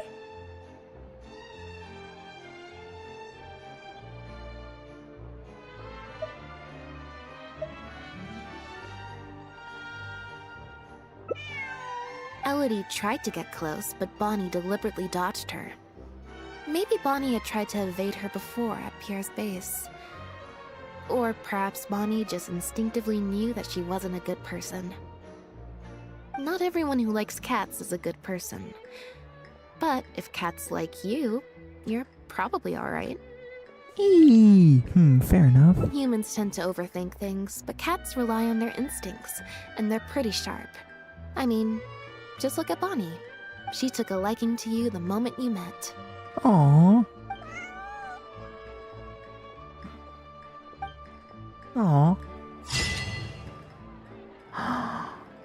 Oh, this is so adorable. Your story has come to an end for now. Adventures, investigators, and cats. Aww.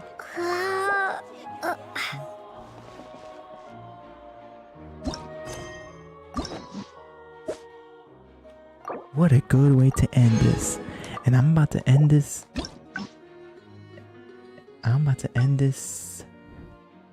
End this stream right here, right now. Golly, bro, I kind of felt freaking trippy. Cause now they changed things up a bit. Why was this put on bottom? I don't know, it could just be me. Probably like hoyoverses are trying to like do something a bit different, trying to mix things up, you know what I'm saying? Only a little bit. You know what I'm saying?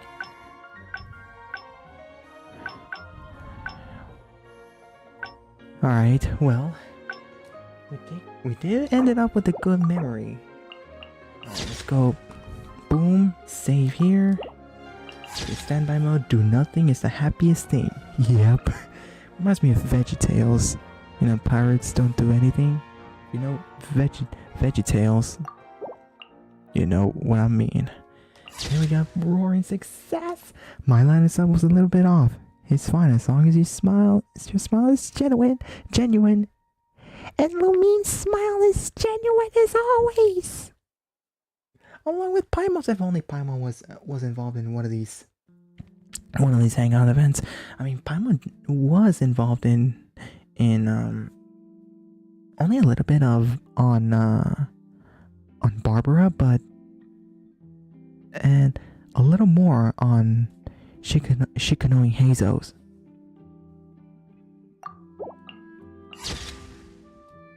See in the audience. When there's someone performing on stage, there will be others clapping in the audience. And then save the kitty! The truth remains submerged in dark undercurrents, yet hope already lies beyond the cage. Yay! And now, adventurers, investigators, and cats, your story has come to an end for now.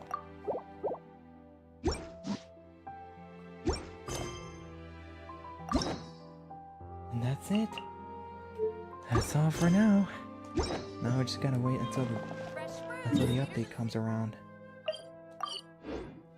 So, yep. Oh. Wrong place. Wrong place.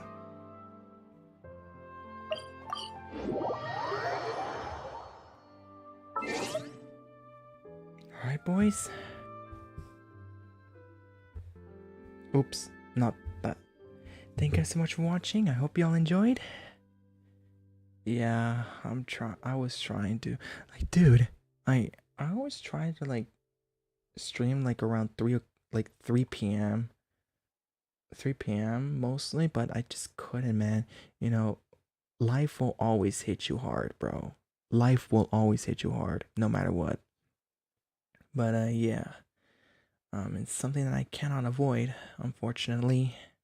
So yeah, and I always kind of said to myself on one of these past streams that I'll try to stream like in the morning or in the afternoon, and most of the time always ends up like